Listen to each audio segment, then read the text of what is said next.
Chapter 1: Defeat. This is an era of transition from the old to the new. The once dominant powers that ruled the continent for centuries now display signs of age and decline. In contrast, a young empire has swiftly risen in a matter of decades, audaciously challenging the authority of the old hegemon and vying for supremacy over the land. Simultaneously, the divine authority that has constrained human thought for nearly 1,000 years is in full decline. Though many still believe in the existence of God, the Church has lost its former exalted status, with its celestial light now illuminating merely 3,000 square kilometers of the Papal State. Initially, this decline excited the monarchs of various nations. Yet they soon discovered that as the divine right diminished, the crowns they wore, believed to be divinely ordained, began to lose their luster. The rise of the middle class heralded the emergence of a new force on the political stage, igniting hundreds of revolutions across the continent in just a few short years. The impetus for the middle class to take up arms was a singular invention: gunpowder, an innovation that swept forth from the laboratories of alchemists and transformed the landscape of warfare. The success of gunpowder also kindled the hopes of many that magic could be wielded by ordinary people, sparking a desire for magic to no longer be the exclusive domain of sorcerers. Thus, in the century following the widespread utilization of gunpowder, the products of countless magician laboratories were unearthed. The first applications of these discoveries were, of course, in warfare. These extraordinary and powerful weapons drastically altered the nature of conflicts that had persisted for millennia. Innovations in weaponry and new modes of warfare further stoked the ambitions of the continent's new power.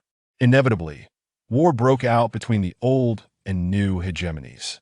At the war's outset, predictions abounded that it would endure for years, perhaps even longer. Yet, astonishingly, within less than half a month, the once great and illustrious empire of Offa, having thrived for over 6 centuries, met its catastrophic defeat. On the mountain path from Trice to the Sognan Plain, a long, seemingly endless army trudged forward in a dispirited fashion. This was the defeated army of the Offa Empire, retreating from the front lines, consisting of a full 16 corps, nearly 90,000 men. Like all defeated forces, these soldiers appeared wretched and downtrodden as they moved along the mountain road, their eyes vacant, heads hanging low. Many had turned their rifles into makeshift crutches, while the carts trudging along the road were filled with wounded soldiers, many missing limbs, who emitted weak moans that lacked even the strength to resonate. The sound of galloping hooves approached, revealing a young lieutenant, seemingly burdened with worry, who appeared to be in his 30s due to his thick beard, but wore a uniform devoid of the grime and blood that stained those of the soldiers. This young officer was named Leckhel. He was considerably luckier than the common soldiers. Although merely a low-ranking quartermaster, he had the privilege of riding a warhorsey, a luxury that many officers of higher rank could not enjoy. The department he served in was also quite lucrative. While quartermasters could not pocket massive amounts of money by consuming military supplies as supply officers did, they still had their own avenues of income. Though Lieutenant Heil was not wealthy by any means, he certainly was not as innocent as a newborn. He simply wasn't as brazen as some of his fellow officers. Heil had always prided himself on being a true pragmatist, and a pragmatist was generally a cautious individual. Typically, people like him led rather comfortable lives, yet at this moment, he was enveloped in anxiety.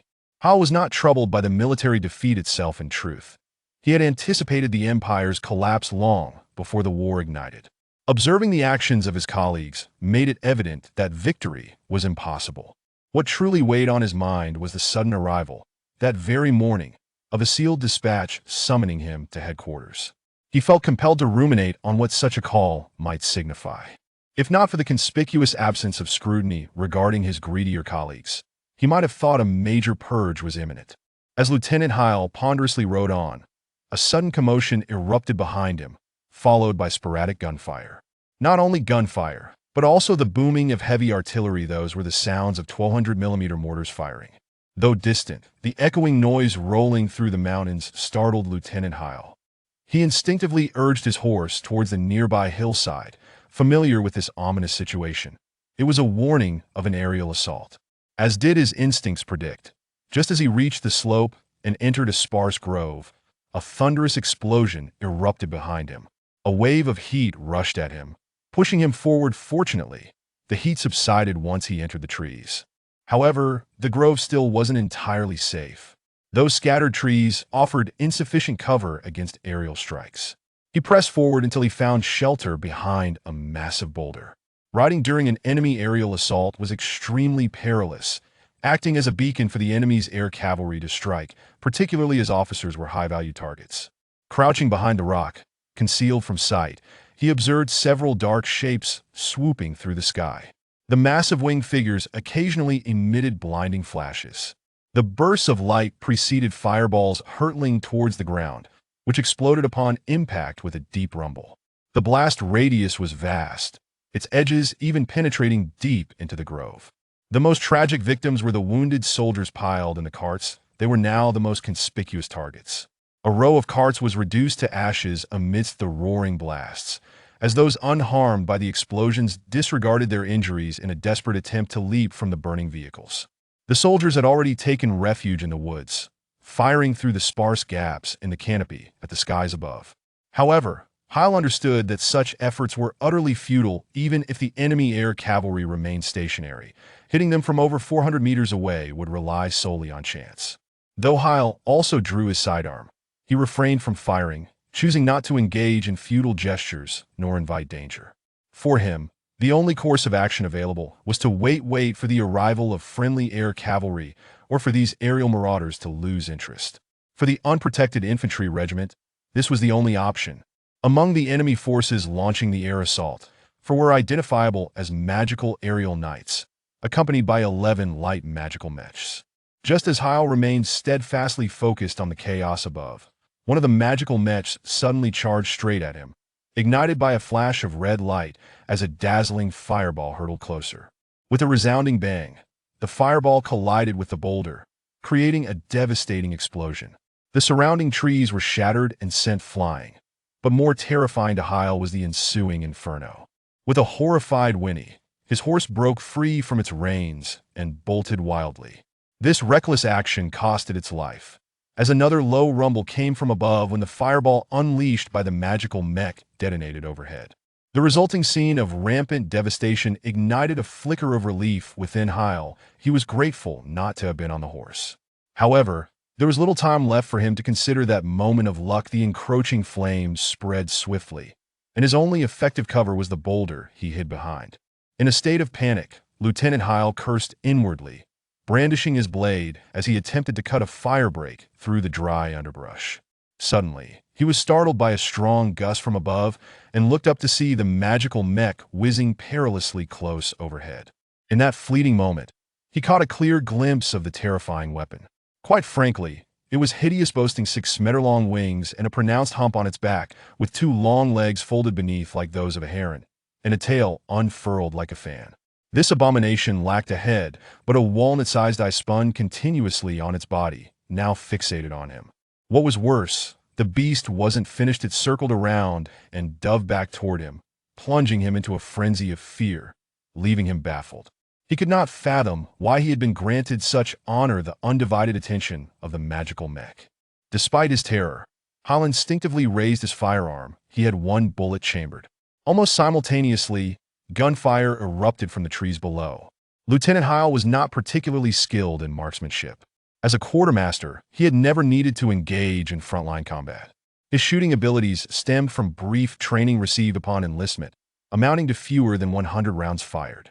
Thus, when he witnessed the tail of the attacking mech being shredded and debris flying from its chest, he could not be sure whether his shot had been the cause.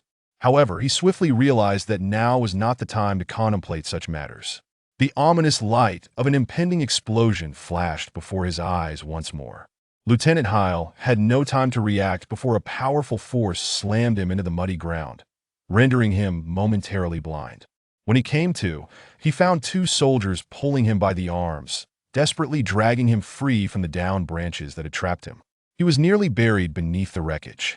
Amid the sporadic crackle of gunfire nearby, he surmised that perhaps an enemy aerial knight had been brought down and that the soldiers were searching the area. Yet, to Lieutenant Heil, all of this was inconsequential. Having narrowly escaped death, he understood better than anyone the profound value of life. His sole interest lay in that magical mech that had almost claimed his life, which had crashed just a few dozen meters away, its remains suspended among the branches of a tree. From his vantage point, he could see clearly that the mech's wings and body were riddled with bullet holes. The bullets had not only shattered its tail fin, but had equally battered its frontal metal armor, from which thick plumes of acrid, dark red smoke still emitted. This sight immediately conjured images of ignited fuses and impending explosions. Valuing his life as he did, he hastily retreated to a safer distance. From afar, he studied the wreckage. Aside from a thin metal armor plate across its chest, the rest was composed of layers of wood, fine steel mesh, and canvas, each layer glued together, rendering it notably lightweight yet sturdy enough. However, this construction failed to provide adequate protection against bullets. Hyle silently congratulated himself on this shortcoming of the mech's defenses. Otherwise, he would have likely lost his life that day. He also found himself mourning the brave horse that had perished. Though headstrong and challenging to control, it had been his companion for 2 years, and a bond had been forged. Lieutenant Hyle emerged from the field hospital with a feeling of disappointment, having been unable to obtain a wounded soldier's report from the medical officer. According to military custom, injuries sustained in battle often excused many offenses, and he desperately needed one of those exemptions. After borrowing a horse meant for carting supplies, a slow creature that could not outrun the others, Lieutenant Hyle continued onward. Before night fell, he finally reached the headquarters stationed at a small town along the front line. This town, named Dawn, was relatively large, comprising over 100 households. Its entrance was fortified by a stout wall made from millstone-sized rocks, behind which small-caliber field guns and larger mortars were positioned. In the square behind the artillery stands a row of silvery mechs, larger, yet reminiscent of the enemy's downed machines. Outside the town, a battalion of infantry was stationed in watch, and as night had fallen, the soldiers had already pitched tents. The long mountain road was lined with military encampments. Separated by a wall, the scenes within the town contrasted starkly with those outside. With silence reigning along the mountain road, the weary soldiers curled up in their tents for rest, while the town buzzed with activity given the early hour. Accessing the town required a special pass. Fortunately, Hyle's orders qualified as one, and the duty officer arranged accommodations for him. The lodging, once a tavern, now featured 2 fold-out military cots in place of the large beds. Nails pounded into the wall permitted hanging clothes. Although weary, the lieutenant found it impossible to sleep, burdened by a restless mind, compounded by the clamor in the tavern common room. After depositing the items he had recently collected from the logistics office by his cot, he stepped back outside to seek someone.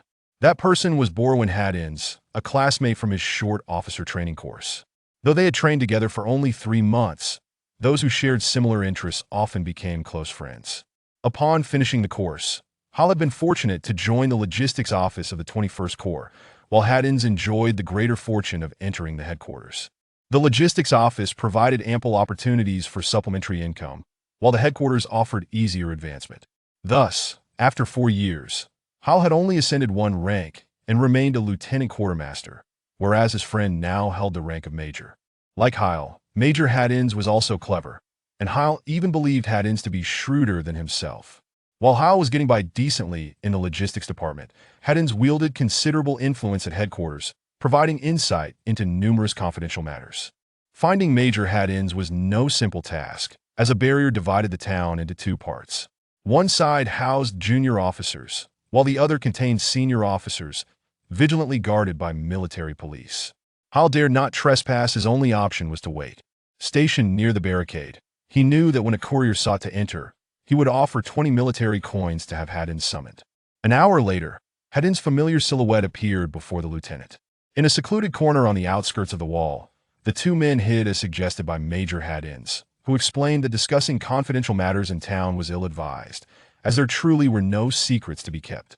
Hyle shared this notion wholeheartedly. As an example, while his orders bore a confidential stamp, he disclosed everything to his friend. Haddins hesitated for a moment.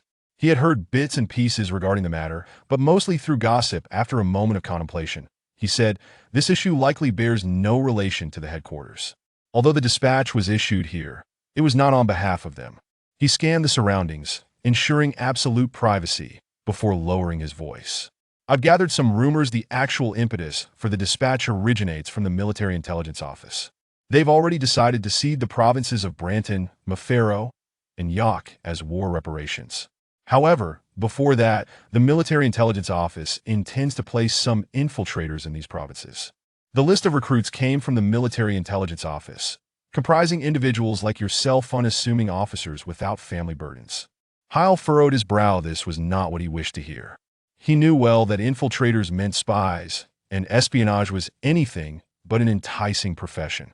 The term was often accompanied by a slew of sinister words: prison, torture, and death, each sending shivers down his spine. "Is there any way I can erase my name from that list?" Heil promptly inquired, betraying his rising anxiety.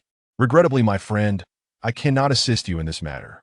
Although the Military Intelligence Office's trivial machinations harbor no real secrets, their personnel do not tolerate interference from other departments.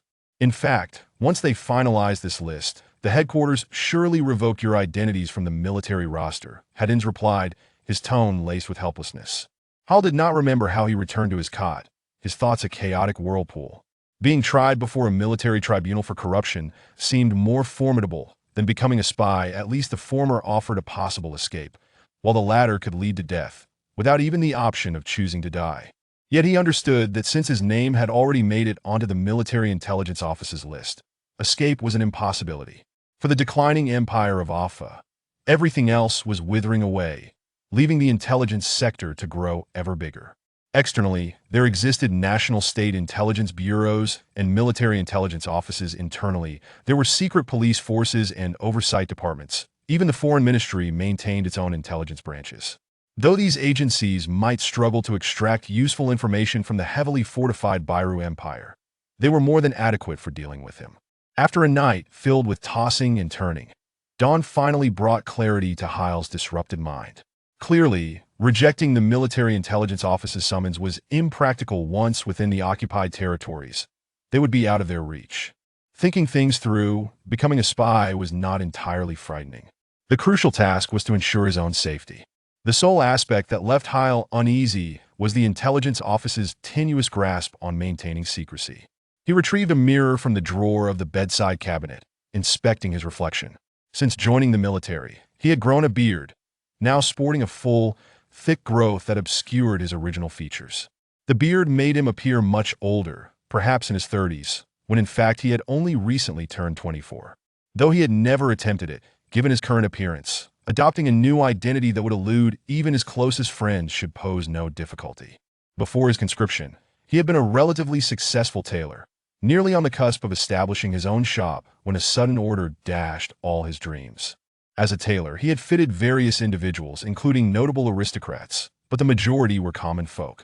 Beginning his apprenticeship at 10 and continuing until his draft, he encountered a multitude of diverse characters. For a successful tailor, crafting garments that pleased each customer required an intimate understanding of those customers, and he had become an expert in this regard. He recognized he needed to devise a plan to safeguard himself.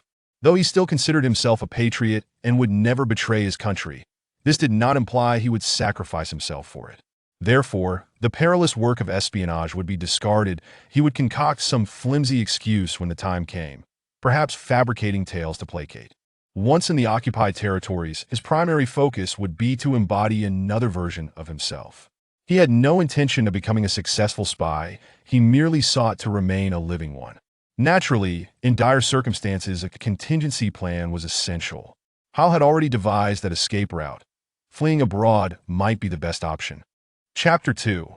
Human Modulation. The intelligence officer responsible for this infiltration operation at the Military Intelligence Department, Bayer, was far more detestable than he had anticipated. This individual, with his rotund physique, consistently adopted an air of superiority. He spoke incessantly, his words resembling a reprimand as much as a grand oration. However, if one were to strip away the vacuous phrases such as the Emperor's expectations, the glory of Jaffa, and the honor of the military, there was precious little of genuine utility. Hastings had already conveyed the majority of pertinent information to him. Having long been apprised of the specifics by a close friend, and after piecing everything together the previous night, Hell appeared notably composed amidst the gathering, almost indifferent, while the others mirrored his astonishment from the night prior.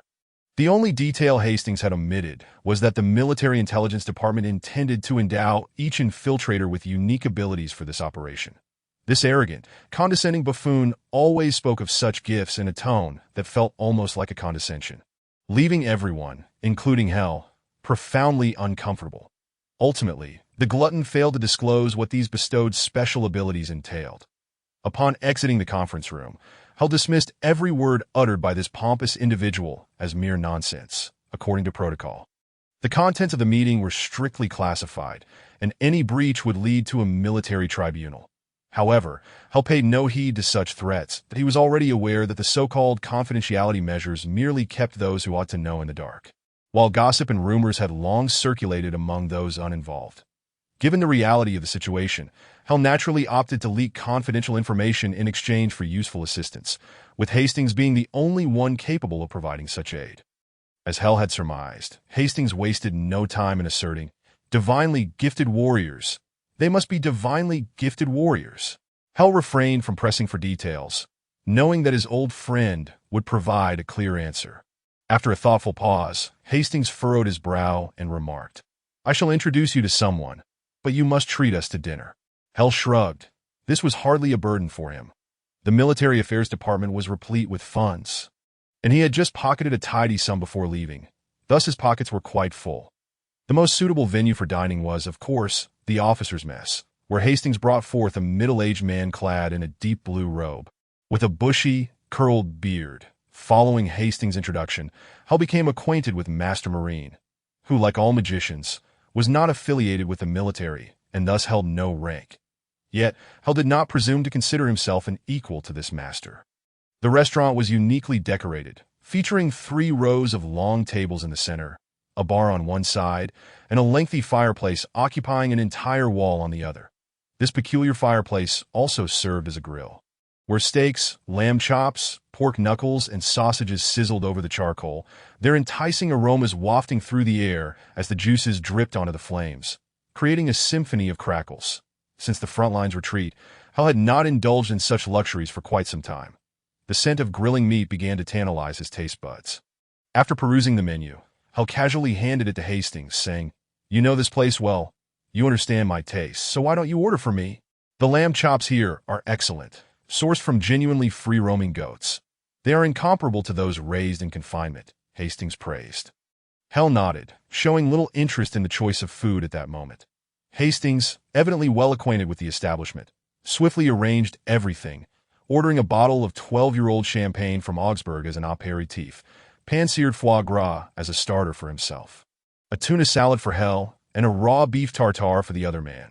Perhaps due to the bustling clientele, the dishes arrived at a leisurely pace, but the trio was in no rush to dine. Hastings had already briefed Master Marine on Hell's situation, so after a toast, Marine addressed Hell directly. "I have gathered an understanding of your predicament. This matter will be my responsibility, and assisting you is merely a trifling task." Upon hearing this, Hell felt a surge of gratitude, acutely aware that sometimes a small gesture of help could have profound implications, even altering the course of one's life.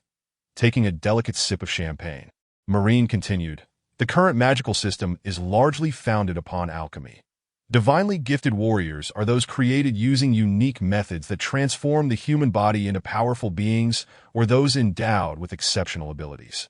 The earliest divinely gifted warriors were the renowned Knights Templar. Elite knights selected and transformed through specialized alchemical processes to endow them with extraordinary growth potential.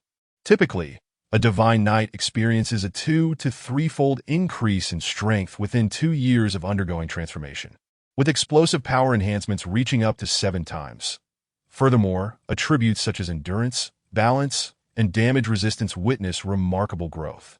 This, however, merely represents preliminary transformation. Thereafter, each divine knight manifests distinct characteristics, which can be further refined. From the information I have gathered, divine knights generally undergo 5 to 7 transformations, referred to as promotions. The classification of promotions among divine knights is particularly intriguing. Those with fewer than 5 promotions are termed light knights, while those with 5 to 10 promotions are known as brilliant knights. Beyond 10 promotions, each possesses a unique title, but individuals achieving such feats are exceedingly rare. Divinely gifted warriors evolved from divine knights, and due to advancements in alchemy, the variety of divinely gifted warriors far exceeds that of divine knights.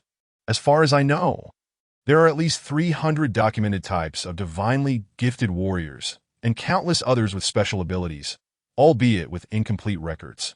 Just as he was speaking, a nearby server approached with a platter. Perhaps due to the high volume of patrons, the appetizers and main courses arrived in rapid succession, which caused Hell a slight annoyance. However, he noticed the other two appeared utterly unfazed, clearly accustomed to such occurrences.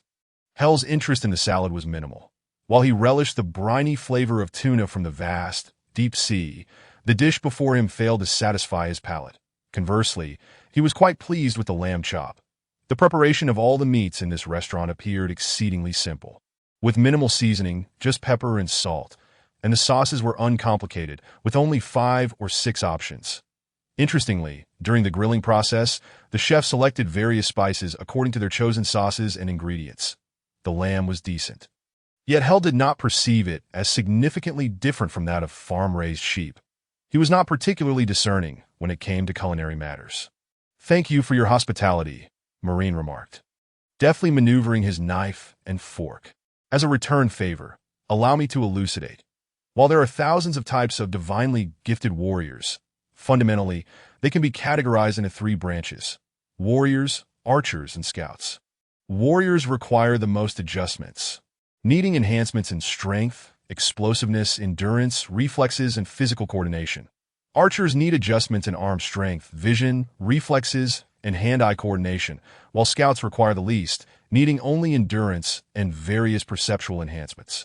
Among all adjustment programs, those related to muscle and strength tend to be quite complex, while perceptual adjustments are relatively straightforward, requiring only the stimulation of corresponding nerves. In the realm of alchemy, every material has a limit to the magical power it can contain, and the human body is no exception. Typically, an ordinary person can bear a limit of 15 to 20,000 mana. AS warriors necessitate the most adjustments. Most individuals can accommodate just enough magical power to complete all necessary enhancements. Archers enjoy a more lenient selection. In addition to standard adjustments, they can undergo supplementary enhancements, such as ultra-distance vision or low-light vision. That scouts adjustments are the most economical. Moreover, as scouts primarily focus on enhancing perception, they can select one additional special adjustment. "What is your recommendation?" the lieutenant inquired, having gleaned from the master's tone that he likely already possessed a perfect answer in mind. "I believe most of you would opt for the warrior, as their abilities are the most balanced, making them adept in various situations. Should one's identity be compromised during flight, the warrior's capabilities would prove advantageous," the middle-aged magician stated confidently. "However, if it were my choice, I would select the scout, sacrificing combat capabilities to focus muscle adjustments on jumping and climbing, thereby conserving sufficient opportunities for a single mental sculpting adjustment." Noticing the lieutenant's inclination to ask a question, the master raised a hand to halt him. Aware of the query brewing in his mind, and promptly clarified, "Mental sculpting is also a form of alchemical application on the human body, initially devised for the mass production of magicians. Yet due to its significant limitations and inefficiency, it was ultimately abandoned. For mental sculpting to succeed, the recipient must possess heightened perceptual abilities, thereby restricting its application to scouts and certain archers. Furthermore, even if one were to succeed, the recipient of the procedure would only be able to wield a single form of magic, and that would be restricted to low-tier spells, of which very few hold genuine utility. Among these, the most commonly utilized are the prophetic spells of life detection and magical alarm. There is also magical reading, but this is only of significant value to mages. Within the realm of summoning magic, there exists low-level animal control. In the sphere of energy magic, one finds element manipulation and telekinesis, and in the domain of illusion magic, there is hypnosis. Each of these spells can synergize admirably with reconnaissance abilities, the choice of which to select ultimately rests in your hands. The master devoted nearly half an hour to elucidating each low-tier spell to Lieutenant Hell, who listened with a growing sense of trepidation that the master had articulated. Each of these spells possesses remarkable utility, yet one must choose but a single option. For Lieutenant Hell, That evening morphed into another sleepless night. As he tirelessly concocted permutations in his mind, envisioning the myriad scenarios he might encounter in the occupied territories that by dawn, Hell remained indecisive between low-level animal control, telekinesis, and hypnosis. The divine warriors boast thousands of branches, with those derived from scouts being the most numerous. Last night, Master Marine not only offered him considerable counsel, but also introduced him to several renowned branches associated with scouts. Among these are the Jungle Lord, an advancement of scouts wielding low-level animal control, the Mind Blade Assassin, an evolution of scouts proficient in telekinesis, and the Mind Thief, who excels in hypnosis. Each of these entities is both enigmatic and formidable. Even as he assembled with the military intelligence unit, Lieutenant Hell's mind remained preoccupied with calculations. Did I end the meeting room? Aside from the obnoxious fat worm, there was a young man attired as a mage, distinguishable from Master Marine by the gray-black robe he wore, indicative of a lower rank. The fat worm rambled on for some time before divulging details about the divine warriors. Yet even then, he failed to provide a clear account, obfuscating certain aspects and interspersing numerous falsehoods. Lieutenant Hell could not ascertain whether this was characteristic of the Yafra intelligence agency. Stealing a glance, he noted that two others appeared equally indifferent, evidently already informed about the matter from different sources. Once the fat worm concluded his prattling, under the guidance of the young mage, the group proceeded toward the rear of the town, where a narrow path led directly to the mountains. Flanked by dense thickets, the elevated embankments on either side, coupled with the thick canopy overhead, effectively concealed the path. The mountain trail was uneven and winding. Though not lengthy, the ground was coated with a thin layer of moss, rendering it quite slippery, prompting everyone to tread cautiously. The mage's encampment lay just beyond the ridge, accessible via a steep cliff face. To Lieutenant Hell's surprise, the encampment was modest in size, merely a rudimentary earthen fortress surrounded by a 3-meter-high, 1-meter-thick wall, punctuated by a series of square openings, with dark cannon mouths facing outward. A contingent of soldiers patrolled the wall. Upon entering the encampment, Lieutenant Hell was perplexed to find two commanding officers present, one responsible for the guard battalion, and the other an elderly man of diminutive stature, whose age was nearly indiscernible. The old man appeared exceptionally stern, his face as frigid as it seemed he was not in charge. That role belonged to Master Marine, who acted as if he did not recognize Lieutenant Hell. Despite their prior acquaintance, Hell discreetly observed that the other two individuals, who also seemed privy to the situation, had not engaged with the mages. For some reason, this realization brought him a sense of relief. In one corner of the encampment, a makeshift tent had been erected, resembling a field hospital. The large rectangular tent was supported at both ends by stout wooden posts, with 6 pillars rising in the center, thoroughly sealed to a degree surpassing that of a field hospital. The young mage who had led them did not enter the tent. To Hell's astonishment, a small room had been partitioned within, spacious enough to accommodate 20 individuals, half of which was occupied by a lime pit, while the other half served as a shower room. Each person was directed into the lime pit for 5 minutes, then passed through the shower room, emerging damp and unclothed into the main tent. Inside, the tent felt as if it belonged to another realm. Most conspicuously, 2 rows of neatly arranged coffins lined the sides, their rough exteriors constructed from thick wooden planks, emitting a faint nebulous spectrum of light, lending an eerie and mysterious aura. At the center of the tent stood 2 long tables, laden with an assortment of unfamiliar tools and vessels, the most numerous and prominent being various sizes of sealed flasks, filled with a liquid radiating a crystalline blue glow.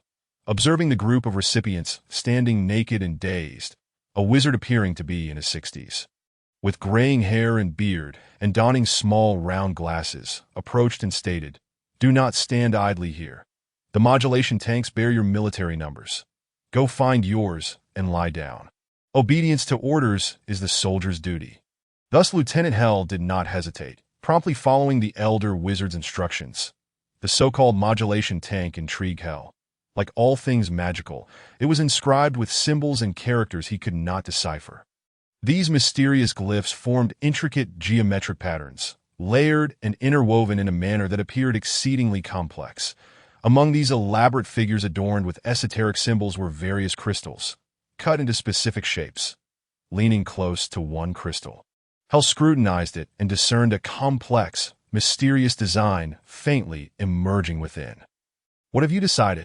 Just as Hell was engrossed in exploring the mysteries of magic, Master Marine approached, bending down to inquire. "I have long desired to raise a few obedient pedigree hunting dogs. Yet I am always concerned about my ability to train them effectively." Hell replied with a smile, crafting this statement to avoid raising suspicion among others. Secrets in such shadowy dealings are best kept to a minimum. Master Marine fully grasped the implications of Hell's words. The scout and low-level animal control were indeed a fitting combination, and he could even surmise Hell's rationale behind this choice. The primary advantage of this combination lies in safety, allowing controlled animals to act as eyes and ears while the user remains concealed. Among all the options, this is the one that distances the practitioner from danger. However, the wizard was unaware that Hell had an additional layer of consideration. Of all the combinations, only low-level animal control permits simultaneous control over a group of animals, implying a compounding of strength. "What is that?" Lieutenant Hell inquired upon noticing the flask filled with blue liquid in Master Marine's hand. "This is Dragon Regan liquid, a potion that provides magical energy for us mages, and it also serves as the fuel required for most magical rituals. If the modulation is successful, you will find it useful in the future. However, you need not utilize much of the Dragon Regan liquid. Low-level animal control is an exceptionally mana-efficient spell, and one bottle suffices to establish a troop of animals." Master Marine shook the flask in his hand as he spoke. That as he did so, the wizard tipped the flask, allowing the crystalline blue liquid to slowly fill the intricate geometric patterns, which immediately erupted into a misty blue light, as if igniting a dazzling blue flame.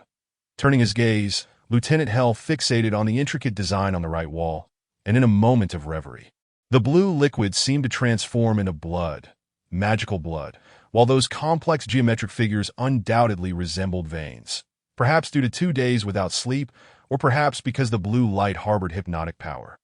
Lieutenant Hell slipped into a deep slumber, sleeping soundly and peacefully. Unbeknownst to him, as he slept, the blue light pulsed with his heartbeat, enveloping his body in a mist that seemed to possess life of its own. When Lieutenant Hell awoke once more, the tent was eerily quiet.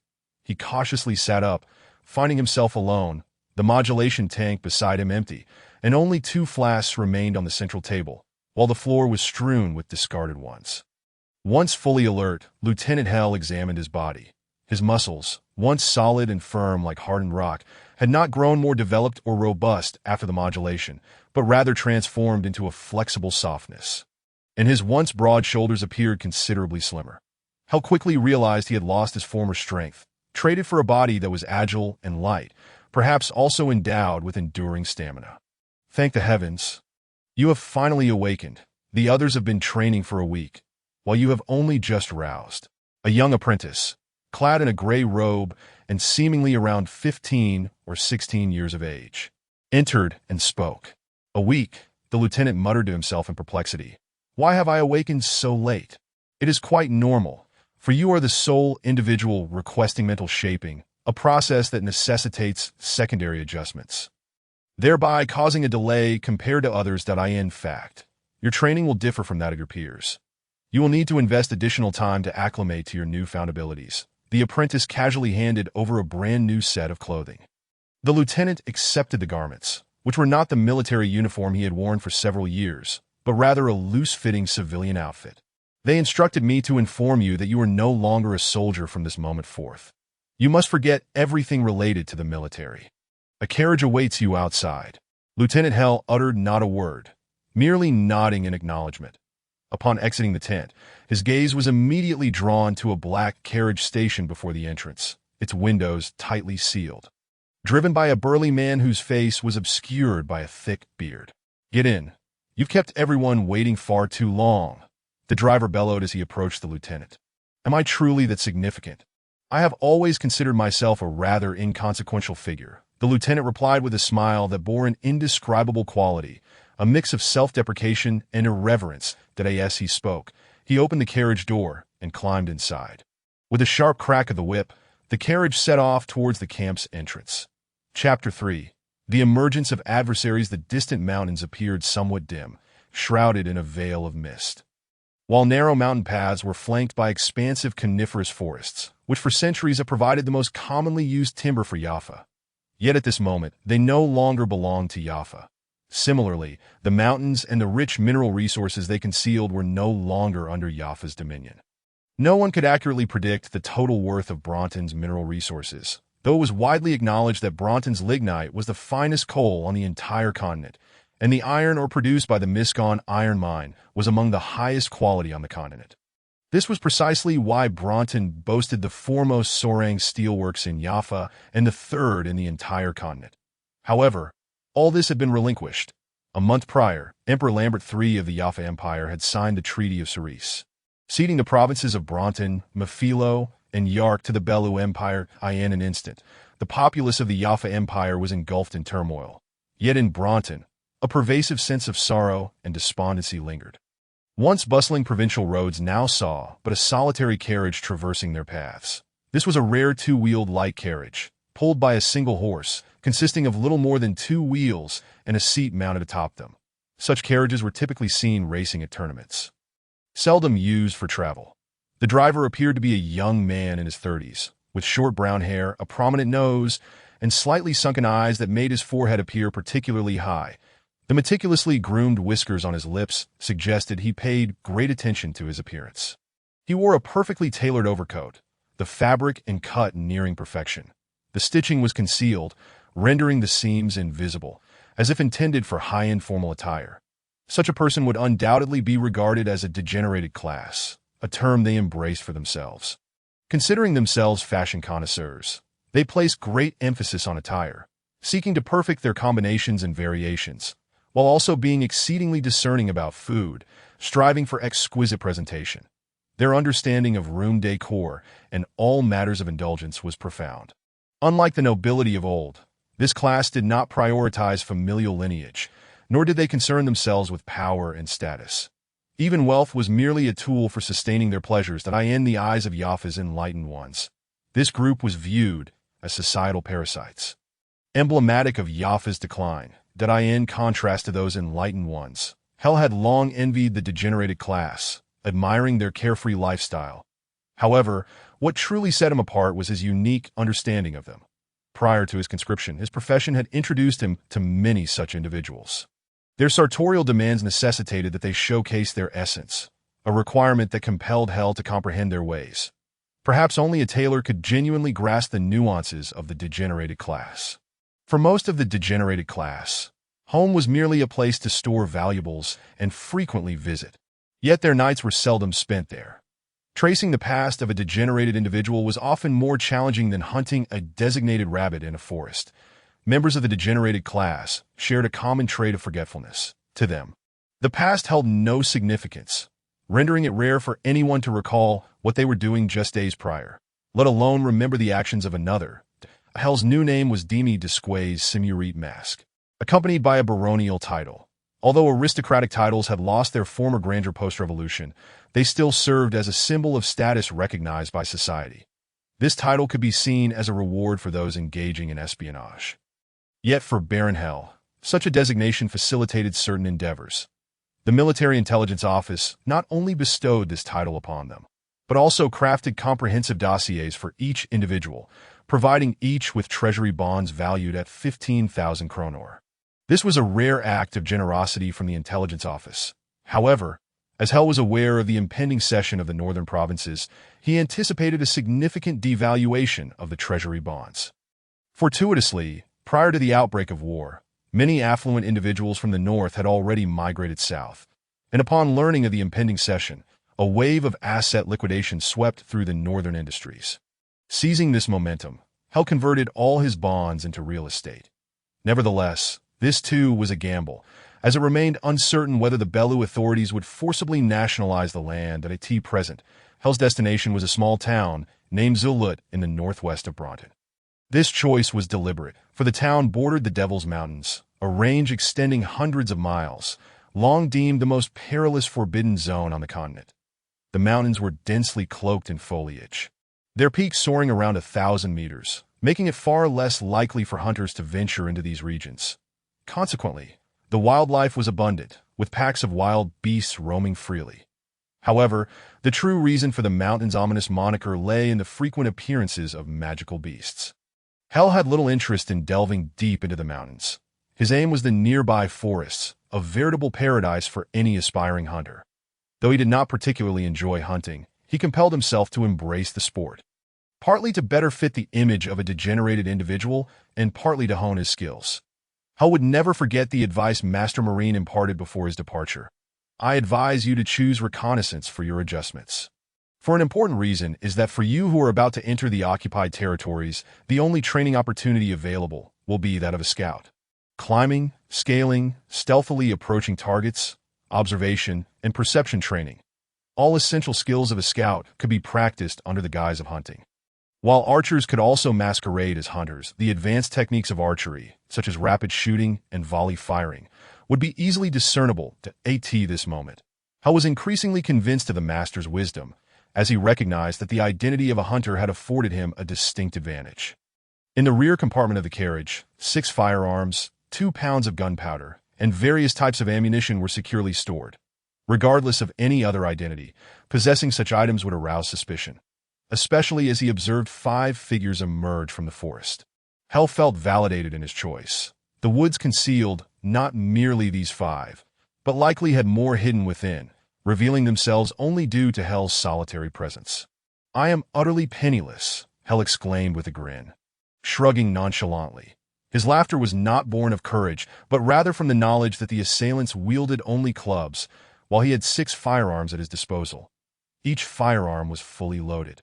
A habit ingrained during his service in the 22nd Corps, where readiness for an unexpected attack was paramount. Their corps had suffered minimal losses in warfare, underscoring the importance of being prepared to fire at a moment's notice.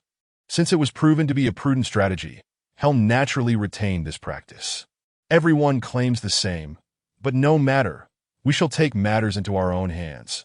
Perhaps we can uncover some funds. And if not, your clothing and the horse pulling the carriage could serve as collateral. A figure approached, leaning on a long-handled scythe, as if it were a cane, draped in a checkered long coat, which was evidently stolen. The individual's countenance radiated a semblance of sincerity, though a glimmer of malevolence flickered in their eyes. Hell was all too familiar with that gaze. Within the ranks of the brigade, many bore such expressions, devoid of any affection for others, viewing the lives of their peers with utter indifference. The man gestured with his right hand, prompting 4 accomplices to swiftly disperse and block the mountain path at either end. Hell cast a glance around.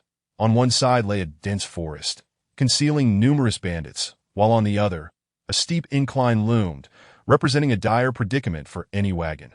With no avenue for escape, he had no choice but to rely on brute strength, embodied in the firearms he possessed.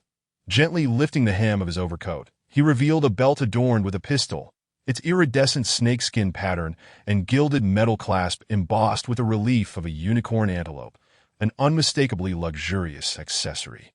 Anyone who laid eyes upon this pistol belt could easily forget its true purpose, and the bandit before him was no exception, until Hell pointed his gun at him, at which point the long-coated brigand finally grasped the gravity of the situation.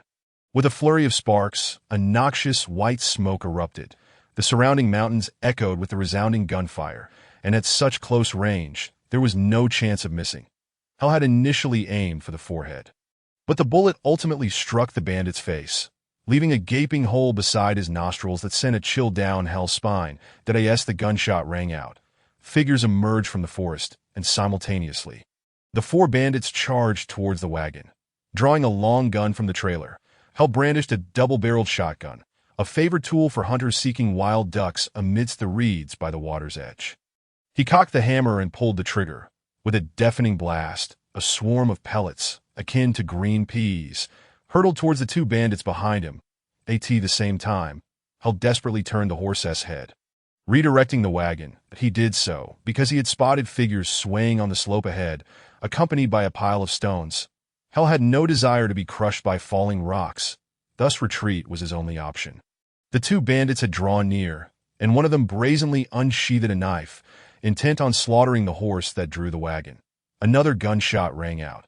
Hell leaned forward, gripping another pistol tightly.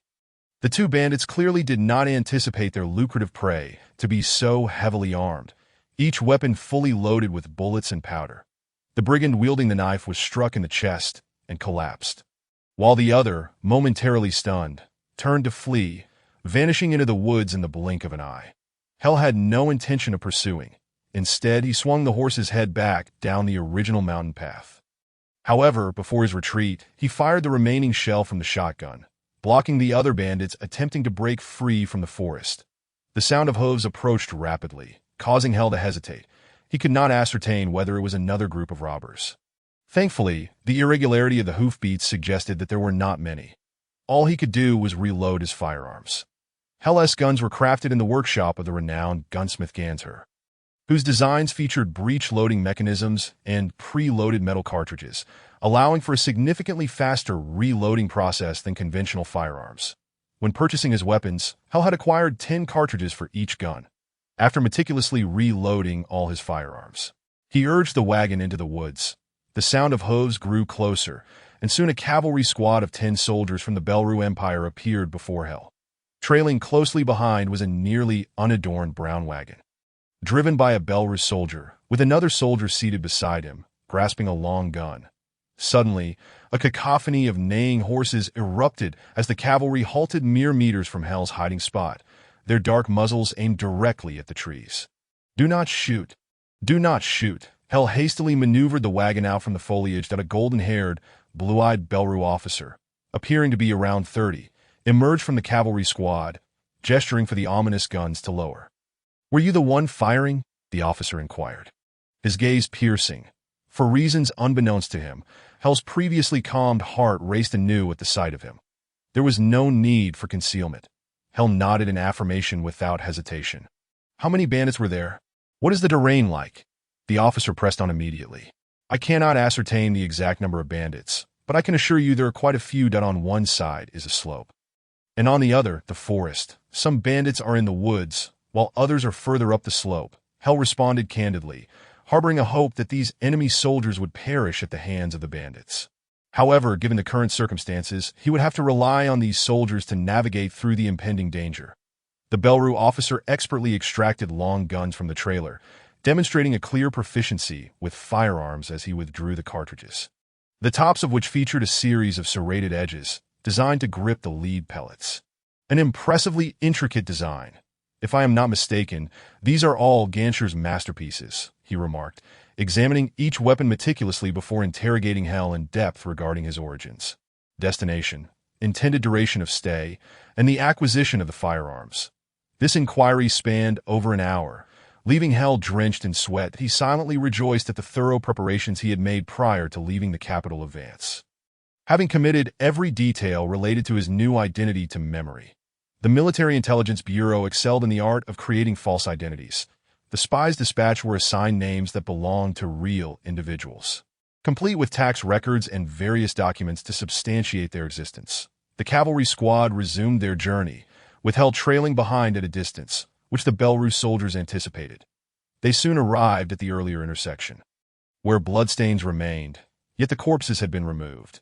Hearing the sound of hooves, several bandits emerged from the woods, though they no longer appeared at ease. The bandits surely had not anticipated encountering Belru cavalry, leaving them momentarily bewildered. In stark contrast, the Belru cavalry was well prepared. The soldiers halted their steeds and leveled their long guns. A series of gunshots shattered the mountain's tranquility once more, with the first to fall not being the bandits obstructing the path, but rather the concealed outlaws lurking within the trees. Although armed, these bandits had no opportunity to retaliate. Yet, the woods concealed more than just a few weapons. As sporadic gunfire erupted, the air filled with smoke, obscuring visibility. The haze of gunpowder shrouded both factions, each exchanging fire from over 100 meters apart. The bandits, holed up in the trees, occupied the advantageous terrain, yet their firearms paled in comparison to the military-grade weapons wielded by the cavalry. Hell was intimately familiar with the standard-issue weaponry of the Belru army, having witnessed their efficacy in the recent skirmish. These guns were also pre-loaded with powder, contained within paper cartridges that simply required tearing one end and pushing the contents into the chamber. With rifled barrels, the bullets spun like spinning tops upon exiting the muzzle, ensuring exceptional stability and accuracy even at 300 yards. That Hell's willingness to invest significantly in firearms was inspired by the effectiveness of Belarus standard weapons. The arms wielded by the bandits were inferior even to those employed by the Alpha Army's muzzle-loading guns, and after a brief exchange of gunfire, they began to falter as the two sides engaged in reciprocal fire. Hell discreetly distanced himself. Having often taken such measures during his time in the military, he was oblivious to how his actions appeared to the Belarus soldiers, who interpreted his behavior as a sign of cowardice. However, he displayed an air of nonchalance, devoid of fear or anxiety, which left a profound impression on the officer. The bandits scattered in disarray, leaving behind a scene littered with corpses, yet Hell found it perplexing that the Belarus soldiers took the time to tidy the battlefield. The bodies were dragged out and arranged neatly in rows, and Hell noted that those he had slain were set apart from the others. The Belarus cavalry showed no urgency to press on, and Hell dared not venture forth alone, wary of encountering more bandits. Additionally, he was deeply intrigued by the wagon, which had remained curtained throughout. Hell refrained from approaching. As a spy, he had no intention of being overly diligent, possessing a tempered curiosity. Nevertheless, he was certain that the wagon housed individuals, and not merely one. He could even surmise that at least one of them was a woman, for he detected the faint scent of perfume, an aroma typically associated with the fairer sex. If it were a cart escorted by a cavalry squad of the Beru, he might not be so certain that one could find individuals with any peculiarities in Jaffa. Men who favor women's perfume are hardly rare. However, for the Beru, notorious for their stubbornness and rigidity, such a possibility is exceedingly slim. What kind of woman necessitates such stringent disguise? In Hell's recollection, while the Beru are indeed stiff and conservative, they do not reach such an extent of prudence after meticulously examining all the corpses. The blonde, blue-eyed Beru officer had gleaned much that eluded others. That it was evident that these individuals were indeed bandits and not clandestine insurgents. The certainty arose from the fact that among these corpses, items that should not belong to them could be found, allowing for deductions regarding their roles and statuses within the bandit group. From the other four bodies, similar insights could be derived. Their demises were rather gruesome. One bore a gunshot wound to the face, with the bullet lodged in the brain, indicating it was fired from a handgun.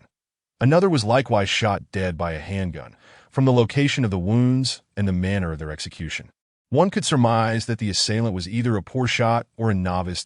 As for the other two, they had been killed at close range by buckshot, and considering that the cart contained 6 rifles, 5 of which were rifles, and only one a shotgun, the choice made in such circumstances could only belong to either a meticulous and astute individual or someone accustomed to using a shotgun for hunting ducks. Glancing at Hell from a distance, the officer found it difficult to associate the person before him with someone of sharp intellect and keen perception. Dismissing that thought, the officer ultimately resolved to regard Hell as merely a hunting enthusiast skilled in the use of shotguns. For they would soon part ways, and whether there were ulterior motives would soon become apparent. With this in mind, the officer retrieved a handkerchief from his pocket to wipe his hands, which had just inspected the corpses. And with a wave of his hand, the cavalrymen promptly mounted their steeds. Hell observed this scene from afar. Although he was unaware of what the officer was searching for, he could discern from the officer's demeanor that he was of Beru noble blood. This struck Hell as peculiar. Given the officer's astute capabilities combined with his noble status, his military rank seemed rather low. Suddenly, a flash of insight crossed Hell's mind. He glanced at the cart, realizing that all secrets were likely concealed within it. Chapter 4. The King of Hunters. Though on the map, Zulud appears to be an inconspicuous little place, one truly understands its significance upon seeing it with their own eyes. It is anything but small. Like most small towns built in the mountains, Zulud's shape is irregular, resembling a large T, with the intersection being the most prosperous part of the town. Unlike other towns, Zulud's central square is notably expansive, featuring a 3-story building at its center, surrounded by a massive canopy made of large oilcloths. Judging by the blackened appearance of the oilcloth, this market has been in existence for quite some time.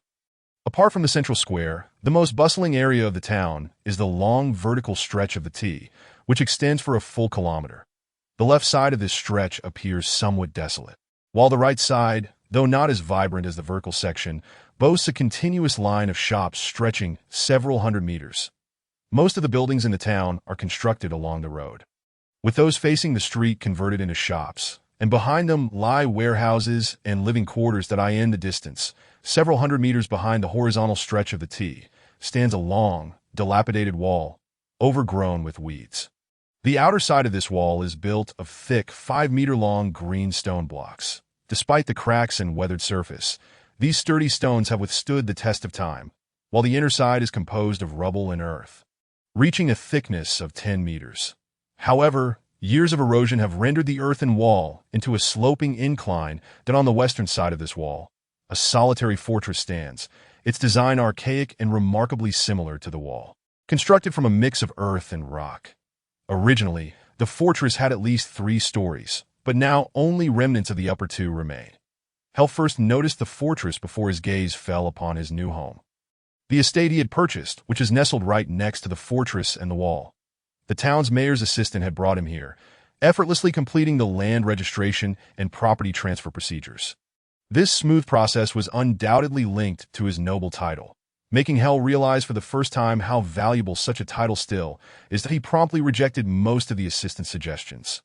As he had already made plans, it was likely he would not hire any workers for a considerable time. After dismissing the assistant, Leckhel opened the door to his new residence. It was evident that the builder of this estate was a refined individual. After surveying the rooms, Leckhel concluded that this villa was rather low-built. The 2-story structure did not even reach the height of a typical single-story farmhouse. Initially, Leckhel felt as though he could easily bump his head against the ceiling. Among all the rooms, the hall stood out as particularly unique. The hall appeared somewhat elongated, resembling a corridor, with no windows on the surrounding walls. However, the upper corners of the outer walls were replaced by a circular glass canopy, allowing an abundance of light to flood in. Aside from the hall, the ground floor also featured a spacious kitchen suitable for a dozen chefs to work simultaneously and a Turkish-style bathroom, while the rest were servant quarters.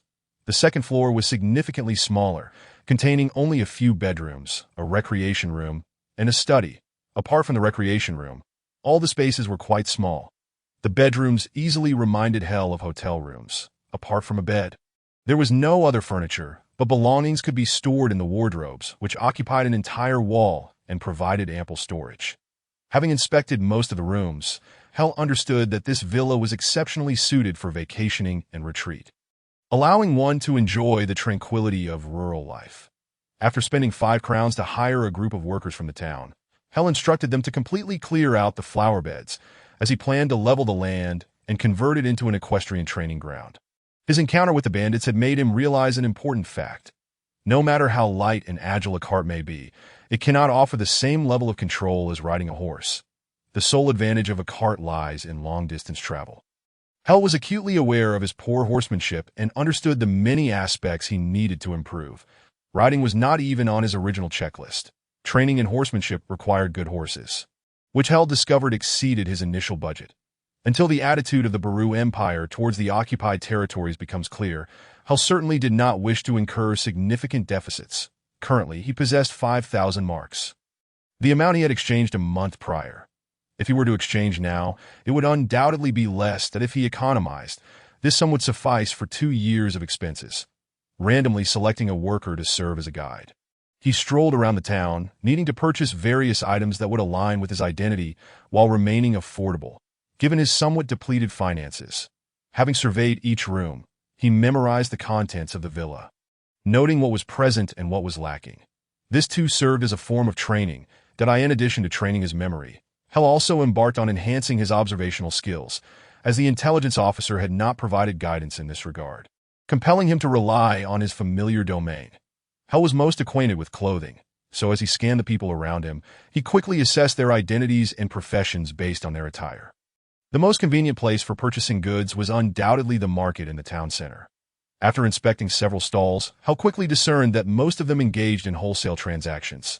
The vendors both sold goods and purchased items.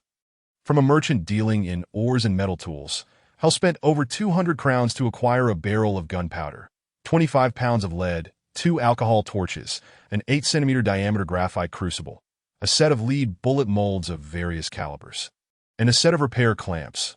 Informing the merchant of his residence, Hell requested that all goods be delivered to his estate. Although the merchant sold a complete set of sewing supplies among the metal tools, Hell was not interested. He required expert-level tools that needed to be custom-made. After considerable effort, Hell finally found a shop willing to accept his order, albeit at a significantly higher price. He also asked the shop to procure some high-quality fabrics for him. With a list in his mind nearly complete, only the final category of items remained: hunting tools. The market also offered various hunting equipment for sale. However, Hell sought only the finest upon arriving in this town. He had already inquired with the mayor about the best hunter, and this was confirmed by a local worker. The finest hunter of Shrouded is named Moon. However, when Hell stood before this renowned hunter, he found it hard to believe. Before him sat an elderly man in a rocking chair, a pipe clenched between his teeth, and a small knife in hand, intently carving a piece of wood. The old man's eyelids were slightly puffy, and he appeared lethargic, his bald head slightly flushed. Upon hearing Hell's intent, the old man did not even lift his head, merely gesturing around with his finger, saying, "Leave behind 700 crowns, and you may take everything else." With a gentle sigh, he glanced at the myriad of tools hanging on the wall. Hell shook his head and replied, "I do not require such an abundance of tools. Many are utterly useless to me." "Useless?" The old man chuckled lightly. Yet Hell could discern a hint of skepticism in that laughter as he slowly raised his head to regard Hell. After a moment, it seemed he understood, nodding slightly. "A person like you should not venture to Shrouded. This is the Devil's Mountain Range, where the creatures that reside within, even a mere rabbit, are far more formidable than their counterparts elsewhere." The old man lowered his pipe and spoke.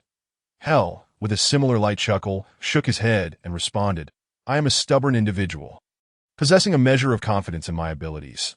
Thus, your words do not sway me that I earnestly seek to purchase some hunting equipment: a sturdy yet lightweight hunting net, a machete, a pickaxe, a small shovel, and various trapping devices. However, what I need most is a map that I understand that every exceptional hunter marks their maps to denote perilous areas and the ranges of various animals." As he spoke, Hell approached a wall where a long gun was mounted at its center. Beside it hung 3 crossbows, the central one being of a common design. The other 2 were strikingly different. The one on the left was colossal, with limbs extending over a meter in length and a stock exceeding 1.5 meters. Beneath this great crossbow lay 10 bolts, each shaft over a foot long and as thick as a thumb, with exceptionally sharp tips. The crossbow on the right, however, was no larger than a palm, with arrows scarcely an inch long, their shafts thin as toothpicks, and their heads delicate yet sharp. Aside from the crossbows, several bows adorned the wall, the most prominent being a longbow taller than a man, paired with arrows exceeding a meter in length, yet notably lacking any particularly small ones. "My firearm is superior to yours, and I do not believe these bows and crossbows will serve any practical purpose," Hell remarked as he gently took down the small crossbow, drew its string, and aimed it out the window. The old man set aside his pipe, knife, and the partially carved piece of wood on the table, rising from his rocking chair to approach Hell. He took the small crossbow from him, using his left hand to grasp a handful of small arrows from the quiver hanging on the wall. With a swift motion, he extended his arms, pinching an arrow between his left index and middle fingers, gently pressing it against the bowstring, which immediately tightened. With a sharp twang, the arrow flew forth, striking the wall opposite and embedding itself securely within the lowest ring of a chain. Suddenly, the old man began to pluck the bowstring as if strumming a lute, the light sound echoing like raindrops falling in a continuous cascade that in an instant. Each ring of the chain bore a small arrow. The old man sighed softly, returning the small crossbow to its original place, muttering to himself, "I began hunting at the age of 8, and by my teens, I was already recognized as a decent hunter. The tools I used then were not dissimilar to those you just mentioned. In my 20s, I relocated here, drawn by a fur trader. At first, we fared well, but then an incident occurred that nearly cost me my life, and most of my companions perished.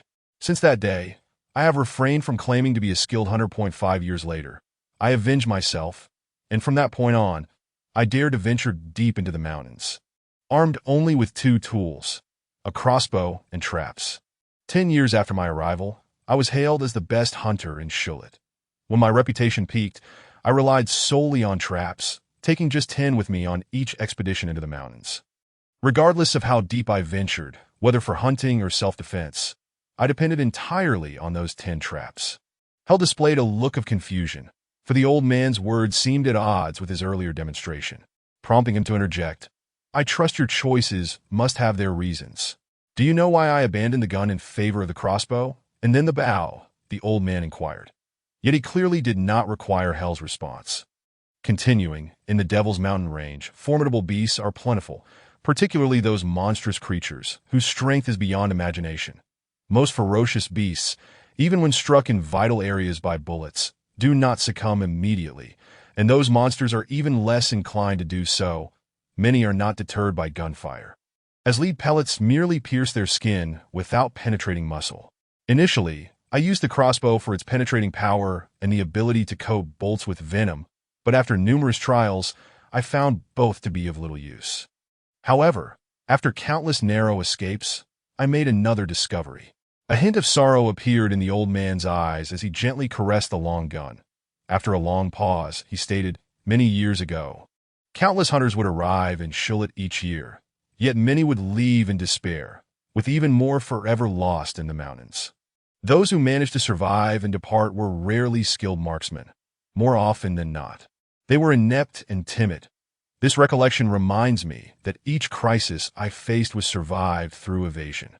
At that moment, I truly understood that for a hunter, the most vital skill is neither precise shooting nor the ability to set traps, but rather concealment. Those who can remain hidden are the ones who survive. This is the law of the Devil's Mountains, applicable to both men and monsters. Within this range, one must adhere to this principle. Although a gun is a powerful weapon, it contradicts this law, which is why those adept with firearms are most prone to demise within the Devil's Mountains. I chose traps because this method of hunting is the most discreet. During my focus on utilizing traps, both the crossbow and bow became mere tools for diverting the prey's attention. However, neither the crossbow nor the bow is essential. As my understanding of the jungle's laws deepened, every blade of grass, every tree, every stone could serve as tools to control the prey's focus. I have even attempted to hunt without bringing traps, relying solely on a shovel and a length of rope, utilizing traps crafted by nature, which are far superior to traps, albeit significantly more exhausting. At this juncture, the old man named Moon exhibited a glimmer of vitality, as though he had regained 10 years of youth. Hell furrowed his brow slightly, unsure why he felt an inexplicable sense of familiarity with the old man's words. The IT seemed as if he had heard a similar philosophy from another individual, one he had failed to comprehend at the time. Now, in conjunction with Moon's insights, he experienced a profound epiphany. Choose a time, and allow me to accompany you into the Devil's Mountains. Let me witness firsthand your mastery of nature, Hell urged eagerly. I have no intention of leading you to your demise. That would be tantamount to murder. However, if you are willing to pay 1,500 crowns, I can impart all my knowledge to you. I must clarify that this 1,500 crowns is an additional fee for tuition. If you wish to learn, you must first purchase everything here, the price remaining, as previously stated, 700 crowns. The old man spoke leisurely, a hint of amusement gracing his lips that moment. He bore no resemblance to the bloated and despondent elder, but rather appeared as a cunning old fox. Hell felt a wave of frustration wash over him. 2,200 crowns represented nearly half his fortune at this moment, equivalent to a year and a half of living expenses, making it impossible for him to acquiesce to Moon's demands. Hell was equally perplexed, continually pondering the source of the familiarity evoked by the old man's words. Having procured the necessary items for Moon, Hell was left to seek alternatives that, as the old man had rightly stated, every year numerous hunters flocked here, drawn by the allure of the beasts within the Devil's Mountains, which held endless appeal for those eager to strike it rich. Among these hunters were many skilled individuals, some even possessing a modicum of fame, each with their own unique expertise. The tools employed by adept hunters often differed from the ordinary, frequently featuring intricate designs in subtle ways. In addition to hunting gear, Hell acquired 13 hunting dogs. Those criteria for selection left the other hunters in ridicule that a good hunting dog should possess keen senses, obedience, and perhaps a touch of intelligence to be deemed extraordinary. However, Hell's criteria diverged entirely. The 13 dogs he selected were most notable for their ferocity. The most unruly specimens from the hands of local hunters were presented before him, allowing him to choose at will. It seemed even their former owners were eager to rid themselves of these dogs. Hence the remarkably low prices offered. The fierce hunting dogs are predominantly robust, and Hell has selected 12 of the youngest and strongest among them. Initially, he sought only 12 dogs, yet as he prepared to make his payment, he noticed among the fierce pack one that was old and emaciated. Its fur was patchy, revealing red, scaly patches beneath, while the other dogs barked wildly. This old dog lay motionless on the ground, ears drooping as if stricken by a plague. Perhaps it was this dog's peculiar demeanor that caught Hell's attention, prompting him to inquire with the dog's owner about the nature of its ferocity. The owner revealed that this old dog was a cunning creature. Despite its silent demeanor, when it attacked, it struck with the swiftness of lightning, leaving no defense against its assault. Several dogs had already perished beneath its teeth.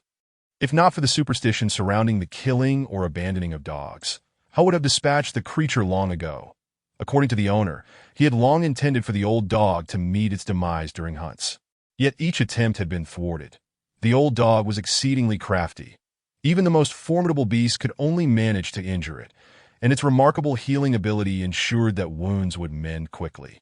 Even without treatment, after hearing the owner's account, Hell felt a twinge of confusion. He was now certain that this old, mangy dog possessed remarkable spiritual acuity, given the number of skilled hunters present.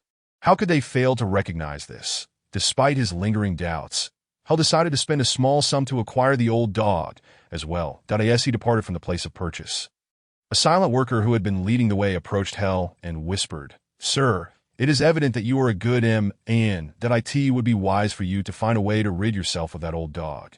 Otherwise, misfortune will inevitably befall you. The one who sold you the dog is likely celebrating at this very moment." The worker had been deceived 6 months prior when he had taken on the old dog, which had cycled through 7 or 8 owners, all of whom had met with untimely deaths after keeping it for more than a year. Hearing this warning, Hell remained unfazed. He had faith in God, but did not believe in the existence of spirits. Nonetheless, he rewarded the worker with a crown as thanks for the cautionary advice. Hell refrained from parading his 13 fierce hunting dogs through the streets, knowing that would only invite a cascade of troubles. He even dared not allow the 13 fierce dogs to remain together, for within a single day, they would all perish. That a skilled hunter would never lack cages for transporting live animals. Even the sturdiest of cages would not cost much. Once he had exerted magical control over the ferocious dogs, he would then allow them to emerge from their iron confines. Hell harbored no concerns that these fierce creatures would defy his will. Low-level animal control was not a form of mental magic, but rather classified under summoning magic. The former merely affected the mind, and a sufficiently strong-willed subject could easily break free from control. The latter forcibly imposed a soul-like entity without life signatures or self-awareness over the original soul, dictating what it could or could not do. For summoning magic, as long as the spell succeeded, one could attain absolute control. Chapter 5. The path and the shortcut. In the pitch-black cellar, a solitary lantern flickered, casting a dim, yellow glow that illuminated a wooden table beneath it. This table was formed by the joining of 2 long tables, meticulously arranged with 13 cages, each containing a dog. Except for the old, mangy dog, the others lay in slumber. The old dog appeared on the brink of death, its eyes perpetually closed, with murky discharge accumulating at the corners. Its nose was a pallid gray, and from its abdomen, one could occasionally hear gurgling sounds, indicating it was starved, yet it stubbornly refused to touch the raw steak placed before it. The other 12 dogs lay quietly, each adorned with a peculiar collar made of thick copper, intricately locked with a special clasp, inscribed with a series of symbols unknown to ordinary the center above the collar rested a badge-like emblem, featuring 6 peculiar geometric shapes formed of circles and triangles. A slender rubber tube connected each collar to a small flask containing a liquid that emitted a faint blue glow. Both the geometric patterns on the badge and the mysterious symbols shimmered with an unusual blue light. In the dim corner of the cellar sat a shadowy figure, cloaked in a heavy robe with a hood that obscured its face. The figure bent over a small wooden table resembling an altar. On one side rested a book, and on the other, a row of ink bottles labeled with different colored tags, each holding a quill. Despite the dim lighting, it did not hinder the figure's ability to read and write, as the text in the book and the ink sparkled with a soft luminescence. After about an hour, the figure sighed softly, closed the book, and stretched, yawning. This individual was Hell, who found the reading laborious. Many of the words were unfamiliar, forcing him to consult a dictionary as he read. Even so, the translated content remained obscure and challenging to comprehend, but he flipped through his notes, highlighting in a different color the sections he could understand and adding annotations. Unfortunately, his comprehension was limited to less than 1%, but he did manage to learn numerous new words and familiarize himself with grammar. Rising from the wooden table, Hell stretched his limbs, finally grasping why most magicians had frail physiques. Sitting for prolonged periods at a desk took its toll. After performing several acrobatic flips and practicing a series of martial arts moves until he broke a sweat, Hell felt somewhat relieved.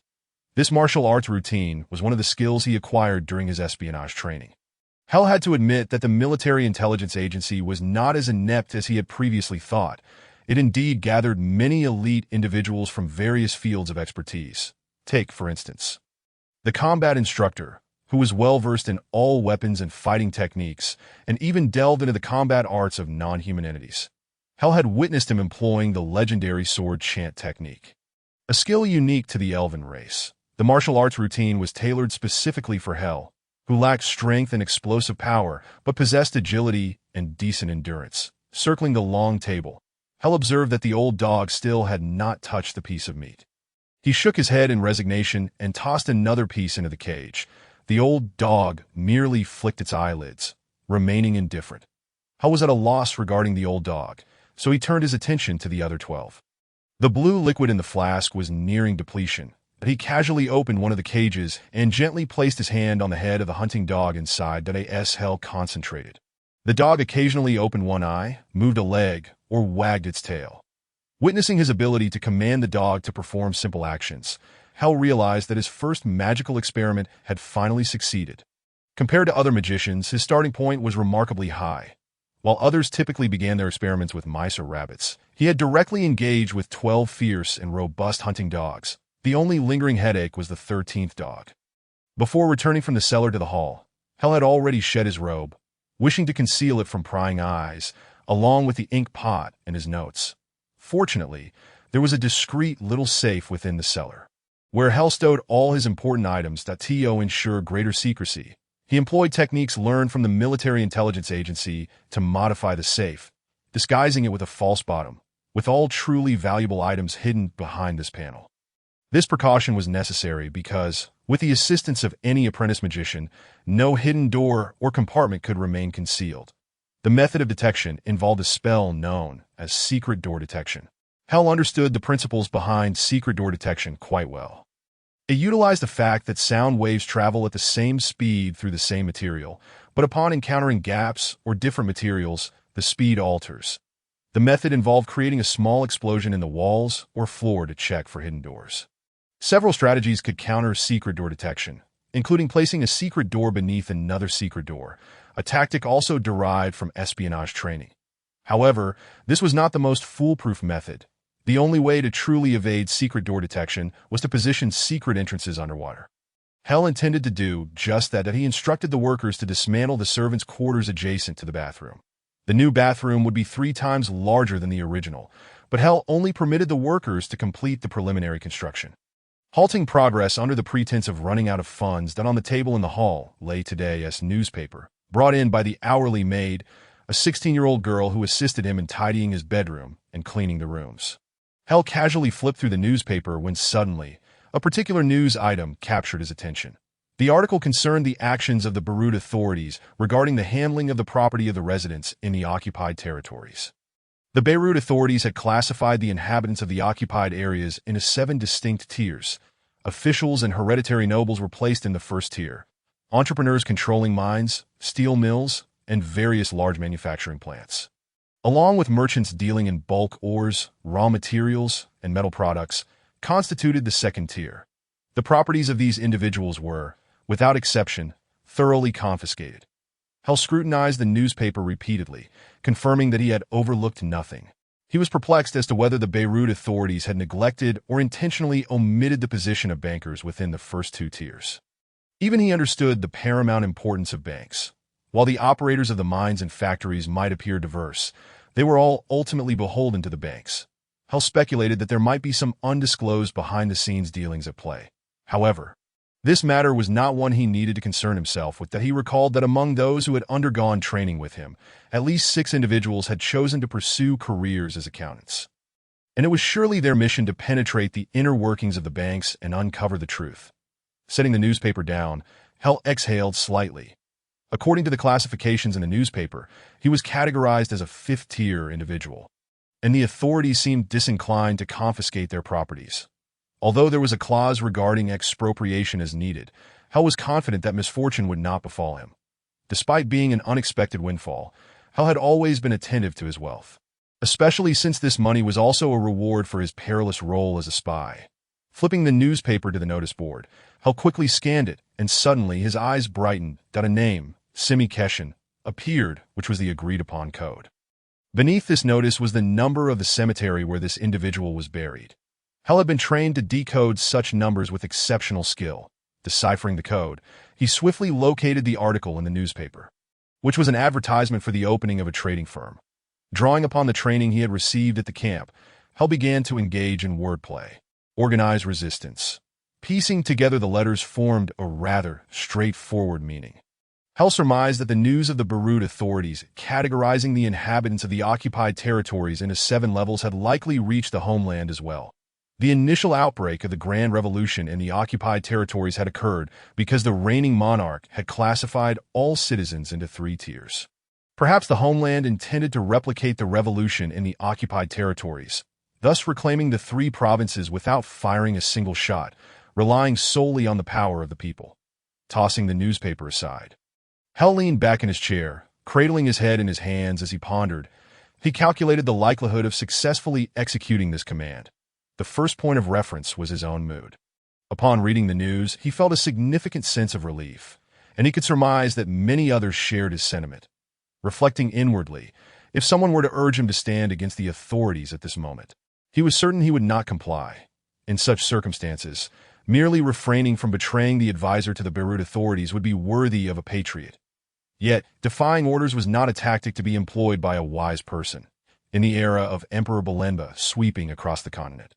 Those who disobeyed orders often found themselves rewarded with promotions, but for the present occupied territories, disobedience equated to treachery. The current state of the occupied territories was devoid of figures as broad-minded as Emperor Balemba.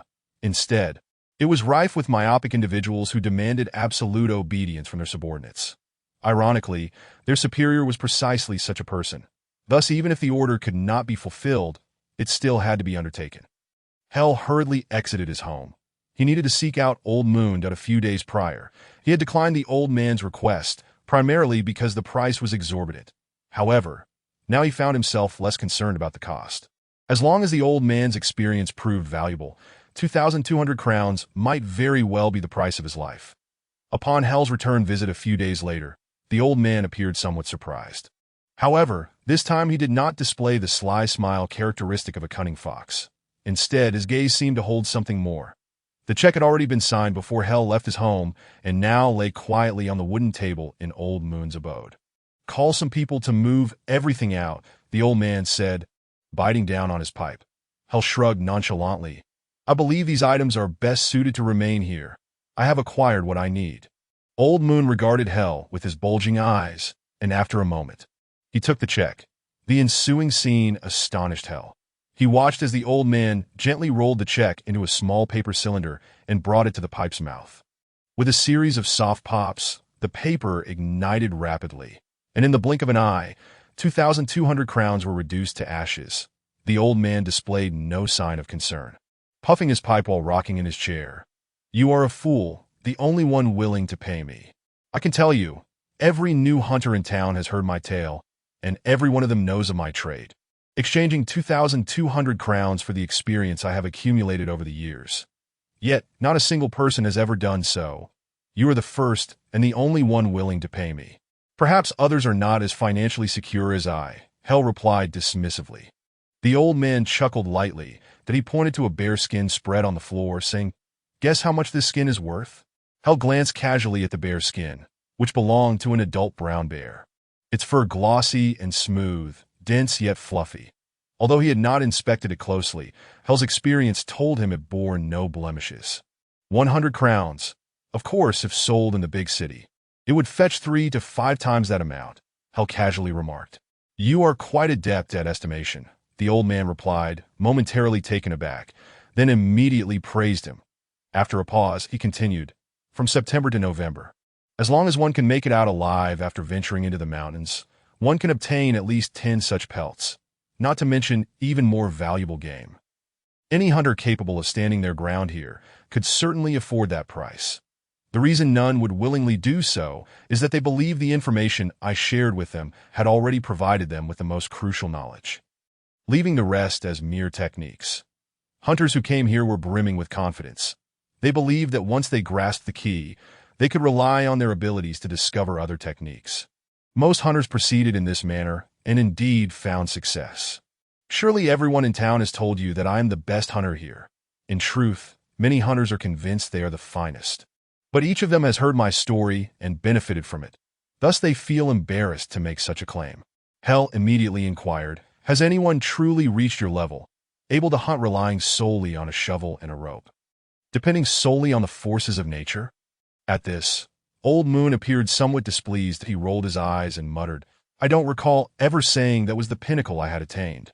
The old man gestured toward the walls adorned with various tools, stating, hunting with traps requires a clever dance with the prey, attracting their attention and controlling their focus, all of which demands considerable time and effort. That as I age, my energy wanes, and relying solely on this method becomes increasingly burdensome. Furthermore, I have come to realize that hunting with traps has many drawbacks. The greatest flaw is missing numerous opportunities, and secondly, one cannot effectively exploit the weaknesses of the prey. After all, no matter how cleverly one employs traps, they remain inherently static.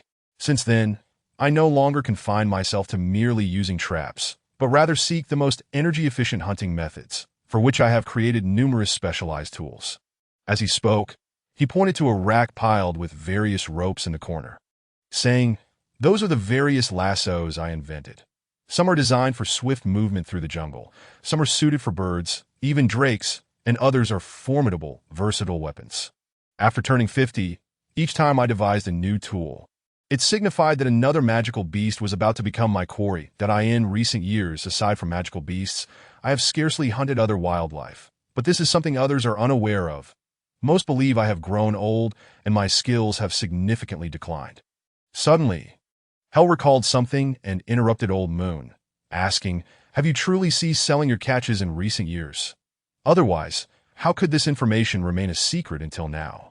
The old man gently shook his head, speaking in a mocking tone. Did you not just say that the bear skin on the ground can only be sold for 100 crowns here, but in the big city, it could fetch at least 3 times that? If a common bear skin is valued thus, how much more so for precious magical beasts?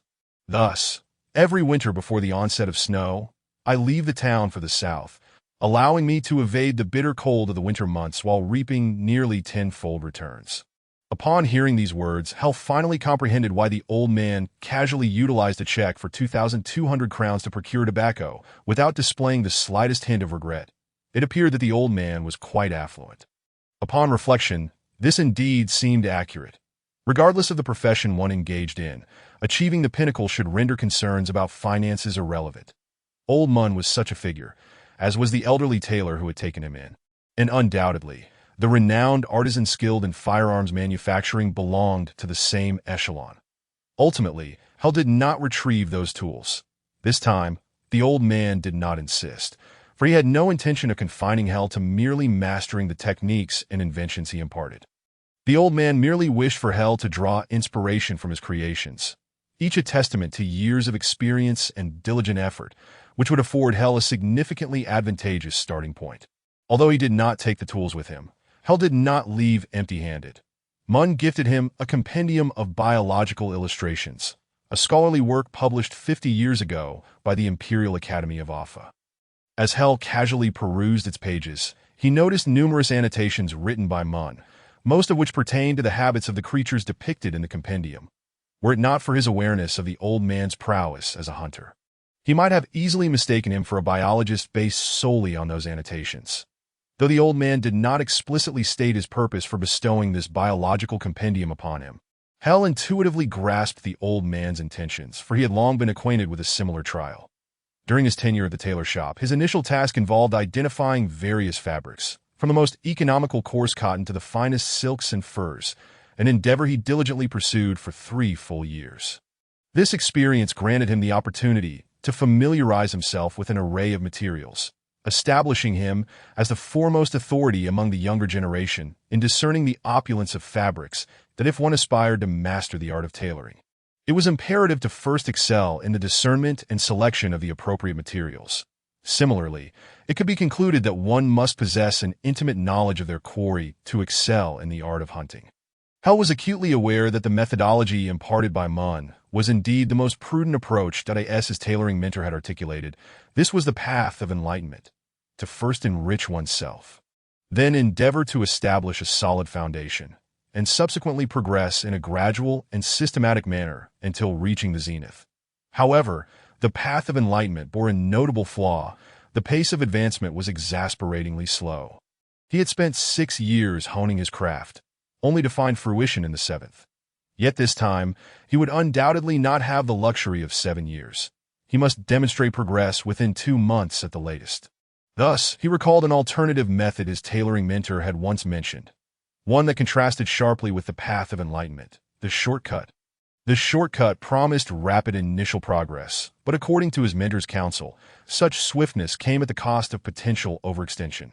Thus, at a certain juncture, obstacles would inevitably arise along the shortcut, with the more fearsome prospect being an unfathomable abyss that in the later stages of the shortcut, it resembled traversing a tightrope over a precipice, where a single misstep could result in catastrophic failure. Although this assessment evoked a sense of trepidation, Hell felt that the only viable means to extricate himself from his current predicament was to pursue the shortcut. Chapter 6. Training surrounded by undulating mountains. Beneath him lay a valley through which a babbling brook flowed, nourishing the verdant grass that blanketed the terrain. The lush water plants had attracted a herd of several hundred adult wild cattle, their most striking feature being a pair of long, sword-like horns. Within the valley, alongside the bovine herd, scurried small creatures such as mice and rabbits. No predatory beast dared to roam freely here, for any ferocious creature that dared to show itself would swiftly be expelled by the herd as a potential threat. That it was not uncommon to witness a group of wild cattle pursuing intruders. This valley served as Hell's hunting ground, and he had been here for over 10 days. Nestled deep within the Devil's Mountain range, this wild cattle valley was undeniably perilous. Initially, Mun had intended for Hell to wait until he had completed more than half of his training before venturing here. The current training undoubtedly bore a hint of recklessness. Mun remained oblivious to the notions of the path of enlightenment and the shortcut, yet upon Hell's brief elucidation, he swiftly grasped their significance to Hell's surprise. The old man did not deliberate further and readily acquiesced to his request to attempt the shortcut training method. Hell sensed that Mun was perhaps eager for him to swiftly master all the requisite skills. After washing his face and rinsing his mouth with the mountain spring, Hell hastily consumed the desiccated, jerky-like meat and cheese akin to soap, forcing them down his throat with the spring water. Since entering the Devil's Mountain, this had constituted his daily sustenance, and as night fell, his dreams invariably conjured images of delectable foods. The unfortunate consequence was that he awoke each morning feeling particularly ravenous. However, Hell had never contemplated improving his diet. As long as he remained in Mun's company, the prospect of a joyous and lively picnic, let alone a bonfire gathering, was utterly inconceivable in the mountains. Mun appeared utterly transformed. no longer resembling an elderly man or a cunning old fox. His gaze was perpetually scanning the surroundings, his ears attuned to every sound, and his demeanor remained grave. During the initial days of their foray into the Devil's Mountain, Hell, struggling to acclimatize, endured considerable hardship, primarily due to the cumbersome attire he wore. According to Mun, this suit was his assurance of safety while traversing the dense forest for decades and encompassed the most treasured secrets of his clandestine techniques. Hell had never encountered such apparel before. It lacked distinction between top and bottom, even including a hood that was seamlessly attached. The suit consisted of 2 layers, the outer layer crafted from thick canvas, while the inner layer comprised a leather he could not even identify. Apart from the openings for the eyes, ears, and nostrils, the garment left no part of him exposed, although the weather was not excessively warm at this time of year. Donning such an ensemble proved exceedingly uncomfortable. After a day of trekking through the forest, one could pour out nearly half a liter of water from the suit. Next to the discomfort of his attire was the matter of food. Hell could not fathom the means by which Mun had eliminated the aroma of the dried meat and cheese. In any case, the food was neither palatable nor fragrant, serving merely to satiate his hunger. From the 3rd day of his mountain expedition, Hell began to envy the hunting dogs. These dogs undoubtedly fared far better than he, feasting daily on the spoils of their hunts until they could eat no more than on this journey into the mountains. They had brought along 15 hunting dogs, of which only 2 belonged to Mun. One of these was an old dog, a beautiful visage named Swift Wind, far more aesthetically pleasing than Hell's own elder dog, nicknamed Death Knell. Ultimately, Hell could not employ low-level animal control on Death Knell, which left him uncertain about whether to bring the old dog into the mountains. Fortunately, when training Death Knell alongside the other 12 dogs, its performance proved satisfactory, leading Hell to decide to include it after all. Initially, Mun had resisted Hell's desire to bring his hunting dogs, as he believed that most hunting dogs posed more of a threat than an asset. Their barking could attract wandering beasts, and their scent might lure skilled trackers from the wild. That it was only after Hell demonstrated that his dogs did not bark indiscriminately, and, with a bit of training, could become excellent companions that Mun finally consented to allow the dogs into the mountains. Hell remained unaware that his hunting dogs had already led Mun to harbor suspicions regarding his identity. As a top-tier hunter, Mun had encountered countless hunting dogs over the decades and could instantly assess their temperament with a mere glance. To Mun, Hell's dogs were hardly worthy of the title. However, he was not particularly interested in the reasons behind this. What mattered to him was that these dogs could indeed prove useful. Once they entered the mountains, Hell's training commenced in earnest. With no time to follow a gradual progression, Mun was quite straightforward, disregarding any hierarchy. Whenever a prey appeared before them, he would immediately recall a relevant technique from memory to impart to Hell, who would then put this hunting method to the test.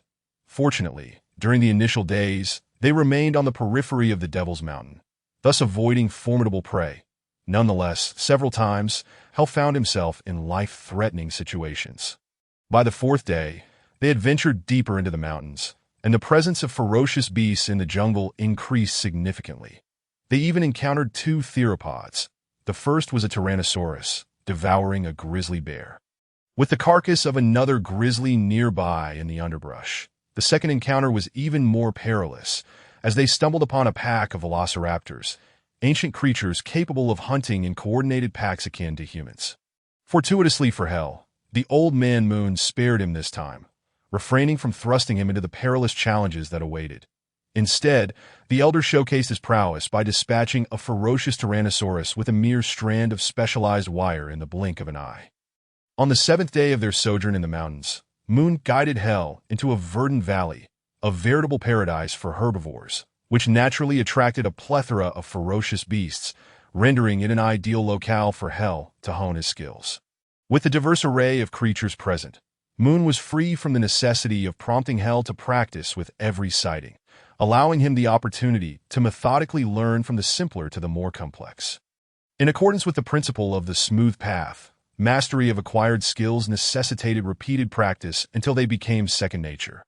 However, this remained within the realm of technique. True enlightenment arose only when one grasped the essence of the art, paving the way for further, more profound learning. This had initially been the old man's intention, yet now he found himself inundating Hell with all his expertise, which Hell could only gulp down in a hasty manner. The prospect of digestion beyond his current comprehension, was customary. The monotonous breakfast concluded, and after a half-hour's respite, Hell ascended to the Elder-S treehouse. Moon never took refuge in tents, nor did he require a sleeping bag. His robust attire served as the finest cocoon.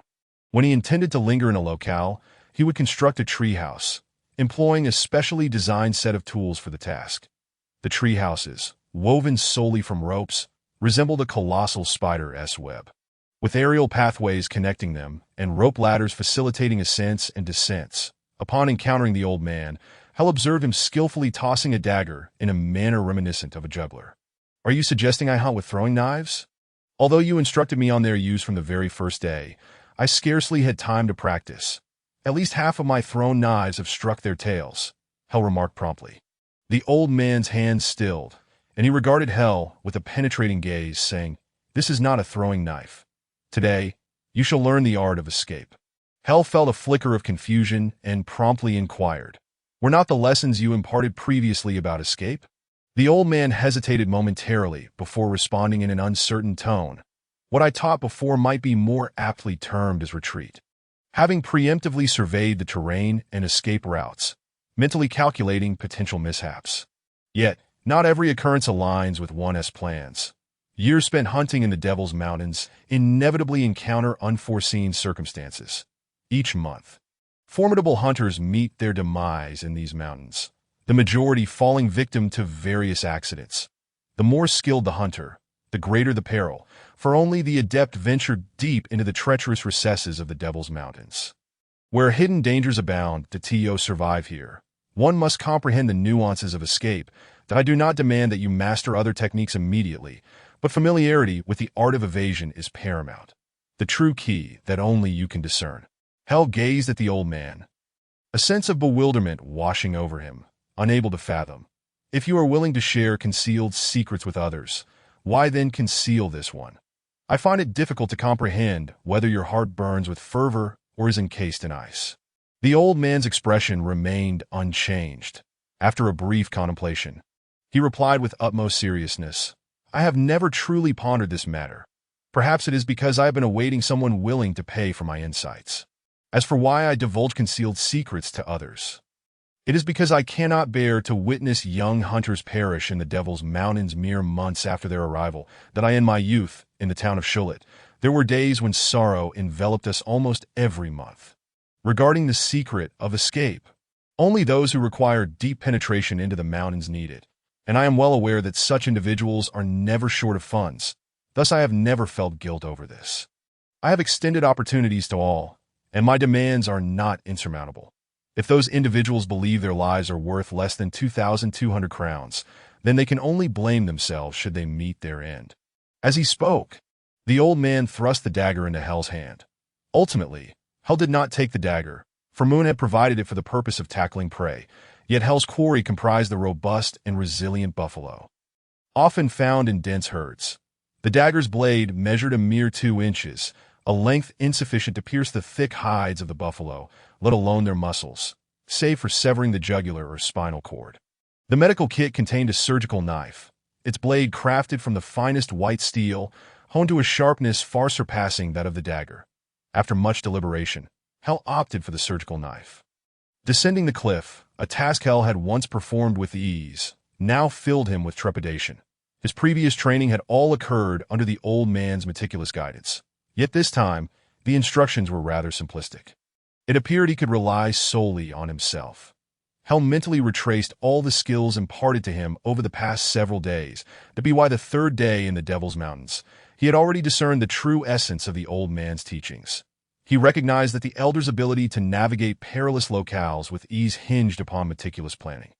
Before embarking on a hunt, the old man would invariably survey the terrain, stating that a proficient hunter must always be cognizant of their whereabouts and remember where traps had been set.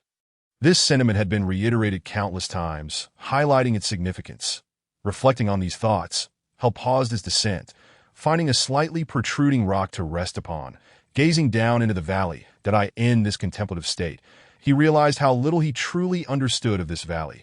He was oblivious to which areas bore slippery soil, which were dry, and where the burrows of the mice and rabbits were located. He was equally ignorant of the height of the grass or whether stones lay concealed within the underbrush. This unfamiliarity with the terrain left him at a loss.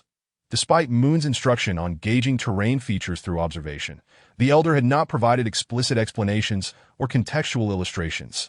The more he observed, the more he felt that mastering the skill of terrain prediction would require considerable toil. Without clear predictions, he could only rely on conjecture, employing the observational method Moon had previously mentioned. He made a rough estimation of the terrain. Committing this conjectured layout to memory, Hell cautiously descended the cliff, deliberately choosing a downwind position. Hell did not rush toward the herd. Instead, he crouched low, meticulously exploring the valley in incremental steps, seeking to ascertain the true topography to cross-reference with his mental map. The results were gratifying, with an accuracy rate nearing 70%, a testament to his honed perceptual acuity. His vision, both in clarity and discernment, far exceeded that of the average individual, a reward for relinquishing brute strength. Alongside his extraordinary perception, he had also acquired a unique training regimen. According to Master Marin, during the physical adjustments, they had preserved a conduit akin to a nerve pathway. This special exercise could stimulate this channel, further enhancing perceptual abilities. Hell had even heard whispers of a class of scouts known as Eagle Eyes, who sacrificed all else to wholly develop their perception. These divinely gifted warriors would undergo further training to become aerial knights, serving as the all-seeing eyes on the battlefield. Utilizing the insights gleaned from his survey, Hell recalibrated his mental image of the valley's terrain and began to devise a strategic plan. Climbing back to the cliff's height, he gathered the necessary tools from his treehouse, loading them onto his back. Among the tools selected, various lengths of rope predominated, most of which would be employed as snares set throughout the valley, closely followed by an assortment of lariats to eye in the hands of a skilled lassoist. A lariat could undoubtedly wield life or death at will, prior to accompanying Old Moon into the Devil's Mountains. Hell had never envisioned the multitude of types and uses for ropes that eye in the old man's hands. A single rope could transform into countless configurations. Having witnessed the old man's performances, Hell was finally convinced of his ability to traverse the Devil's Mountains armed solely with a shovel and a length of rope.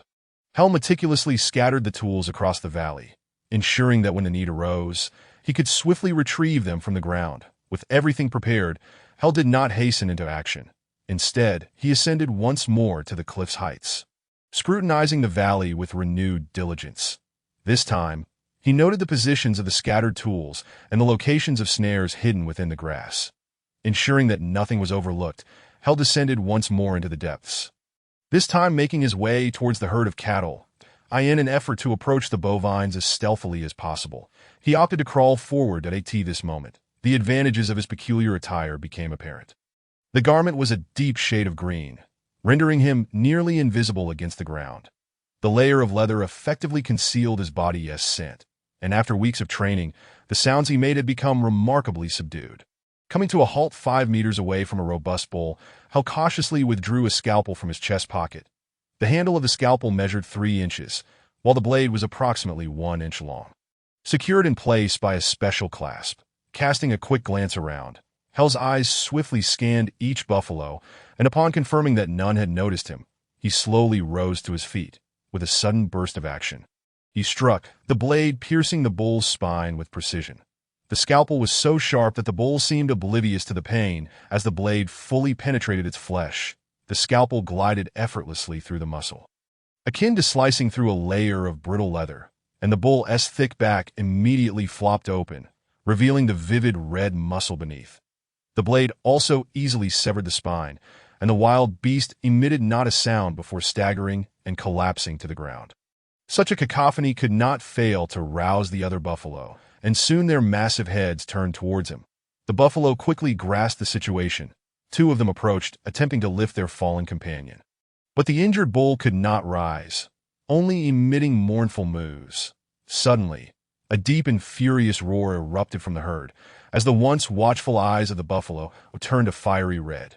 Before the buffalo could fully react, Hell had already begun his escape, having covered over 20 meters by the time the enraged herd began their pursuit.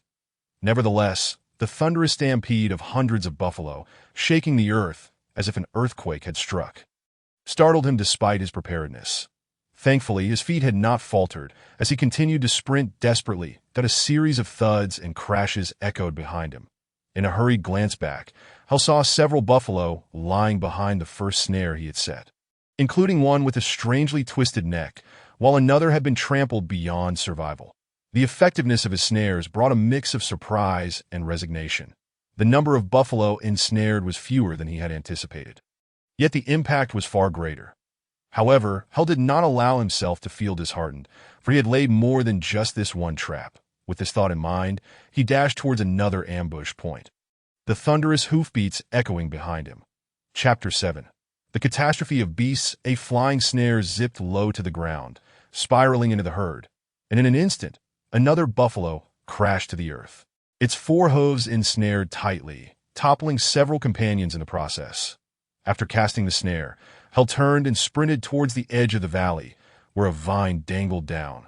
The snorts of the buffalo were now distinctly audible behind him, and upon seeing the cliff just ahead, he leaped. Suddenly, a sharp pain shot through his calf. Following a violent impact, gravel cascaded down from the cliff's edge, and as Hal grasped the vine, he felt it slip from his grasp, a large section of it falling away. Losing his support, he plummeted, closing his eyes, convinced that this time he was doomed. That a slight collision against his back revived him. He felt the slick surface of a buffalo beneath him. Instinctively, Hal pushed himself up and began sprinting across the buffalo's back towards the cliff's edge. The herd erupted into chaos, each buffalo extending its neck and bellowing furiously, leaping and thrashing their powerful backs. Fortunately, Hal had fallen at the cliff's edge, allowing him to navigate over two buffalo and climb onto the vine, which had anchored itself more securely this time. Observing the frenzied herd below, Hal realized he was momentarily safe. He raised his left leg slightly, noticing a gash near his ankle, a result of being grazed by a bull's horn during his leap. Glancing down, Hal spotted a buffalo with a broken horn, dust coating its back, the very creature that had caused his fall. Assessing his injury, he found it difficult to gauge the extent of his wounds through the pain. This was the price he paid for the power he had gained. During the adjustments made to their spies, other senses had been heightened to varying degrees, while his tactile sensitivity had been diminished. This had once left Hal feeling quite despondent, for as a tailor, touch was far more crucial than any other sense. Without a keen sense of touch, he could only rely on sight to assess fabric quality. This was precisely why he abandoned the idea of pursuing tailoring as a profession, as he could not bear the thought of years of effort amounting to nothing. Suddenly, a sharp whistle jolted Hal back to reality that a fierce gust of wind swept in from behind, and in a moment of peril, he released the vine, allowing his body to slide down. This was his only means of evasion while suspended in mid-air. It felt as though a blade had grazed his shoulder, and immediately a searing sensation shot through him. Before he could react, a massive shadow loomed above him. The sight before Hal sent shivers down his spine. A colossal lizard lay perched overhead, its body extending over 3 meters, not including its tail, and its girth rivaled his own, lending it an elongated appearance that if sheer size were the only concern, Hal might not have been so terrified, but the true source of his fear lay in the enormous wings that unfurled from its body.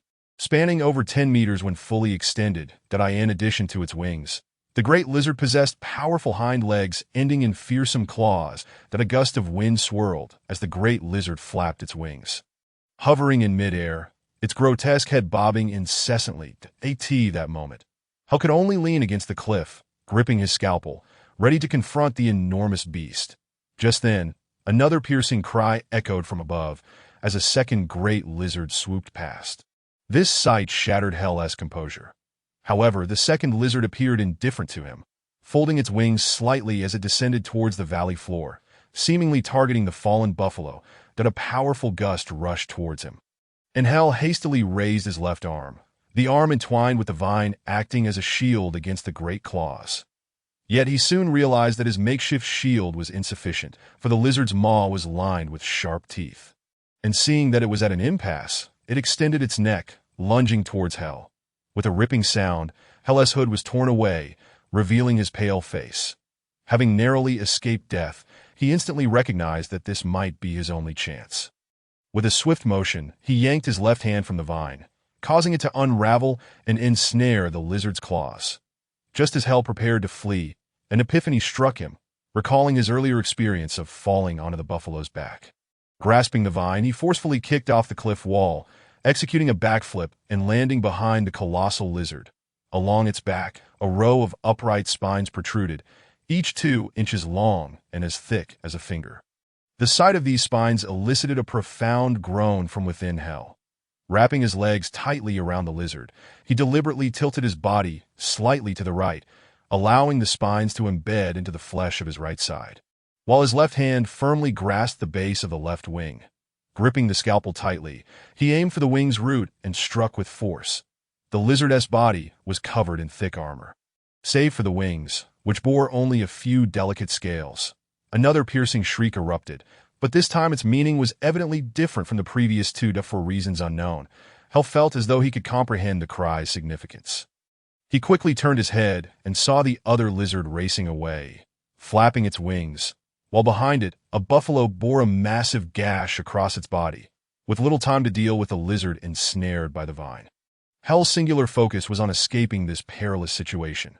However, as a wave of excruciating pain coursed through him, he found his legs tightly bound, unable to move. The unmistakable sound of wings flapping echoed in his ears at such a close distance. He could even discern the sharp whistle of the wing tips slicing through the air, with a blade raised high, fueled by an overwhelming fury and despair, as well as the sorrow of impending death. Hell swung the scalpel wildly at the base of the wings. The stench of blood wafted towards him, and the forceful wind served as a grim reminder that his life was nearing its end. With a heavy heart, he gently closed his eyes. Hale did not anticipate the fatal blow he had expected. Instead, he merely heard a faint puff, followed closely by a shrill whistle that pierced the air. Everything seemed to come to a standstill, with only the haunting wail reverberating through the valley. When Hale opened his eyes once more, the first sight that greeted him was the familiar figure of Moon perched at the edge of the cliff above him, brandishing a colossal crossbow in his hands. Almost immediately, he felt a jolt as he was hurled through the air. The massive lizard released its vice-like grip, flapping its injured wings desperately, as if striving to extricate itself from the entanglement of vines. Regaining his balance mid-air, Hale aimed for the herd of bison below, landing deftly upon the back of one. He crouched to absorb the impact of his descent, using the bison as a springboard. He leaped from one beast to another. Though perilous, it was far less dangerous than a fall to the ground. At that moment, he heard the sounds of fierce combat behind him.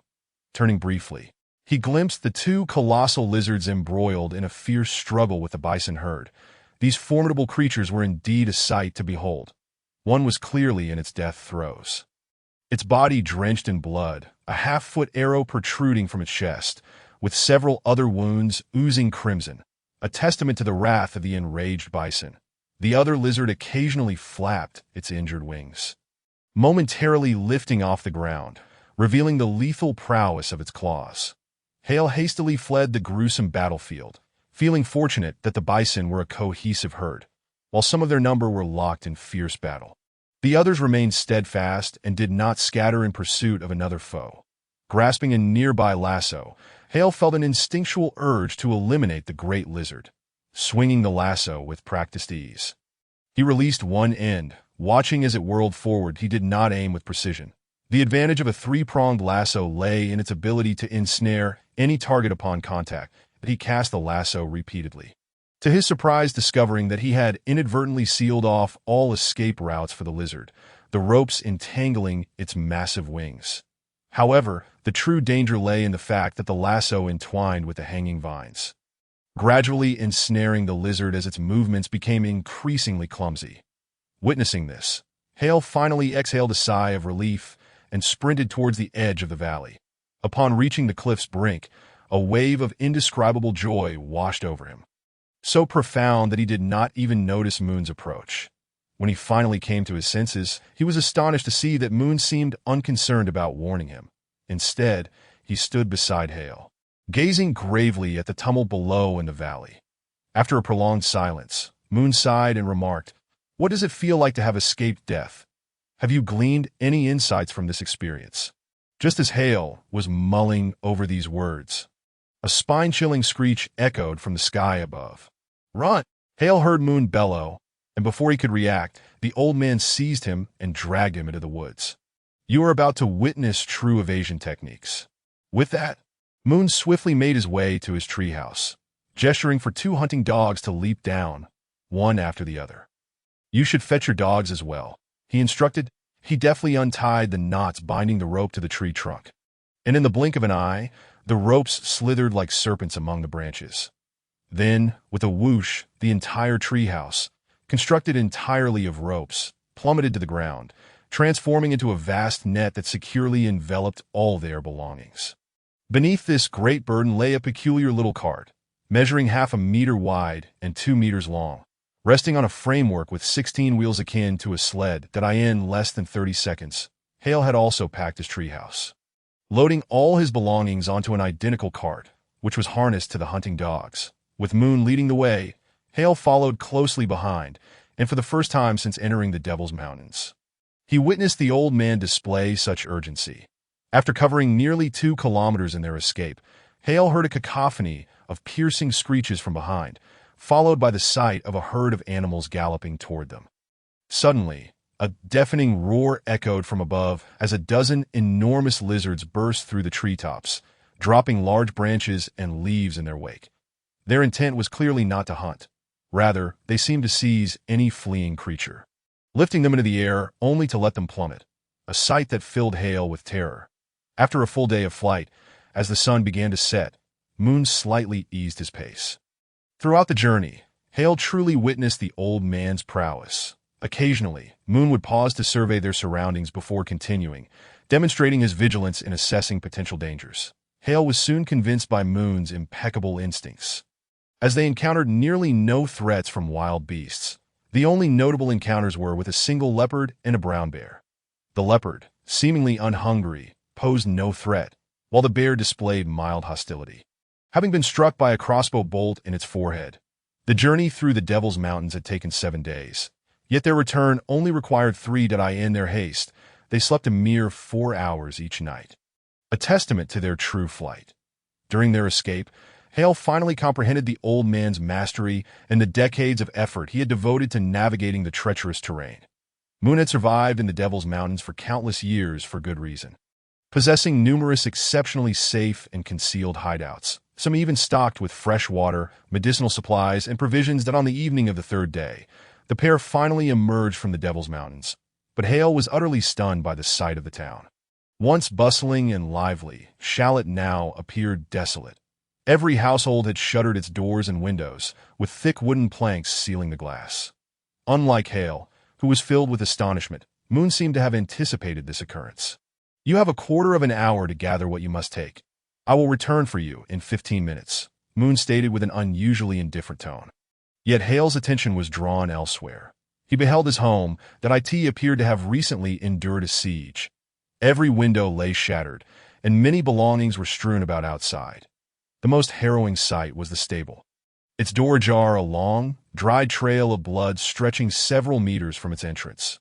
Parting ways with Moon at the threshold of his home, Hale pushed open the barricaded gate, urging the hunting dogs and cart into his estate. Upon entering, he hesitated to leave the dogs outside, knowing the peril it posed. Inside, chaos reigned. Deep claw marks marred the walls, and all the furniture lay overturned, as if a band of marauders had ransacked the place. Staring at the disarray before him, Hale stood in a daze until he recalled Moon's instructions. Returning to his bedroom, he found the closet door still securely locked, its contents untouched, a stroke of good fortune, for the lizards could not unlock doors. Hale hastily packed his clothing into a suitcase and returned to the hall. The cellar, too, remained unscathed, and he dragged the peculiar cart inside. For Hale, the most crucial items lay hidden within. From the safe, he retrieved his spellbook and notebooks, placing them into his suitcase, fastening a luxurious gun belt around his waist, and sliding 2 pistols into their holsters. Locking the cellar door, he pushed a large cupboard against it, feeling a measure of relief. Though the front door's lock had lost its significance, Hale still secured it before quietly standing at the entrance, suitcase in hand, flanked by his hunting dogs that a few minutes later. Moon arrived with a cart, a mouse cage vehicle that could accommodate 4 people, albeit rather snugly, with 2 bench seats placed back to back and the front door propped open by 2 support rods. Serving as a sunshade, Moon occupied the left front seat, also acting as the driver. Unlike the other mouse cage vehicles, the horse pulling this cart was draped in protective coverings, resembling the armored steeds of centuries past. Herding all the hunting dogs into the rear compartment, Hale took a seat beside Moon, with the suitcase positioned on the back seat. Moon flicked the reins, and the cart rolled onto the empty road. The silhouette of Shallot gradually receded, prompting Hale to finally voice his concern. Was it those great lizards? Moon fell silent for a moment before replying. In Shallot, such occurrences are commonplace. The beasts within the Devil's Mountains possess a vengeful spirit, and once provoked, they will not rest until they find the instigator of their ire. In a fit of rage, they might even assault quaint towns and unsuspecting passers-by. This sporadic occurrence has long been referred to as the frenzy of beasts from the surroundings. Therefore, it is prudent never to mention that incident in the presence of others. Hell nodded hastily, fully aware of the consequences of revealing that he was the architect of this calamity. How long does the frenzy of beasts from the surroundings last? He inquired, initially intending to ask how many lives might be lost in this disaster, but wisely refrained from doing so. Perhaps a few days, or it could extend for months. It largely depends on when the enraged creature's fury subsides, or if it is slain. The old man seemed to ponder something, his expression gradually darkening as if touched by a distant memory. Then why should we flee? If we eliminate that great lizard, won't everything be resolved? Hell questioned, his inquiry partly stemming from a desire to lighten the oppressive atmosphere. As he felt a twinge of guilt at that moment, the elder's countenance hardened, clearly displeased with Hell's statement. You certainly have not scrutinized the book I provided you. That great lizard is properly known as the spiked winged lizard dragon. Among carnivorous dragons, the spiked winged lizard dragon is one of the few that exhibits pack behavior. It is quite intelligent and harbors a fierce grudge that, if I am not mistaken, the Buffalo Valley has likely lost all its buffalo by now. Even I would be doomed in the face of a pack of spiked winged lizard dragons. After all, I am merely an ordinary man, and an elderly one at that. However, there is no need for you to be overly concerned. While Zualut may be remote, it is indeed of great significance. If the Baru wish to maintain stability in Blanton, they will undoubtedly dispatch troops. The news of Zualut facing another frenzy of beasts had already reached the nearby towns, leading Hell to observe numerous carts crowded with merchants who had intended to pass through Zualut. With hardly anyone traveling the roads, Moon's carriage sped along swiftly to save time. The old man even traveled through the night. For him, who could freely navigate the Devil's Mountains, night travel posed little challenge. Witnessing the elder's exertion, Hell felt reluctant to sleep, despite feeling quite weary after 4 days of fleeing. Fortunately, the adjustments made earlier had enhanced his stamina, allowing him to muster the energy to continue. Comparing himself to the elder Moon, Hell felt a pang of discouragement. After all his physical conditioning, he found himself outmatched by an old man, leaving him to wonder what remarkable prowess the elder must have possessed in his youth.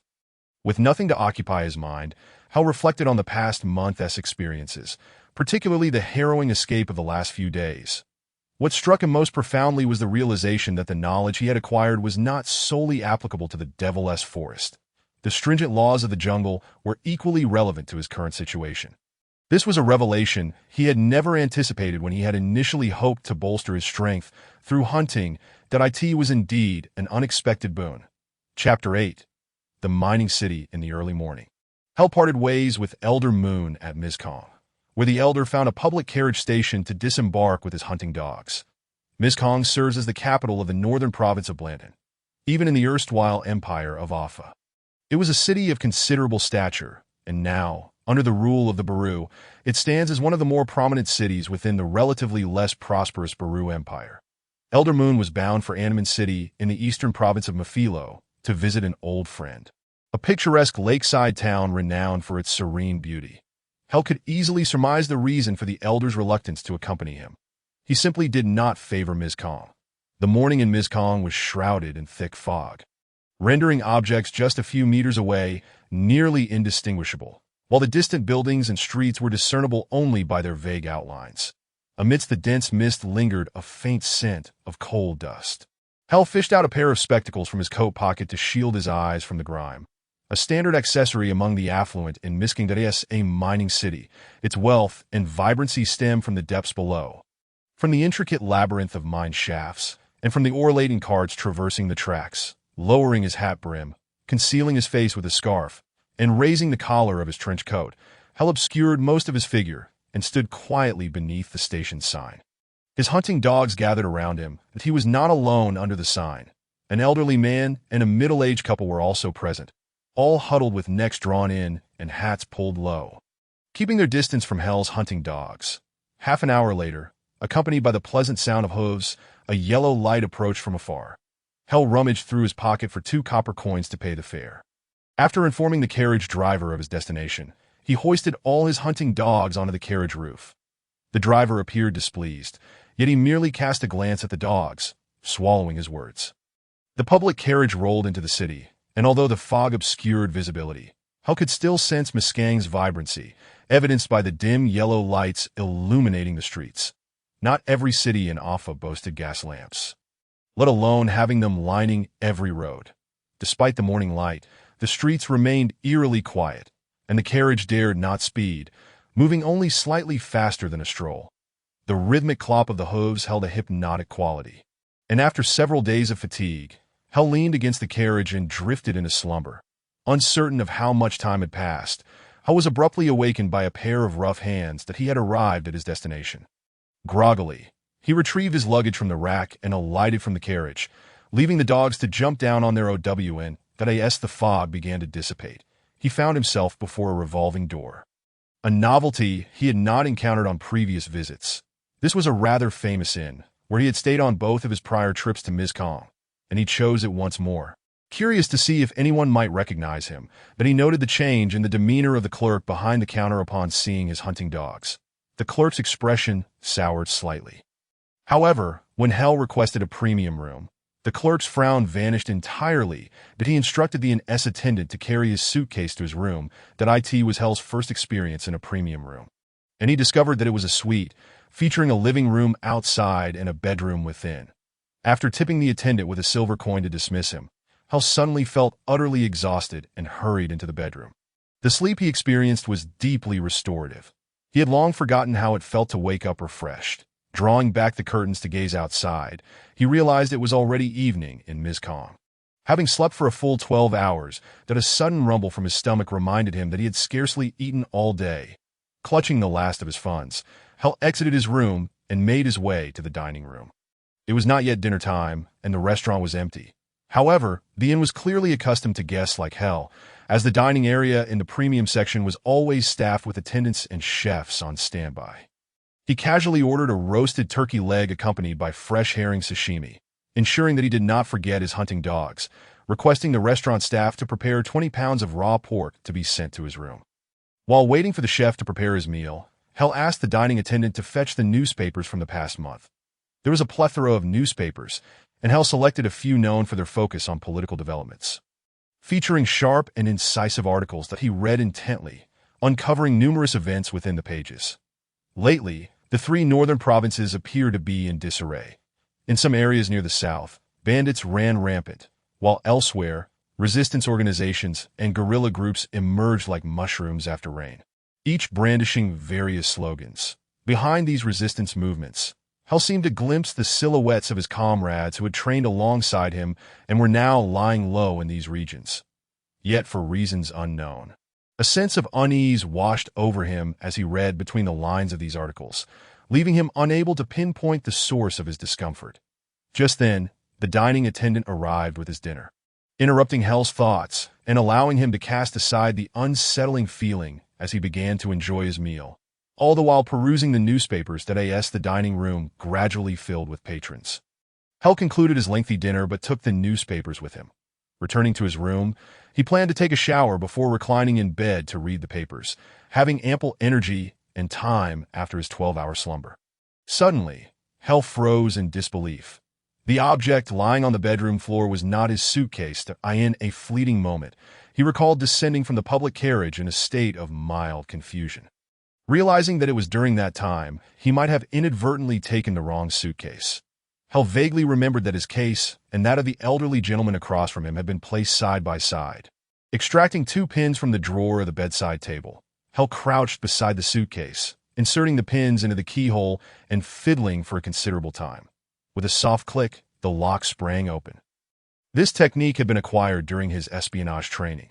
Upon opening the suitcase, he found its contents somewhat reminiscent of his own. Apart from clothing, it was filled with books, while his suitcase contained an incomprehensible tome on magic. This one held texts equally perplexing, with characters so peculiar they surpassed even those of arcane scripts. Hell meticulously examined each item within the suitcase, employing a method of inspection also imparted during his spy training. From the contents, he unearthed 3 items that could be deemed clues: a ring engraved with initials, a train ticket from Hobo to Mizcon retrieved from a pocket, and an invitation. The invitation was addressed to a certain Lars Hobbs. Scheduled for the following evening, with the signature of the issuer, 1 Hills Gorel, inscribed below. Hell found the name strikingly familiar. After a moment of contemplation, he recalled having encountered it in a newspaper he had perused earlier. After spending over half an hour, he finally located the article in a newspaper dated 3 weeks prior. The piece, published in the Brandon Times, was situated in an inconspicuous spot and clearly targeted the decree by the Baru authorities that categorized the residents of the 3 major provinces into 7 distinct ranks. However, the article was artfully composed, devoid of any extremist language, merely pointing out a few individuals belonging to the first 2 ranks who, while not stripped of their possessions, had relinquished their supervisory roles. Notably, the article mentioned several names, among them Hills Gorel, individuals who, despite no longer holding official positions, retained significant power in Hell's mind. These individuals bore the mark of traitors, having undoubtedly committed acts that aroused the disdain of the Baru populace. Suddenly, Hell found himself intrigued by both the article and its author, as well as by Mr. Hills Gorel and the dealings he had with the Baru. Unraveling the intricacies behind this matter seemed far safer than contacting those resistance organizations, and perhaps even more meaningful. Deep down, Hell held little regard for these resistance groups. After a month of careful analysis, he was nearly convinced that they stood no chance of success, that he was well aware of the strength of the Baru military. And the stubborn, uncompromising nature of the Baru people suggested that the authorities would pursue the resistance with relentless fervor. To him, the resistance groups appeared to be akin to a scattered collection of sand. Furthermore, he was equally assured that the Jaffa Empire would not embark on another war in the near future. The disparity between the armies of Jaffa and Baru extended beyond mere weaponry. This was evident even to an outsider like him, let alone to generals who graduated from military academies. It was impossible for Jaffa to deploy their forces. Conversely, Baru had no such limitations. The number of troops stationed in the 3 major provinces was merely a matter of administrative orders. Knowing that the resistance was bound for catastrophic failure, Hell could see no reason to wade into such murky waters. However, defying orders from above was equally unwise. Thus he felt compelled to act. Driven by an inexplicable intuition, Hell sensed that behind this situation lay something he sought. The following afternoon, he spent 25 marks to rent an appealing suit from the inn and, with the invitation in hand, departed the establishment. That he casually hailed a cab on the street, showing the driver the address from the invitation, and climbed into the carriage. The cab swiftly exited the city, and the outskirts of Mizcon were lined with rows of iron tracks, winding towards the distant mountains. Though night had fallen, the glow of distant flames remained visible. Hell had heard that the massive steel furnaces burned perpetually. The rural roads were uneven, causing the carriage to jolt violently for over an hour until it turned onto a narrow, tranquil path flanked by dense trees deliberately planted to shield against smoke and dust. After traveling 5 or 6 kilometers, the path meandered into a valley, and moments later, Hell beheld a hillside aglow with lights. As the carriage rolled into the illuminated area, he was taken aback by the sight, questioning whether he had stumbled upon a palace. The structure before him was a 3-story edifice, spanning 200 to 300 meters. Embodying the style of the governor's era, yet brimming with the imposing grandeur reminiscent of the reign of Emperor Pulnaba. Under the flickering illumination of countless torches, it appeared even more magnificent. A vast lawn lay before the building, while a grand garden surely stretched behind it. Stepping from the carriage, Hell felt as though he had entered another world, a world starkly different from the one he knew. The long line of opulently adorned private carriages and the bejeweled ladies in attendance easily evoked images of the noble class preceding the Great Revolution. The cab departed on its own accord, leaving Hell in a quandary about how to return.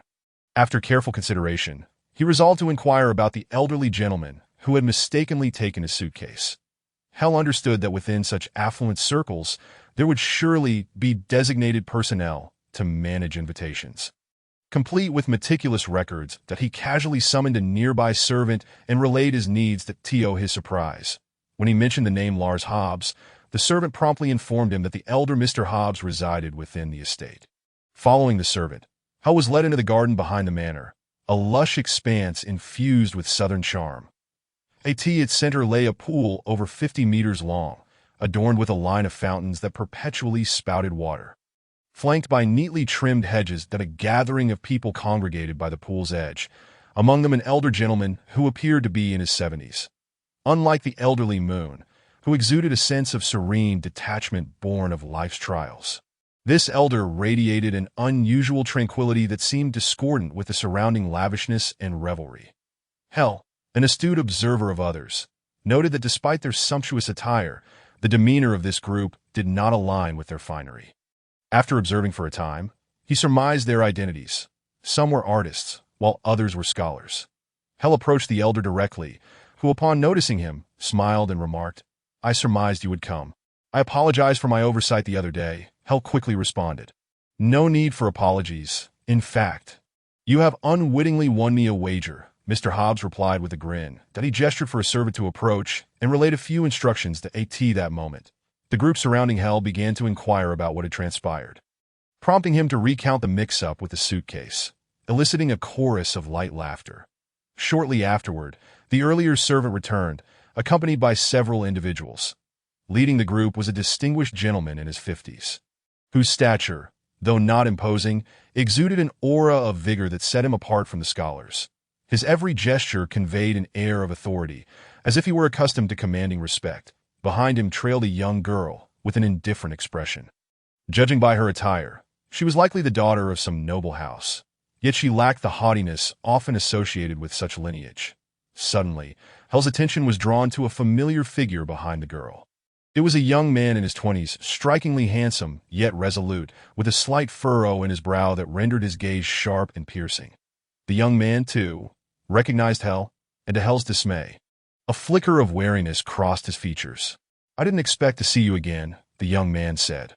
"Major Martin, do you know this unexpected guest?" the dignified elder inquired, his demeanor shifting to one of amiable humility. "Major," Hell's heart raced as he suddenly realized he might have let slip a significant opportunity. The blond, blue-eyed youth was none other than the captain of the Baru cavalry squad he had encountered when bandits had blocked his path on the way to Shullet. He distinctly remembered that at that time, the young man had held the rank of lieutenant. It was inconceivable for a lieutenant to ascend to the rank of major in such a short span of time. There exists but one explanation. What he initially beheld was not the true military rank of the young Baru officer before him. What kind of secret could necessitate such stringent protection that a mere major would masquerade as a lieutenant? Tasked with the duty of escort, the tightly drawn curtains, the perpetually sealed carriage compartment, the fragrance of perfume wafting from within, each element appeared so peculiar.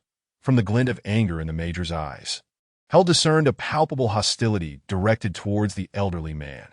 Beneath that anger lay a barely perceptible scorn, and the shifting expressions of the old man further indicated that the major instilled fear within him. In that fleeting moment, Hell grasped the nature of the young major's role. Their relationship might very well resemble that of cat and mouse, but he had not anticipated that his prey concealed within the urban jungle. He would so soon confront his hunter. The memory of their encounter on the road to Shulud sent a shiver down his spine. The major was undoubtedly a formidable character, and Hell was acutely aware that he was no match for him. Facing him directly afforded no advantage. The only strategy Hell could conceive was to feign madness. However, pretending to be foolish also required a certain degree of finesse. The most convincing fools are those who do not appear foolish at all. Similarly, Lying possesses its own intricacies. The most masterful falsehoods are those that contain no hint of deceit. Such lies, even when subjected to exhaustive scrutiny, reveal not a single flaw before the gathered audience. Hell began to weave his narrative of truth intertwined with deception. Recounting his encounter with the bandits and how he came to know the Baru officer, he then spoke of his separation from the cavalry squad, mentioning his stay at the villa in Shulut and candidly discussing matters concerning Moon. With fervor, he recounted their experiences in the Devil's Mountain Range, and with a tone laced with trepidation, he described the surrounding beast calamity, though he notably omitted the fact that he was the very cause of it. He sighed deeply, as if sharing his woes with those around him, stating, "You can scarcely imagine what it feels like to flee without pause for 4 days and nights. I doubt you can truly grasp the terror of the surrounding beast calamity." He continued, "I can tell you that my heart only found solace when I boarded that public carriage. Yet it was precisely then that I mistakenly took Mr. Hobbs' suitcase, which led to this unexpected meeting with all of you." While narrating his tale, Hell made no deliberate effort to glance at the Major. Yet his peripheral vision remained acutely aware of him, that he noted that when he mentioned the surrounding beast calamity, a peculiar expression flickered across the Major's face. Just as he contemplated probing further into what piqued the Major's interest regarding the beast calamity, the attendant approached, carrying a suitcase. "I trust you have the key," the Major said, accepting the suitcase and placing it upon the table. "Why not open it and verify whether it is indeed yours, while also checking if anything is amiss inside?" Hell felt a profound hesitation. The contents of the suitcase were of little consequence. But the troubling presence of the spellbook and accompanying notes posed a significant risk. While others might overlook these items, the Major, whose status was likely not dissimilar to his own, would undoubtedly raise suspicions. Hell was vexed by the lack of a plausible excuse to reject the proposal. Verifying the contents on the spot was a necessary courtesy. "Is there a problem? Have you forgotten the key?" the Major pressed, clearly unwilling to allow Hell an escape. "Mr. Galler, with so many rooms in your estate, surely you must employ a dedicated locksmith. Might we summon him for assistance?" "That would be unnecessarily cumbersome," Hell replied hastily. He retrieved a set of keys from his pocket, inserted one into the lock, and heard a soft click as the latch sprang open. Upon fully unfastening the suitcase, Hell was taken aback. Chapter 9. The Transaction. Inside the suitcase, apart from his clothing, lay nothing else. The spellbook and notebook that had once occupied it were conspicuously absent. Hell quickly composed himself, relieved that he had kept his head bowed while opening the suitcase, thus concealing his changing expression from the Major. Just as he suspected, Major Martin scrutinized the contents with keen interest, yet his face inevitably betrayed a look of disappointment. Undeterred, he stepped closer, rifling through Hell's belongings and meticulously examining each item. But alas, nothing was uncovered. To conduct a more thorough inspection would require cutting the suitcase open, an act too brazen that would surely incite ire. Disheartened, the Major turned away, though such behavior was undeniably impolite. He clearly cared little for the sentiments of those present. The elderly man cast a sheepish glance at the Major's retreating figure, then turned to Mr. Hobbs, forcing a smile as he spoke. "I must concede. This wager is yours that I intend to challenge you again in the future, but for now, I must take my leave. Please entertain our unexpected guest." With that, the old man hurried after the Major. "I feel a profound dissonance with everything around me," Hell remarked, a hint of self-mockery in his shoulders that as he had anticipated, the expressions of those nearby revealed threads of sorrow, with some even flashing glimmers of anger. "It depends on how you define surroundings," the elderly gentleman replied with a smile. "If surroundings refers to this entire estate, you may have a point. However, if you confine it to our company, you will find no discord between you and your surroundings. Should you narrow the scope even further to within a centimeter of your body, you would discover harmony in every place." "Lars, cease spreading your incomprehensible philosophical musings," interjected a round-faced man with a ruddy nose. "It is not as difficult to grasp as you assert. Rather, it is a precious culmination of wisdom." The old man countered, "That wisdom is the remnant of a civilization long vanished, of little utility to contemporary society," the stout man retorted obstinately.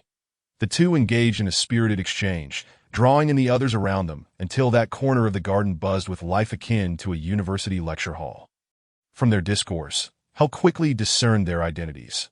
They were indeed scholars, many of whom were quite renowned in their respective fields. The elderly man who had mistakenly exchanged suitcases with him was an authority on ancient civilizations. Hell couldn't help but reminisce about the books he had discovered in the suitcase, texts written in a script he had never encountered, likely remnants of a lost ancient civilization that he casually inquired about their accommodations. And as he had predicted, the estate had prepared rooms for them weeks prior. The one who extended the invitation was none other than Mr. Galler, the esteemed entrepreneur and owner of So Long Steelworks, who had mentioned in his correspondence that he wished to fund their research endeavors. For the majority of those gathered, the prospect of financial support for their studies was exhilarating, resulting in almost universal acceptance of the invitation. Some had already resided there for a fortnight, while a few, like Mr. Hobbs, had only just arrived in Mizcon the previous day. Hell observed the earliest arrivals. Their faces bore an unmistakable heaviness of unresolved sorrow. With prior knowledge of the generous benefactor, Hell readily inferred the underlying motives. Having acquired the intelligence he sought, the wisest course was to extricate himself swiftly, committing to memory the names, identities, and areas of expertise of each scholar. Hell excused himself, leaving his address with the elderly man and arranging for him to retrieve his suitcase the following noon. Borrowing a carriage from the estate's owner, Hell hastily returned to the inn with his belongings. Upon entering his room, he noticed his hunting dog sprawled in the parlor, deeply asleep. This struck him as unusual. As their master, he was acutely aware of their sleep patterns, and they were typically vigilant, rousing at the slightest disturbance. Hell inhaled deeply. His sense of smell, though inferior to that of a dog, was still significantly more acute than that of an ordinary human. He detected no trace of anesthetic gas permeating the air. He considered another possibility, the influence of magic. Within the realm of mental magic, various forms of hypnosis existed, more than sufficient to subdue his hunting dogs. Hypnotizing his hunting dog was, of course, a means to access his chamber. The only individual capable of such an act could only be Major Martin, who seemed to have begun to harbor suspicions about himself. Fortunately, there was nothing in the room that could potentially betray his identity. Even the 2 bobby pins used for unlocking had been discarded. And before his departure, he had returned all the newspapers he had borrowed. Should an investigation arise, the most one could ascertain from the servants would be that he had requested numerous newspapers. Suddenly, it occurred to him that since someone had already scrutinized him, it was entirely possible that he was being watched at this very moment. With this thought, he abruptly flung open the door. The instant Hell stepped into the corridor, he caught sight of a startled movement. A person seated on a sofa at the end of the hall, reading a newspaper, had just raised the paper to shield their face as he emerged from his room. "Bring me hot water," Hell commanded a hotel attendant. Nevertheless, his gaze remained fixated on the individual with the newspaper. From the person's furtive behavior, Hell was utterly convinced that this individual had been dispatched to monitor him. Half an hour later, 5 or 6 hotel attendants wheeled in a large barrel filled with hot water, adjusted to the temperature Hell had requested.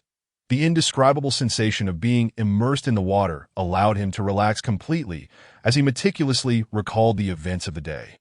Realizing that aside from the borrowed newspapers, which might raise suspicion, there were no significant flaws in his cover, Hell exhaled in relief. His next objective was to dispel any doubts those surveilling him might have. To achieve this, the best course of action was to behave like an ordinary person. Hell suddenly remembered the damned assignment they had been given.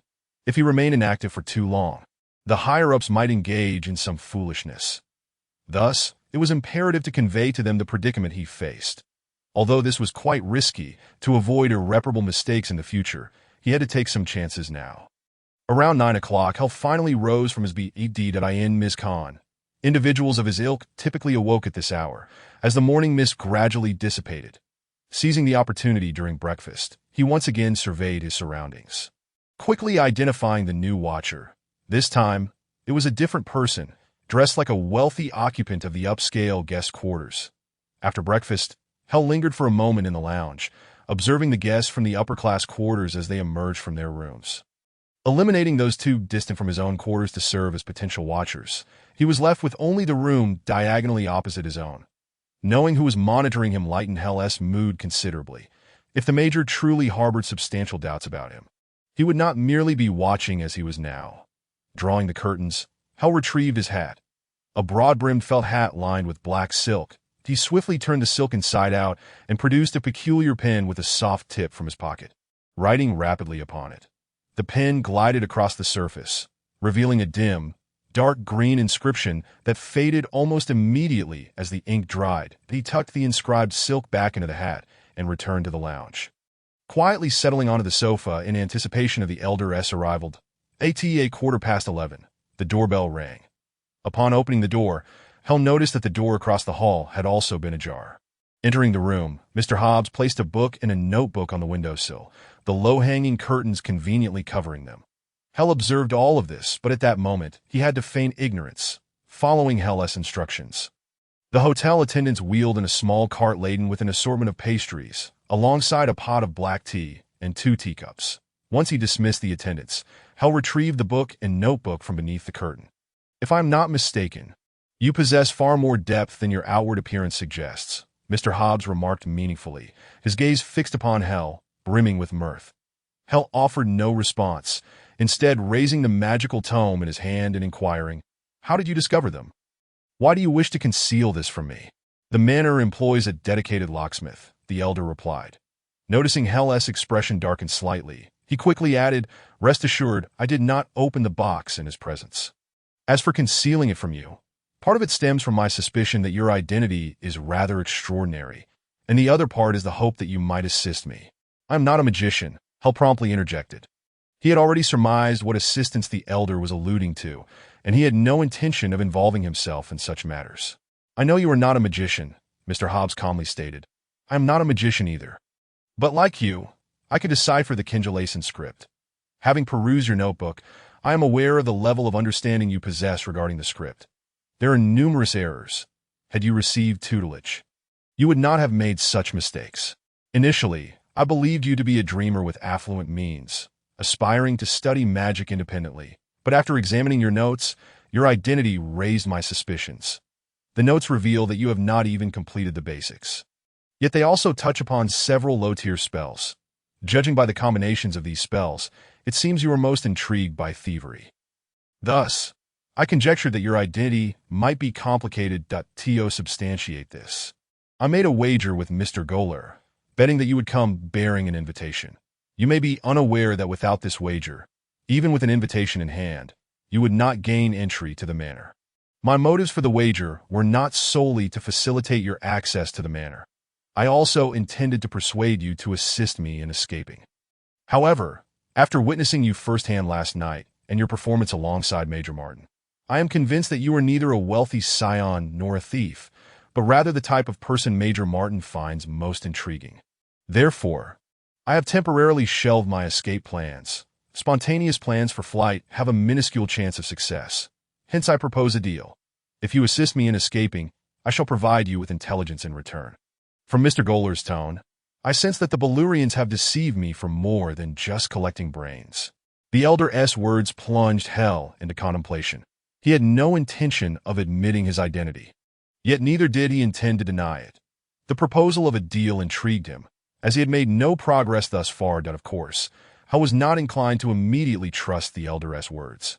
Nor could he guarantee that Mr. Hobbs was not a mere bait. Yet, even if he were bait, Hell intended to exploit the opportunity as much as possible. "I know a fine restaurant. Allow me to treat you to lunch," Hell said, rising to his feet and casually stowing the book and notebook in his waistcoat pocket. Summoning a cab, Hell and the elder arrived at a restaurant named Wind Chime 5 minutes later.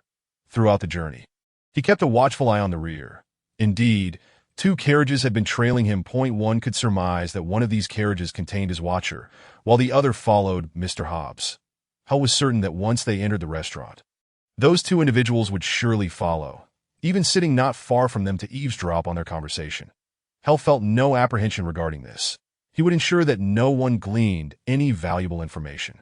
He was confident that those tailing him could never fathom that his reason for coming here was not for the company of the elder, but rather to meet someone else. Upon entering the restaurant, which was spacious with 3 levels, the ground floor alone boasted over a dozen tables. The decor felt rather antiquated, evoking a sense of time-worn nostalgia. Hell speculated that the restaurant's name, Wind Chime, might have been inspired by the essence of the poet Shelley's work, The Traces of the Wind. A server in his 40s stood by the coat rack near the entrance. Hell handed over his overcoat and hat to the server, and as he passed the hat, he seemed to nonchalantly flick the brim. The server maintained an impassive demeanor, yet when he handed Hell's overcoat and hat through a small window to the person within the cloakroom, he too flicked the brim with his fingers. Inside the cloakroom, the attendant swiftly removed the black silk lining and replaced it with a new 1.2 hours later, thousands of kilometers away at the headquarters of the Military Intelligence Bureau. A young man draped in a robe hurriedly traversed the corridor.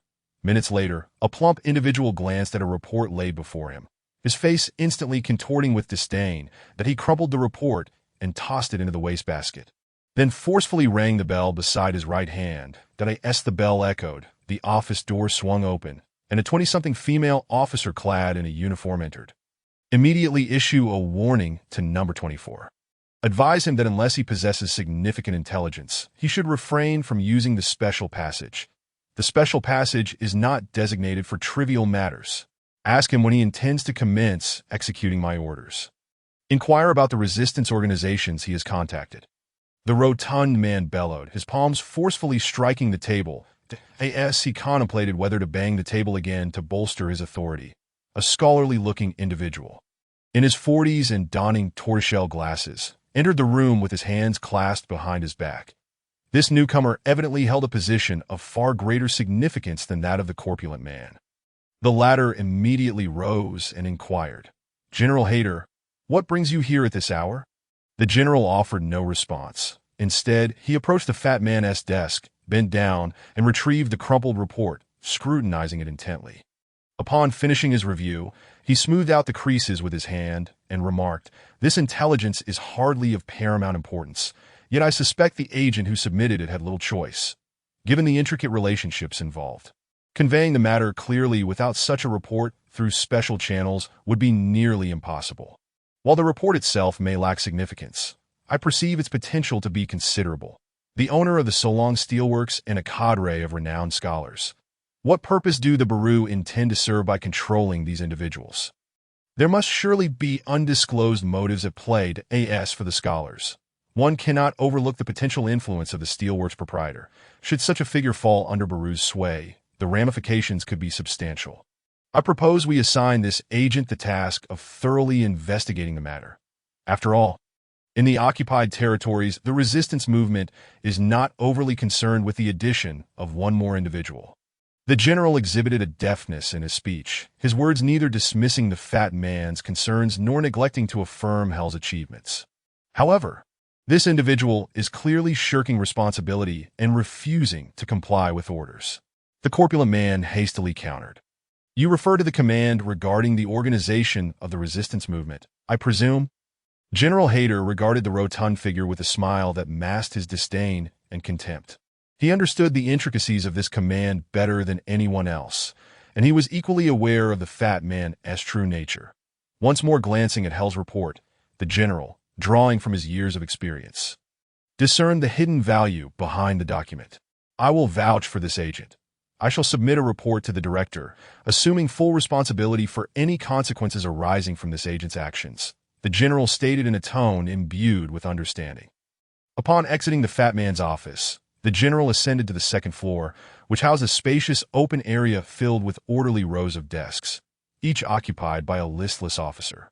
"It must be quite arduous to work under him," General Hayter inquired with a light chuckle. Although he did not explicitly identify who he referred to, the implication was clear to all present. The officers dared not pursue the topic further, a reaction anticipated by the general, who sighed softly and remarked, "We have all been engaged in this espionage business for quite some time now.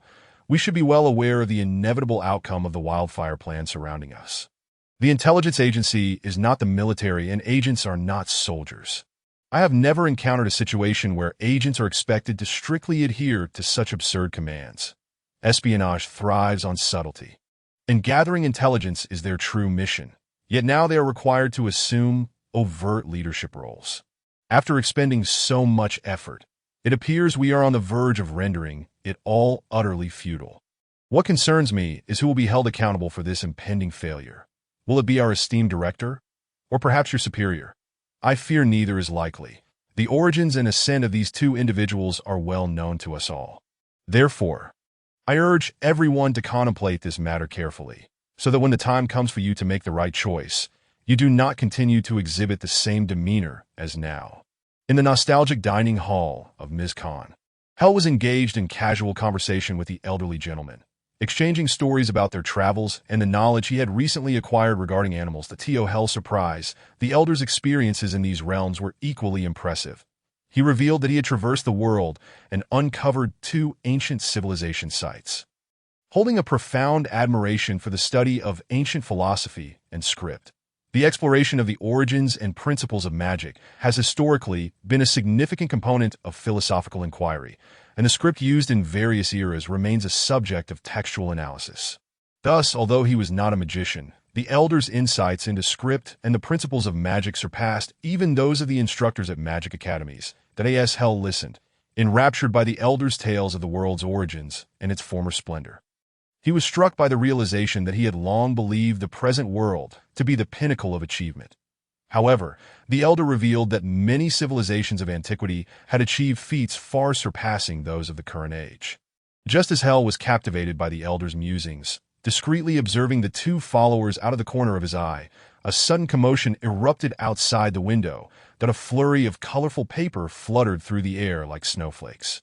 While on the street below, numerous pedestrians scrambled to seize the papers. Hell was acutely aware of what was inscribed on those sheets. Countless fervent patriots dissatisfied with the Baru Empire's rule. Predominantly youths filled the 3 major provinces. Nonetheless, Hell had no intention of getting involved in this matter. He was eager to avoid any complications. We should leave swiftly.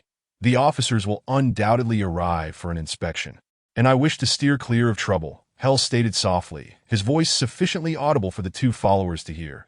After settling their bill, Hell and Mr. Hobbs stepped outside, just as they stood by the roadside. Attempting to hail a cab, a rushing throng surged past, and within moments, the 2 figures vanished into the crowd. This sudden turn of events sent the 2 followers into a frenzy as they anxiously scanned their surroundings for their quarry. A quarter of an hour later, the 2 disheartened followers, their spirits flagging, boarded a carriage to depart. Meanwhile, at the rear entrance of a neighboring shop, 2 figures emerged in succession. They had not been swept away by the crowd, but had cleverly evaded the 2 followers. For Mr. Hobbs, it was imperative that he visit 2 friends without disturbance. While Hell had his own reasons for seeking temporary freedom, the 2 prepared to part ways. A distant siren pierced the air, followed by a young man clad in a coarse shirt and suspenders, a newsboy cap perched atop his head, rushing down the alley. Close behind him trailed 2 officers wielding nightsticks, the leading officer blowing his whistle as he ran. The sharp sound of the whistle attracted even more officers, and within moments, 5 or 6 additional officers converged from the opposite end of the alley, cornering the young man. The officers advanced menacingly. The youth suddenly emitted a high-pitched scream akin to that of a woman. The scream caught Hell's attention. He turned to look, and upon glimpsing the scene, he stood frozen, as if paralyzed. Another scream rang out. The sound jolted Hell from his stupor, and he gazed in bewilderment at the elder beside him, who wore a similarly astonished expression, confirming to Hell that he had not been mistaken. "You must go and assist," the elder urged, his voice tinged with urgency. Chapter 10. The mysterious individual. A group of officers emerged from the alley, escorting a young girl. Just meters from the alley's mouth, 6 prison wagons awaited, reinforced with iron bars. Their doors locked with both a padlock and a bolt, making escape from within nearly impossible. In addition to the prison wagons, several black police carriages were parked along the roadside. Witnessing this scene, both Hell and the elder were deterred from taking any rash actions. That moment, a cacophony of noise approached from a distance, as if a large crowd were rushing toward them. Minutes later, a dense throng materialized from the eastern end of the street, their imposing presence reminiscent of an army preparing to march into battle. The officers immediately fell into disarray. They hurried to block the road with police carriages to prevent the approaching crowd from nearing the prison wagons. While sending a few officers to summon reinforcements, observing the standoff, Hell felt a slight sense of relief, though he held little faith in the makeshift gathering of impassioned patriots. "I wish to rescue her, but regrettably, I lack the necessary tools," Hell lamented to the elder beside him. "I have a friend nearby. He should be able to provide what you need," the elder insisted, unwilling to relent. The girl held immense significance for him. Hell could easily surmise the elder's motivation, for she was equally important to him. Casting a glance at the officers, he resolved to take a risk. The courage that emboldened Hell stemmed from his belief that the officers were not much stronger than the fervent patriots. They too were a disorganized mob. Moreover, not all the officers were necessarily committed to serving the Baru authorities, which meant that with sufficient intimidation, it was likely they could be dissuaded from their resolve. Upon contemplating these matters, Hell instructed the elder to lead him to his friend. Half an hour after Hell's departure, a multitude of police carriages began to converge from all directions, galloping towards the scene. Officers, brandishing truncheons, leaped down from the carriages. The newly arrived officers were equipped with truncheons unlike those of their predecessors, rather than the standard foot-long variety. They wielded rods approximately 1 meter in length, resembling long swords, their ends adorned with serrated, wolf-toothed spikes. The earlier officers, who had been confronting the crowd, suddenly found their demeanor shifting to one of arrogance upon the arrival of these formidable officers.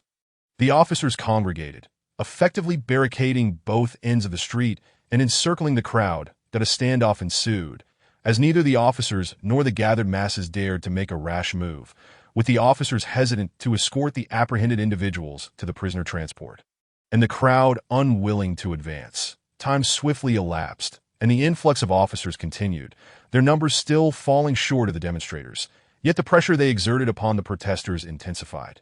Perhaps sensing the encroaching threat, a rallying cry erupted from within the throng.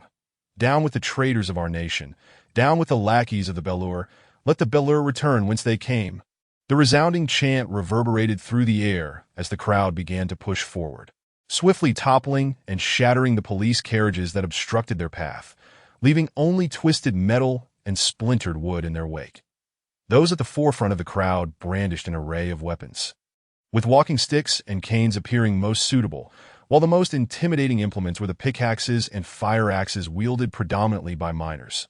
However, the majority resorted to kitchen utensils such as brooms, long-handled spoons, and frying pans.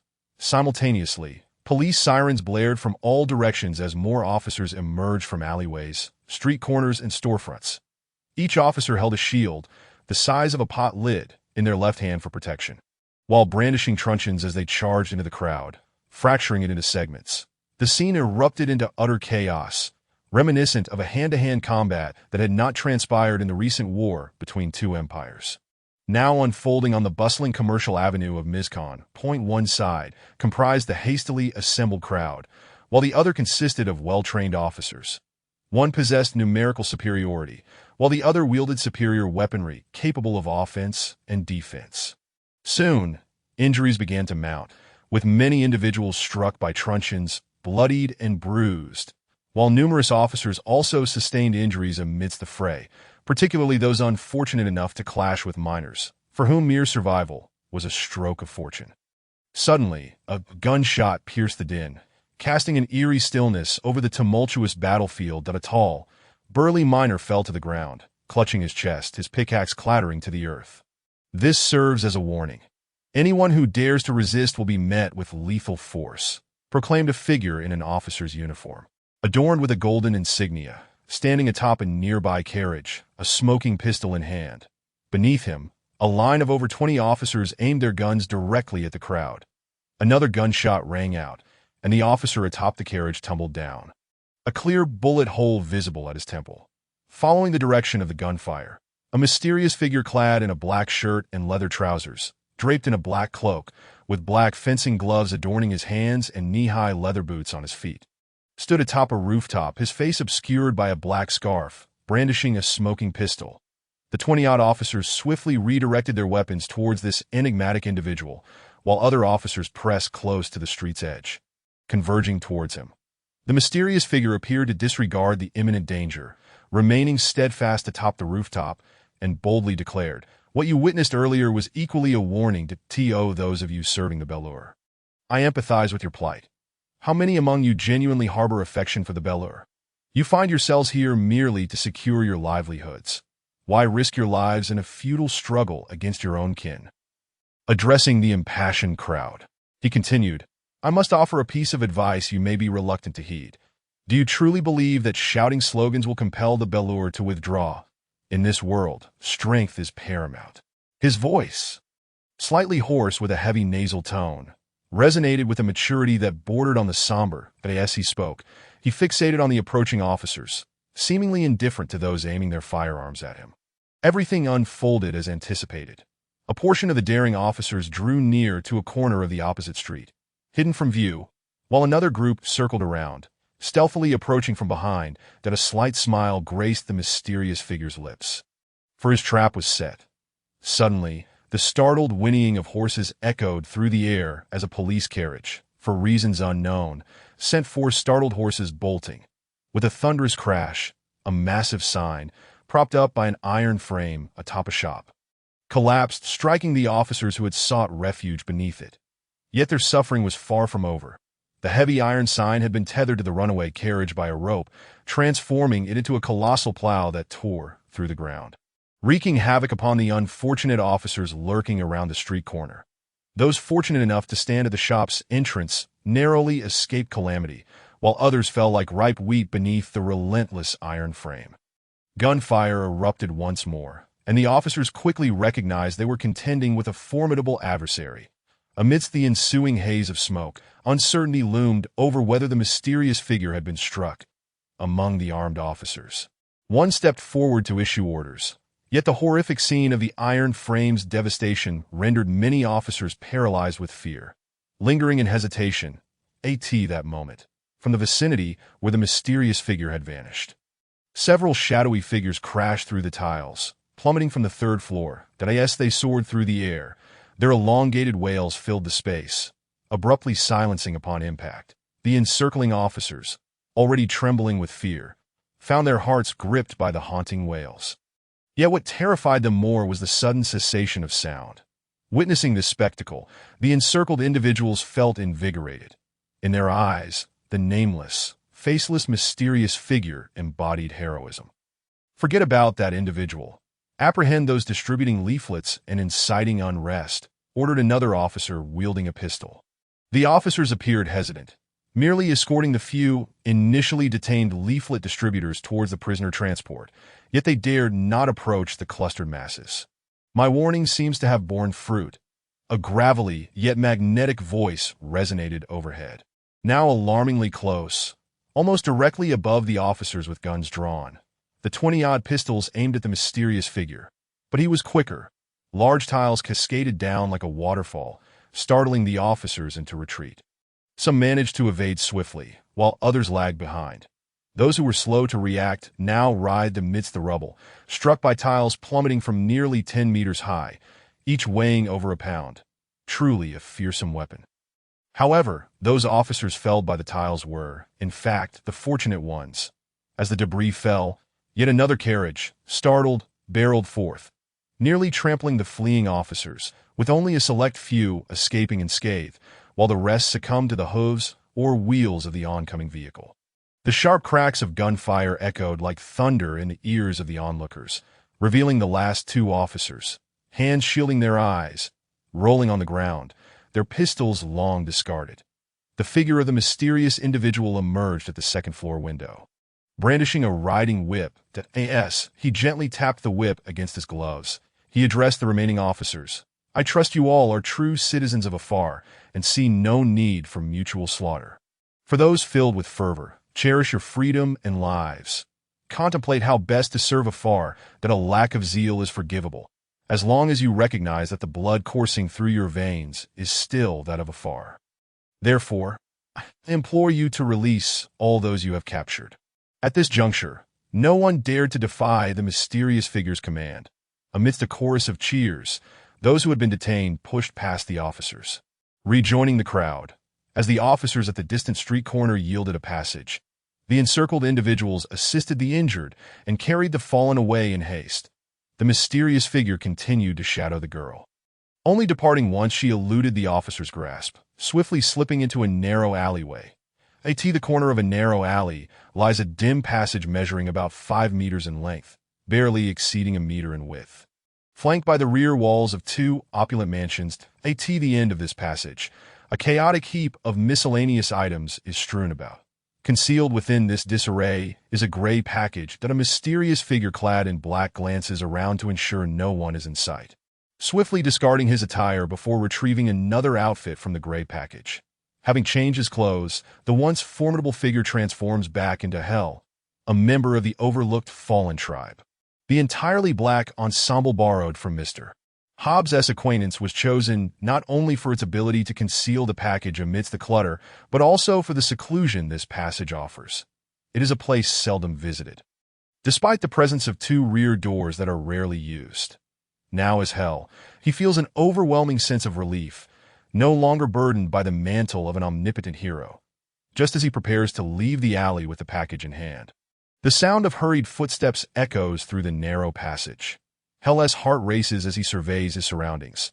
The towering walls on three sides reach heights of several meters, presenting a challenge should he attempt to scale them. Realizing the gravity of his situation, he hastily returns the package to its original hiding place, feigning innocence as he strides toward the alley's exit, that a startled cry escapes the lips of a woman who, with a look of alarm, steps back a few paces. Appearing to be in her 20s, she sports a pink, round-cornered hat and a mane of fiery red hair that lends her alluring visage a touch of boyish charm. Clad in a long dress adorned with pink polka dots, Hell surmises that such an outfit could not possibly belong to her. Her panicked reaction is entirely within Hell's expectations. However, what follows is beyond his anticipation. She swiftly produces a palm-sized handgun from her handbag, aiming it at him. Hell raises his hands in surrender, asserting, "I merely sought a shortcut," unaware it led to a dead end. He attempts to project an air of innocence to his astonishment. The woman exhibits a level of rationality and composure that exceeds his expectations. She keeps the gun trained on him, raising it slightly higher to target his head, stating, "Whether this is a dead end can be determined with a glance from where I stand. The alley's brevity and the clutter at its end leave little doubt that there is no exit." Consequently, Hell's identity becomes increasingly suspect. Perhaps she ought to call the police to investigate whether he is a thief. "Please, do not do that. I swear, I am not a thief," Hell implores, anxiety creeping into his voice. Yet the weapon trained on him leaves him powerless. "That I simply concealed a few items amidst that pile," he adds, resigned that at this moment, his sole intention is to divert her attention toward the heap of debris. Confident in his ability to seize the gun, the dilemma lies in how to handle this woman. Silencing her seems the most prudent choice, yet he finds himself incapable of such cruelty. Proving your innocence is simple. Just return to retrieve what you not attempt to be clever, she commands, her gun unwavering. The two maintain a distance of approximately 1 meter, her vigilance affording Hell no opportunity. Upon reaching the clutter, he retrieves the package and lifts it slightly. "That proves nothing," the red-haired woman insists with a commanding tone. "Open it." With trepidation, Hell unravels the package, revealing a neatly folded black outfit, with the black silk scarf prominently displayed on top. The woman casts a quick glance at it, her resolve faltering. Seizing the moment, Hell swiftly extends his left hand, grasping the gun and pinning the hammer with his pinky finger. Just as he revels in his success, a piercing scream pierces the air, abruptly stifled by both Hell and the woman, who instinctively covers her mouth. Yet it is too late. Footsteps approach from a distance. As Hell contemplates his next move, the woman unexpectedly tugs his hand down, and before he can react, her enticing lips seal over his and instant later, a velvety tongue gently pries his mouth open. Hell is utterly bewildered, yet he understands one thing. This is not the time to refuse. The gun is returned to her handbag, and the package is hastily concealed once more. Hell feels the heat of embarrassment as he hears a sultry whimper near his ear. Yet he remains motionless. The enchanting melody of her voice proves effective. The hurried footsteps that once echoed grow faint and gradually recede. Once assured that all have departed, Hell withdraws from the sweetness of her lips. "What's the matter? Don't you like it?" the young woman inquires softly, her voice dripping with sweetness and laced with a hint of flirtation. "That it was quite pleasant. But why did you do that?" Hell responds, his hands lingering on her enticing waist, relishing the rare opportunity. "I was amidst the parade crowd." "Do you need further explanation?" she replies with a smile, leaning closer to him. "Was your earlier display not a bit excessive? What if those people had come over?" Hell presses on. "In that case, I would have disregarded your feelings, she whispers playfully, blowing a gentle breath into his ear, followed by a light laugh as she seizes the package he had hidden. The streets are teeming with police. With such an obvious item, you wouldn't get far without being stopped. Allow me to safeguard it for you. You may collect it when you need it. She states, can I interpret this as extortion? Hell inquires with a grimace. The woman offers no reply, instead producing a key to unlock the rear door of the alley, asking, would you like to come in? Gazing at her charming face, Hell finds himself swayed, facing an irresistible temptation. Chapter 11. The secret constabulary, an unassuming 3-story apartment, is nestled in a secluded alley behind the bustling commercial street of Miscon. This narrow passage, barely wide enough for a single carriage, leads directly to the apartment's entrance. Existing solely for the sake of this building, the alley is discreet and unmarked. Surrounded by well-known shops, the apartment is almost entirely enveloped by retail establishments and their accompanying warehouses. Few are aware that this apartment serves as the clandestine headquarters of Branton's secret constabulary, covertly orchestrating a network of nearly 2,000 operatives throughout Branton. Typically, no more than a dozen individuals occupy the apartment. With attendance swelling only during meetings, the total number of secret constables in Miscon approaches 400, accounting for about 1/8 of Branton's entire covert force. When necessary, the secret constabulary can summon the resources of the police and military. Thus, 400 personnel constitutes a formidable force. Yet at this moment, Major Martin feels the strain of insufficient manpower, as a series of recent events in Miscon have left him feeling overwhelmed that I am the Branton secret constabulary. Major Martin oversees intelligence operations, holding a position that, aside from the director, is among the most prominent. However, with power comes responsibility, and in the Barut Empire, authority is invariably paired with accountability. Consequently, he has been under immense pressure of late, partly stemming from his suspicions regarding Hell. His instinctive doubts about Hell are peculiar, yet even Martin himself questions the validity of these feelings. Perhaps initial happenstance has rendered him overly vigilant. The reason he remains fixated on his suspicions is not solely instinctual. It is also due to the entanglement of this dubious individual with numerous secrets. Should Hell indeed be a spy, the ramifications could be catastrophic. Thus, Martin's caution is compounded by heightened vigilance. During a routine meeting, he gathers relevant personnel to compile the intelligence collected, hoping to discern any clues that may reveal the truth. Major Martin expends considerable effort investigating the suspect, employing every available resource, even enlisting the aid of secret constables beyond his jurisdiction. From the gathered intelligence, it appears Hell's identity bears no flaws. The name D. Misquith Simuret Musk is already familiar to the Major. According to identification and records, Hell was born in the year 1223 of the Western calendar in the port city of Tarrant. Located in the southern province of York, Major Martin, naturally skeptical of the authenticity of the identification, has requested the local secret constabulary to investigate this Mr. Musk. Yet he finds himself perplexed. This individual's identity appears entirely legitimate. His family is well respected in the area, and many acquaintances recognize him from the shared portraits circulating within the community.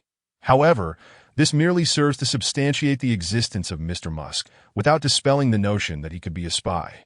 Yet upon examining this gentleman's past, it is difficult to conceive of such a person as a spy that he hails from noble lineage, his ancestors being prominent figures in the region, but following the upheaval of the Offa Revolution. Noble titles not only lost their significance but became a curse of sorts. Surprisingly, however, this family managed to evade the repercussions.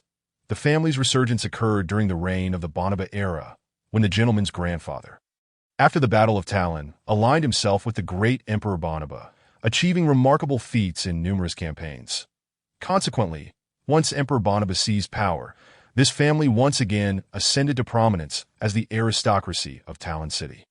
Yet this glory was short-lived. Following Bonaba's downfall and imprisonment on St. Helena Island, the family lost the luster it once enjoyed due to their allegiance to the fallen emperor. During the era of the old dynasty's restoration, this family began a gradual descent until the ascension of King Lambert II, who, recalling the family's past contributions, bestowed a baronial title upon the father of the subject under investigation. After the elder Musk's death, the younger Musk somehow managed to retain the baronial title, presumably through a substantial financial outlay, Though the specifics remain shrouded in mystery, in addition to the title, he inherited a considerable estate, in truth. This family is no longer as affluent as it once was.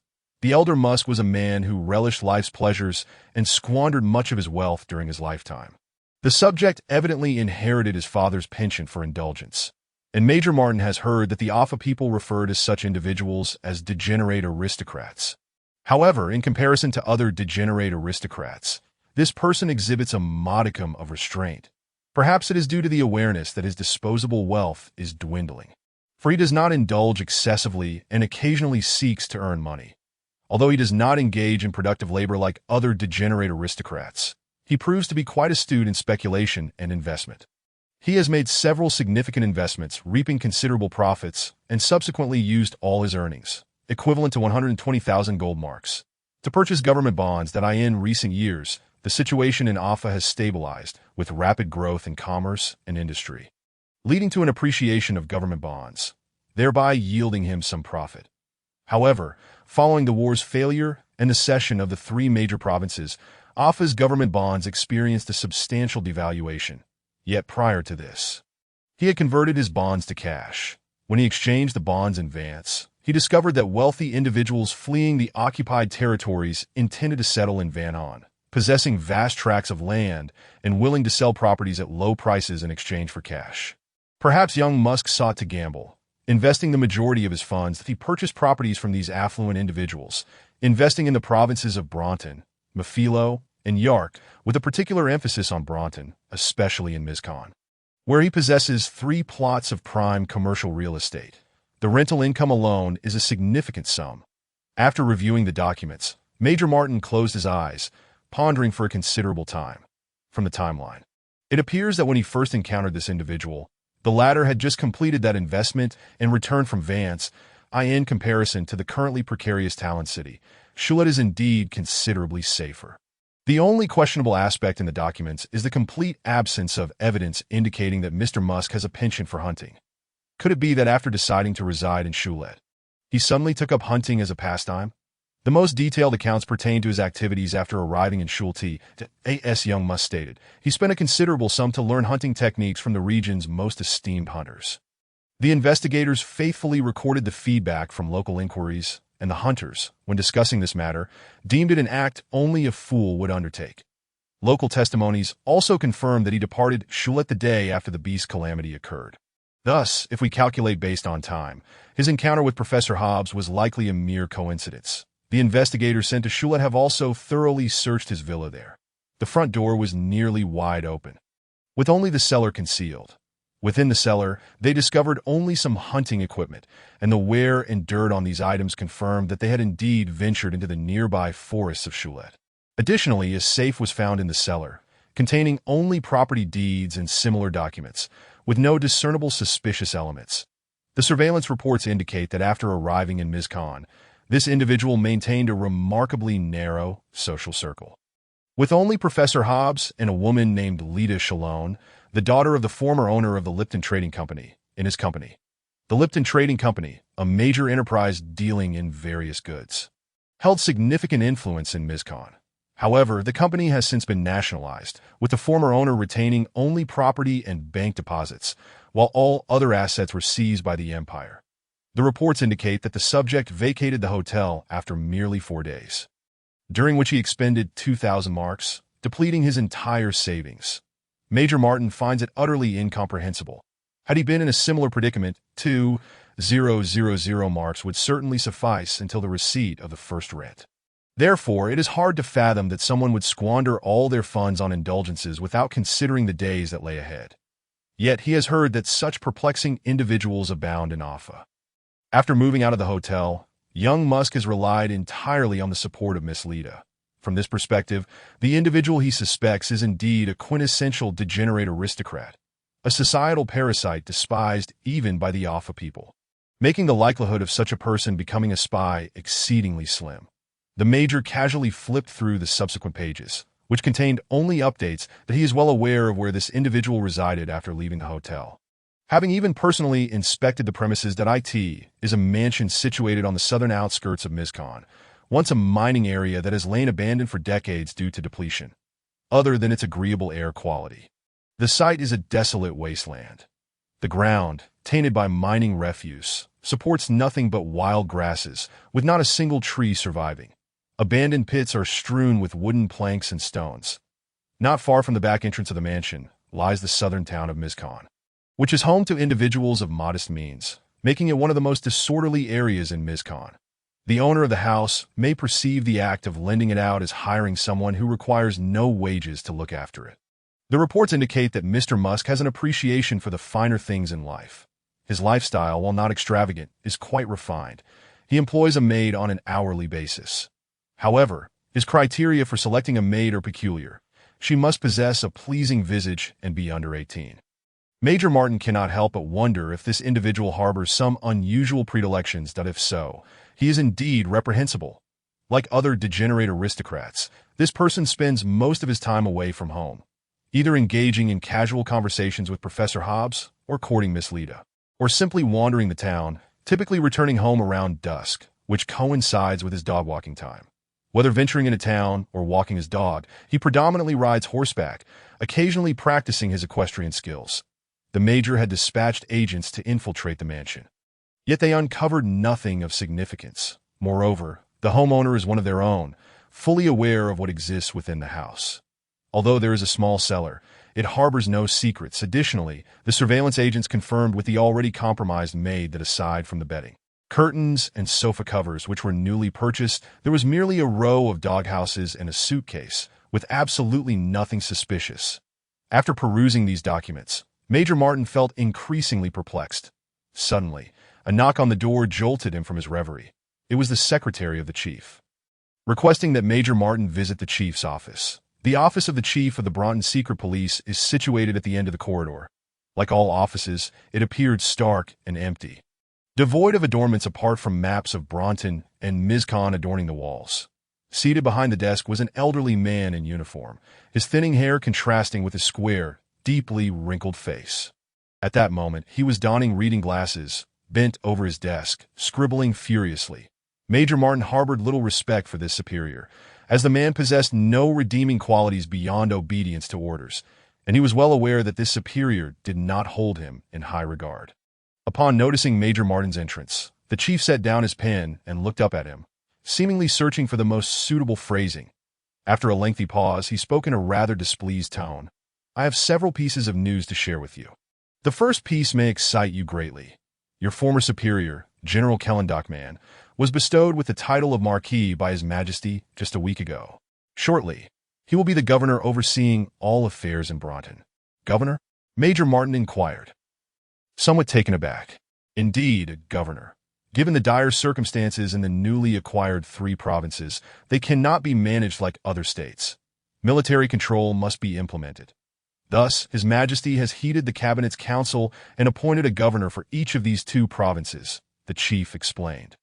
"Not only the governmental affairs and police matters, but even the 2 legions subordinate to Broughton are all dispatched by the governor. Although the secret police do not fall under the governor's jurisdiction and instead take orders from the headquarters. There must be a liaison officer responsible for communication with the governor that I believe you would be most suited for this liaison role." Upon hearing these words, Major Martin did not hesitate, but rather immediately inquired, "When will General Dockman arrive in Broughton?" "I fear it will take some time.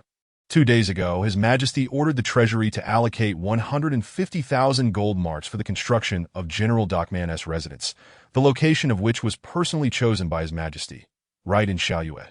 The director looked at Major Martin and continued, "Thus, before that, we must first quell the beast disaster there." Major Martin paused for a moment, then hastily asked, "When did His Majesty make this decision?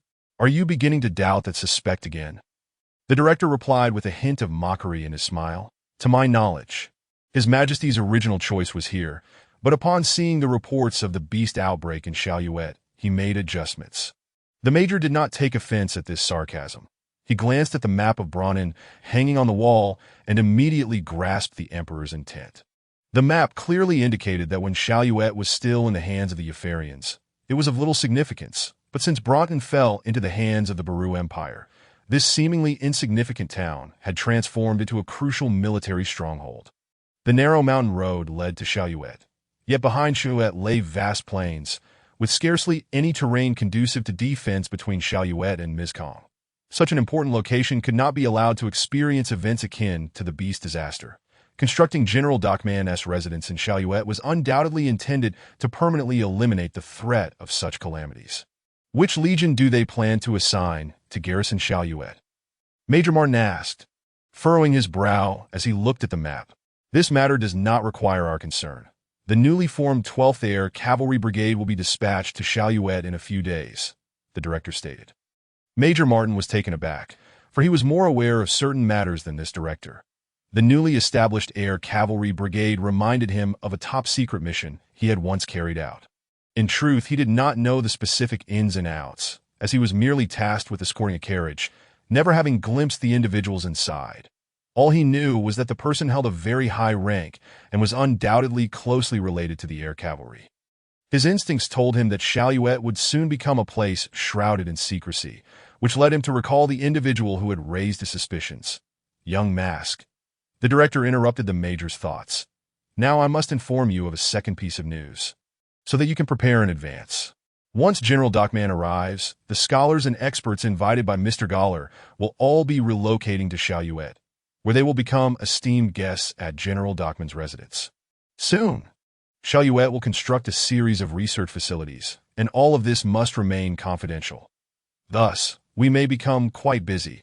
It would be prudent for you to arrange your current workload accordingly to avoid chaos later on. I do not wish to witness any mistakes. Are you not quite at ease with Galler? The major inquired. How could one trust such a person? The director replied, his lips pursed in a disdainful manner. You and I both know that this individual will never be loyal to Jaffa or Baru. He is forever loyal only to himself. Though he works diligently for us now, one cannot guarantee he will not serve his homeland behind the scenes. Not just Mr. Galler, but any Yafarian is not to be trusted. The director paused, pulled out a sealed envelope with the wax seal broken, and produced a confidential letter. In addition to the concerns regarding Mr. Galler, there is another matter that has displeased headquarters significantly. He then pushed the confidential letter across the table to the major, stating, the Prime Minister is exceedingly concerned about the current situation in Mizkong. He has heard about that masked figure in black from some source. Upon hearing this, the major quickly retorted, compared to other regions in Bronton, the situation in Mizkong is already vastly improved. On the surface, it may appear so, the director replied coldly. Mizkong indeed lacks large-scale resistance movements, but do not forget that the masked individual has repeatedly humiliated the authorities in front of the citizens. Even more alarmingly, he has deeply unsettled the police officers and provided a blind source of confidence for dissatisfied citizens. Just listen to what they call him, the Black Seraph. This individual may not have caused us significant losses, but he has become a legend in the hearts of the Yafarians. To the citizens, he is a hero, and the Prime Minister would never wish to see such a situation arise. Of course, the Prime Minister is also aware that Mizkang's situation is more stable than that of other cities. The director's expression softened slightly. Thus, the third piece of news I must share with you is that the plan you drafted has been approved, reportedly after review by both the Prime Minister and the General Staff. The resistance activities within Bronton will be addressed according to your proposed plan. Since the plan originated from you, you will be entirely responsible for its execution. The Prime Minister demands that all resistance organizations within Bronton be eradicated. When does it commence? The Major asked directly, with no hint of modesty. This attitude made the director uncomfortable, and after a moment of hesitation, he replied, let us discuss it once General Docman arrives. Upon exiting the office, Major Martin immediately furrowed his brow. After gathering all his subordinates, the major recounted the information he had just learned from the director. We are severely understaffed, someone exclaimed from the crowd. The major was acutely aware of this fact. The secret police department had always been short-handed. Yet the tasks were numerous, most of which were quite daunting. What if we reassign some personnel from other areas to assist? Someone suggested. This proposal was quickly dismissed by another individual, who remarked, the shortage of personnel is not exclusive to us. We must maintain stability in Bronton. Identify spies from Jaffa hiding in Bronton, Mafilo, and Yap provinces and strive to eradicate those resistance organizations. All of these tasks require a substantial workforce. Drawing personnel from one area merely shifts the problem to another. Reassigning personnel is still necessary, Major Martin stated. If we take one individual from each location, it should not pose too much of a problem, and it will allow us to better understand the situation on the ground. Additionally, each person should organize their workloads, prioritizing tasks according to importance. First, selecting those that can be handed over to the police department, that I will coordinate efforts to borrow a contingent of personnel from the police stations in Mizkong to take over these responsibilities. Immediately, someone inquired, "Major, is it possible to cancel the surveillance task you assigned? We have yet to uncover any suspicious activity, and this task has consumed a considerable amount of manpower." This statement caused the major to frown. He was well aware that his subordinates likely held numerous thoughts about this matter. Although he felt somewhat reluctant, Major Martin had no choice but to compromise with the current situation. After some contemplation, he ordered, "From now on, the surveillance will be changed to fixed observation near his home," thus requiring only 2 individuals. Chapter 12. An unexpected encounter. St. Lenara Square is one of the most bustling areas in Mizkong, typically teeming with pedestrians. Yet at this moment, a crowd had gathered in the square. In the midst of the throng, 2 youths dressed as students were passionately delivering speeches, and many in the crowd were shouting slogans in unison with them. Suddenly, the blaring of police sirens erupted as several police carriages sped down the adjacent street, from which a contingent of 17 or 18 officers disembarked, brandishing their clubs to disperse the crowd. However, it was evident that although these officers appeared imposing, they were in fact quite restrained, primarily driving the crowd away from the scene. Countless pairs of eyes around the square were fixated on this spectacle, with some even wagering on whether the enigmatic figure known as the Black Seraph would make an appearance at this moment. In a second-floor private room of a restaurant across the street, a man and a woman were intimately entwined, whispering to one another. The man was Hell, and the woman was Miss Lita, whom he had unexpectedly met not long ago. Today, Lita was dressed in a high-necked, form-fitting silk gown, adorned with a soft silk hat embellished with a bouquet of silk flowers. Hell wore a simple black suit, with a brown leather vest underneath. And he did not carry the 2 handguns at his waist. While carrying a firearm in the city was not illegal, it could easily attract the attention of the police, and he preferred not to bring the same compact pistol that Lita had in her handbag. Upon noticing the officer's presence, Lita leaned on Hell's shoulder and asked, "My ambassador, do you intend to change your attire and make an appearance?" "No, there is no need." Hell shook his head repeatedly. "I have warned them several times to cherish their lives and freedoms. I do not wish to find myself in danger due to the foolish stubbornness of others." As he spoke, Hell gestured toward a narrow alley beside the crowd and the rooftops across the street. Lita did not see clearly, but that did not mean Hell had not noticed, compared to the ferocious beasts of the Devil's Mountain. The skills of those lying in ambush were evidently not yet refined. This is a trap. The efficiency of the police in Mizkong is not lacking. However, this time they arrived rather belatedly. "Have you not pondered the reason behind this delay?" Hell remarked, "Though I am unaware of the identities of those lurking in various hiding spots, it is certain that they are all armed with rifles. The police have grown wiser, realizing that sheer numbers cannot suffice to confront you," Lita teased. Hell understood that this young woman beside him had long regarded him as an omnipotent hero, perhaps even a champion against the Baru authorities. Such sentiments also resided in the minds of those impassioned individuals. Hell began to question whether his previous actions had inadvertently encouraged their folly and recklessness, that he silently resolved never to risk himself for the sake of these simpletons again. Nevertheless, he had no intention of allowing the Black Seraph to fade into obscurity. This identity proved exceedingly useful. Ever since the Black Seraph had made a considerable stir on several occasions, the secret police trailing him had gradually vanished. The secret police would likely find themselves quite occupied due to the Black Seraph, that he also discovered that invoking the identity of the Black Seraph to intimidate those who had allied with the Baru authorities was remarkably effective. They regarded him as a specter. Drawing the curtains aside, Hell sought to shield his current mood from the chaotic antics occurring outside. "You seem to be growing increasingly aloof," Lita observed, gazing at him with her large eyes. "Of course, I do not refer to your demeanor towards me, but rather your enthusiasm for resisting the Baru authorities," It is hard for me to imagine how you initially came to be involved. Hell merely smiled like a mature gentleman and replied, "Have you forgotten that I made my stance and viewpoint clear upon my first appearance? I took the risk to step forward because I witnessed so many making unnecessary sacrifices. It was indeed impulsive. You cannot possibly believe that all I have done is as effortless as child's play, requiring no exertion and devoid of any risk. Can you?" Noticing Lita's intent to speak, he raised a finger gently to her delicate lips and continued, "Thus far, every time I have emerged unscathed has been sheer luck. And I do not presume my fortune will last forever. Therefore, from now on, I shall only venture forth for endeavors of greater significance."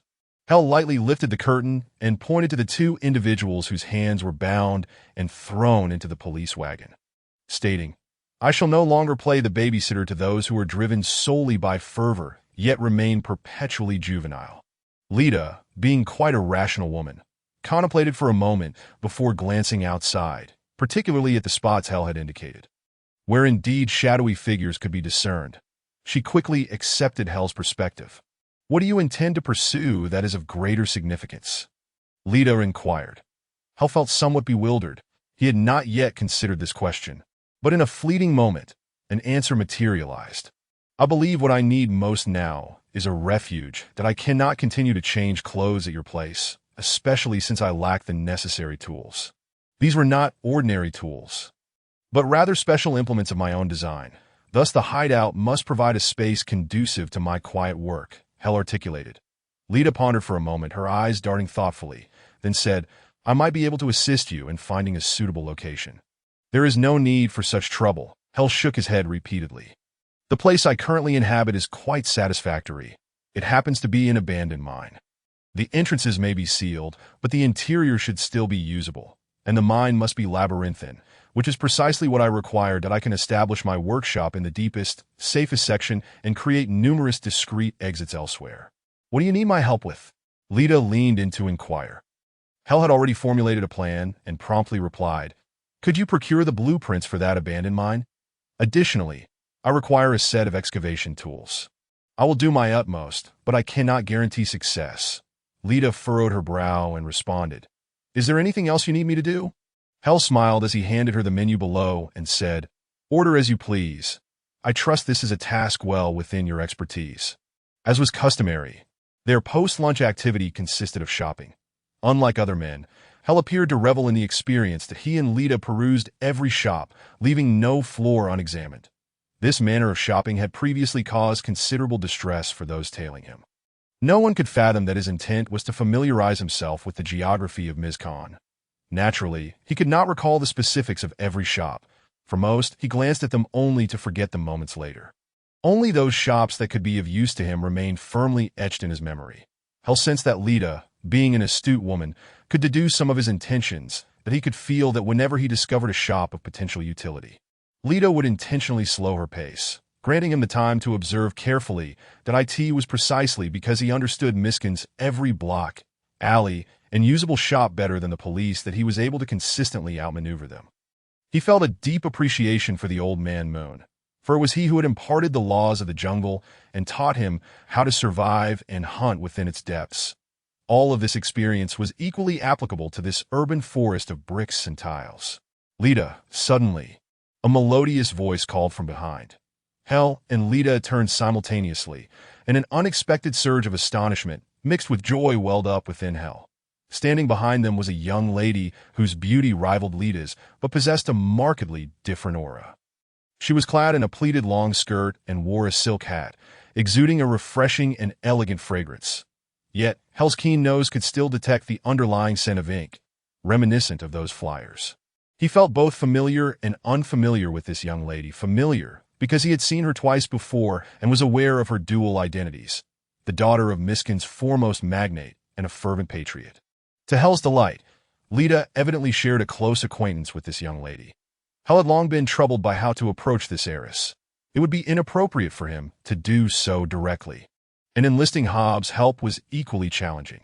Now, the dilemma was effortlessly resolved. As Hell contemplated this, the young lady cast a disdainful glance in his direction, tinged with a hint of disgust.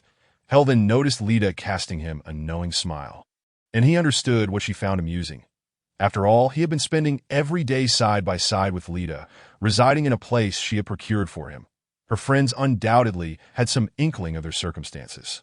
He had known this young lady's identity for quite some time, but only after Lita's introduction did he learn that her name was Linz.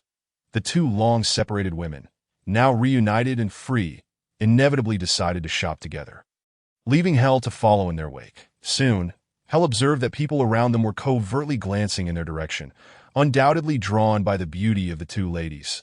Additionally, the fact that both ladies were paying for their purchases themselves further attracted attention. Hell distinctly sensed the gazes directed at Lita, and Linz were filled with awe and admiration, while those cast upon him were marked by unabashed disdain. The iceberg had finally erupted, yet compared to the tumultuous eruption of a volcano, the iceberg's outburst possessed a unique flavor. Linz snatched a brooch that Lita was about to buy and turned to her, declaring, "Even the most impoverished man would purchase a small gift for his beloved. This item is not costly, and I believe you can afford it." Observing the frostiness of this young lady's countenance, coupled with the contempt flickering in her beautiful eyes, Hell found the situation rather amusing that he certainly would not be stirred by the jibes of such a small woman.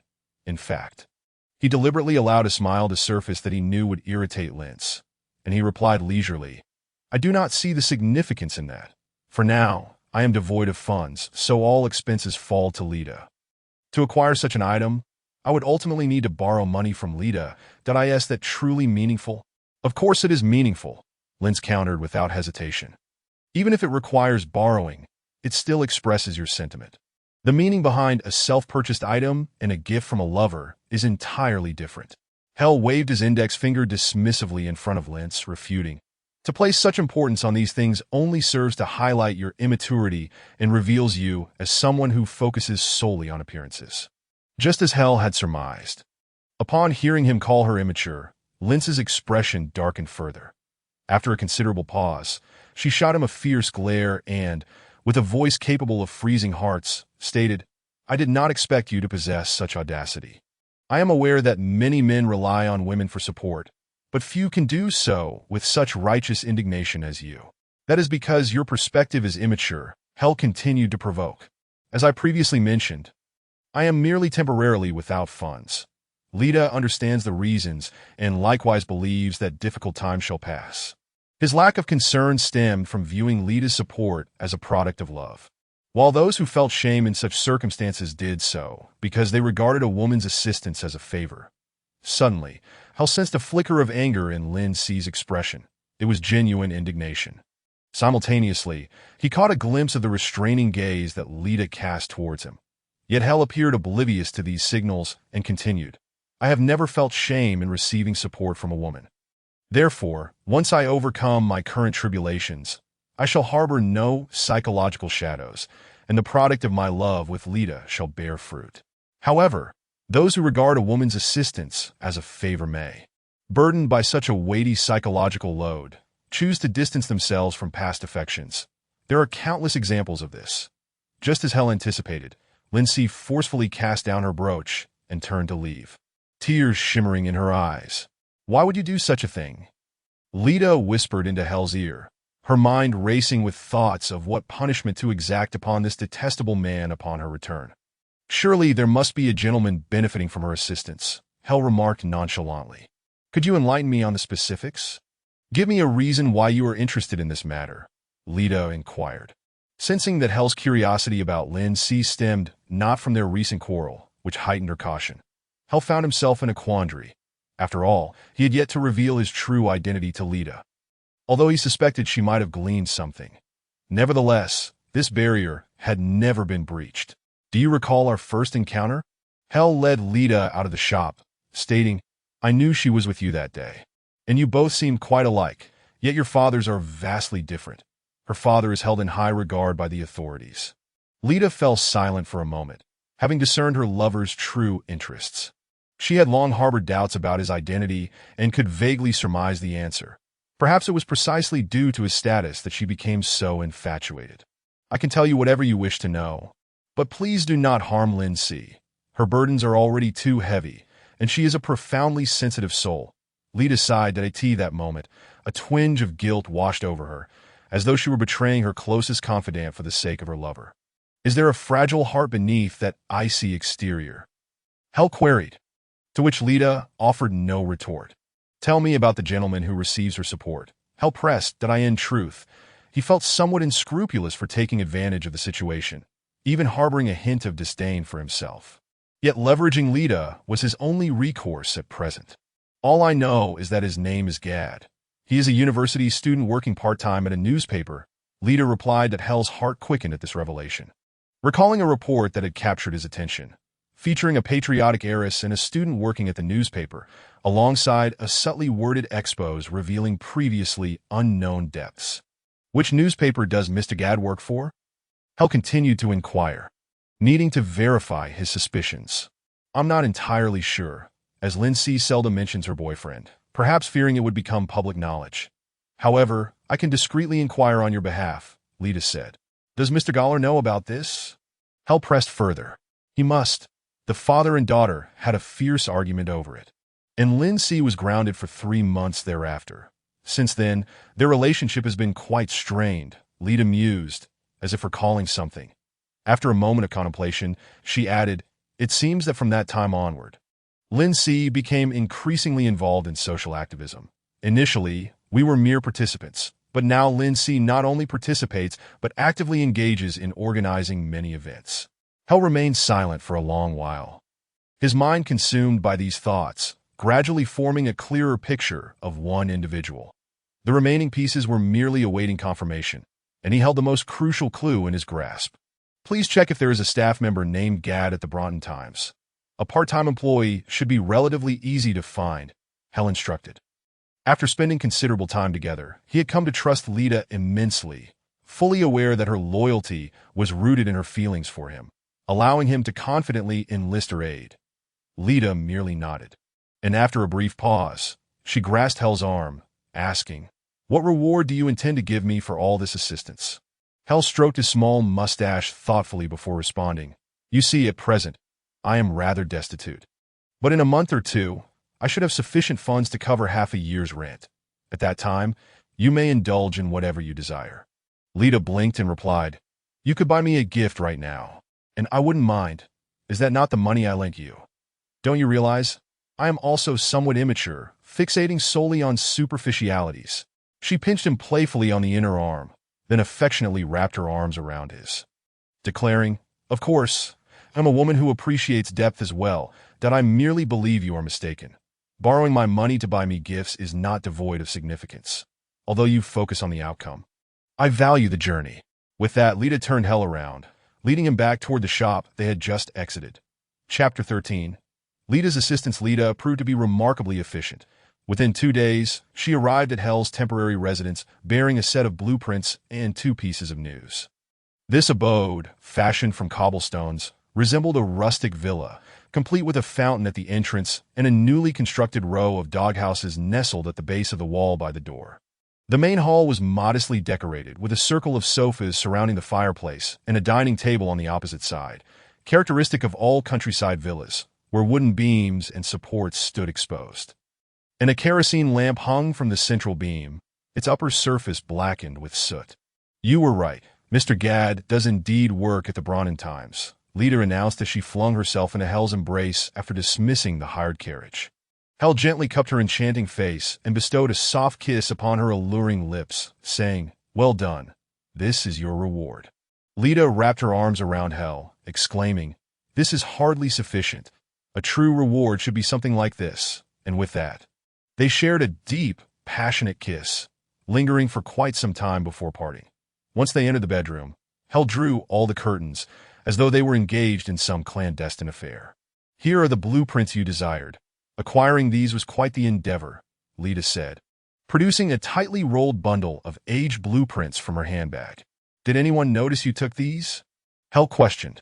Rest assured, I am always exceedingly cautious in my undertakings, Lita replied as she settled down beside him.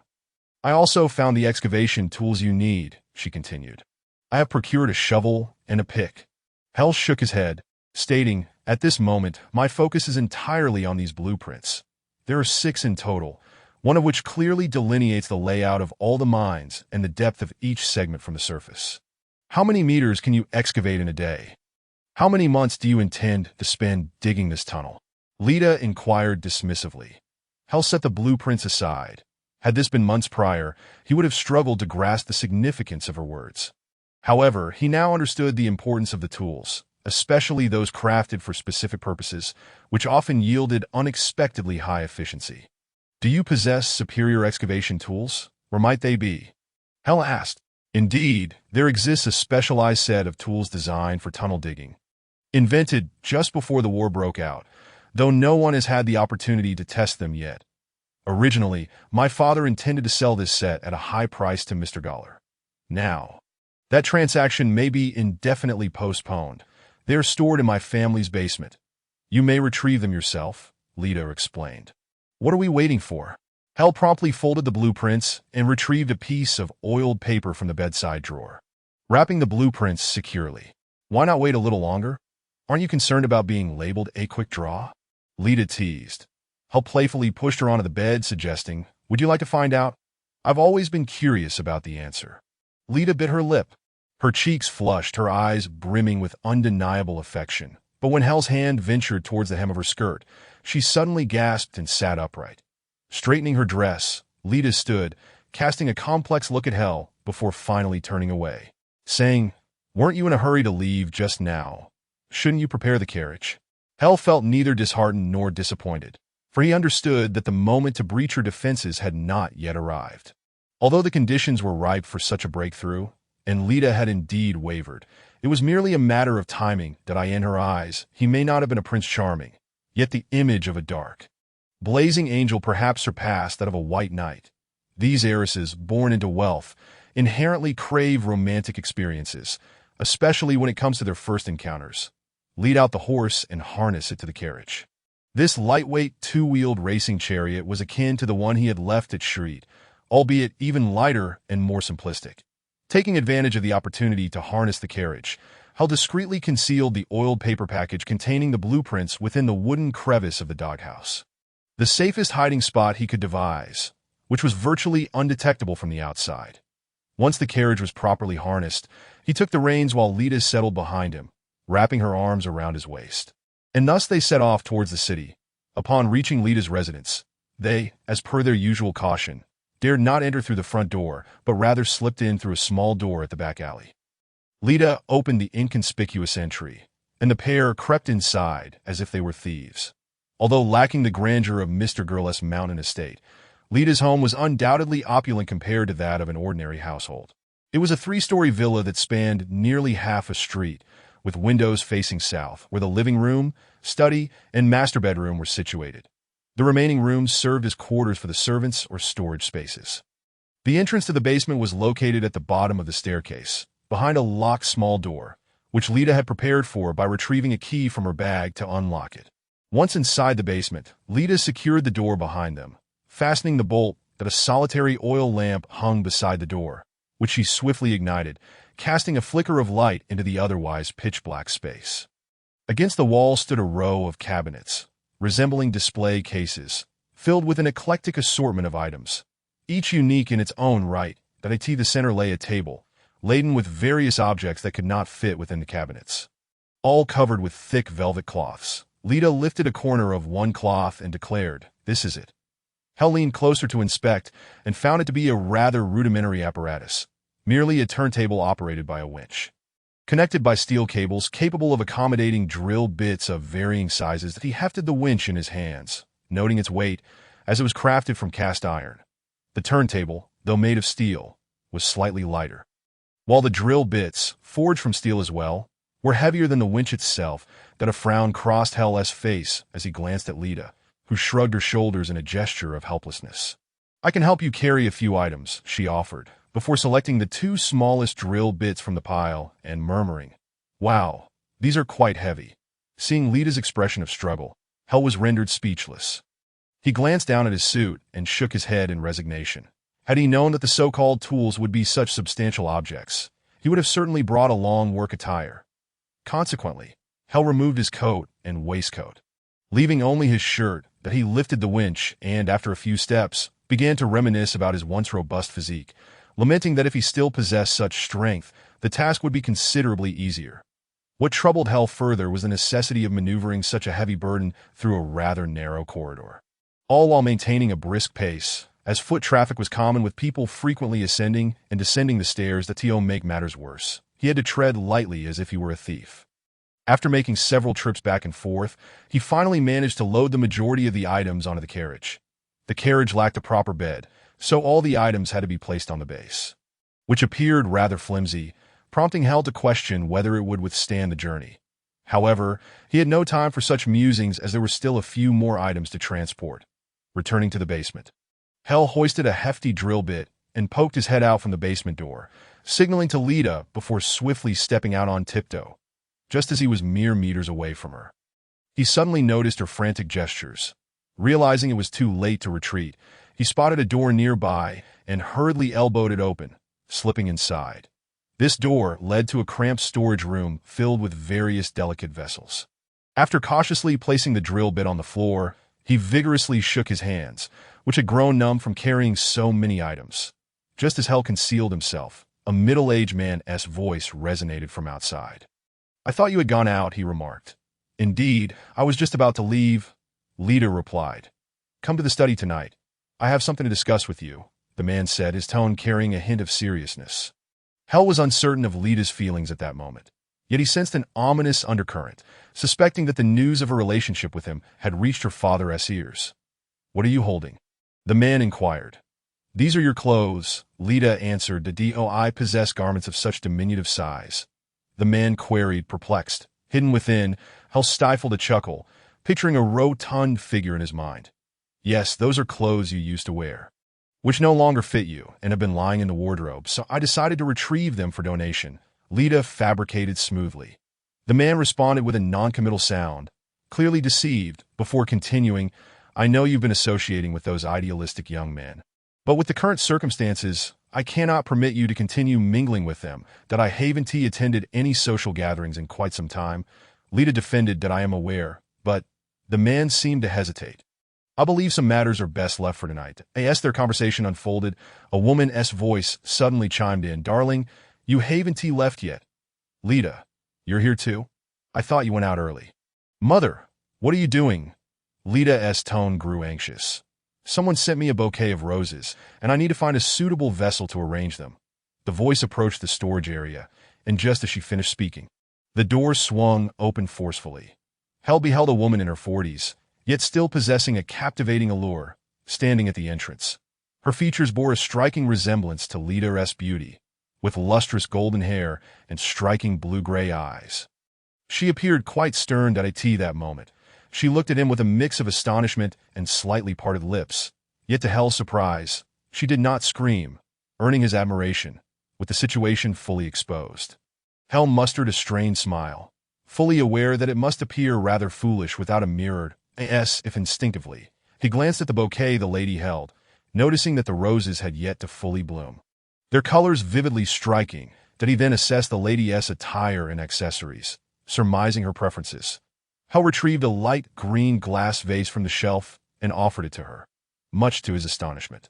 She indeed reached out to accept it, before slamming the storage door shut with a resounding thud.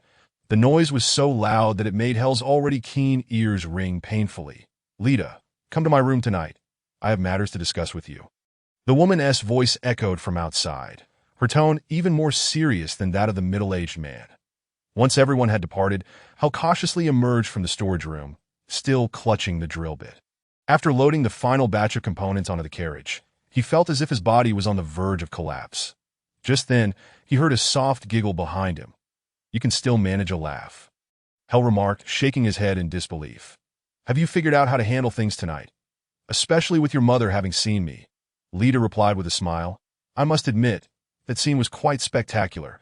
I genuinely thought it might end with you needing a trip to the hospital." "Are you not the least bit concerned for your own safety?" Hell pressed.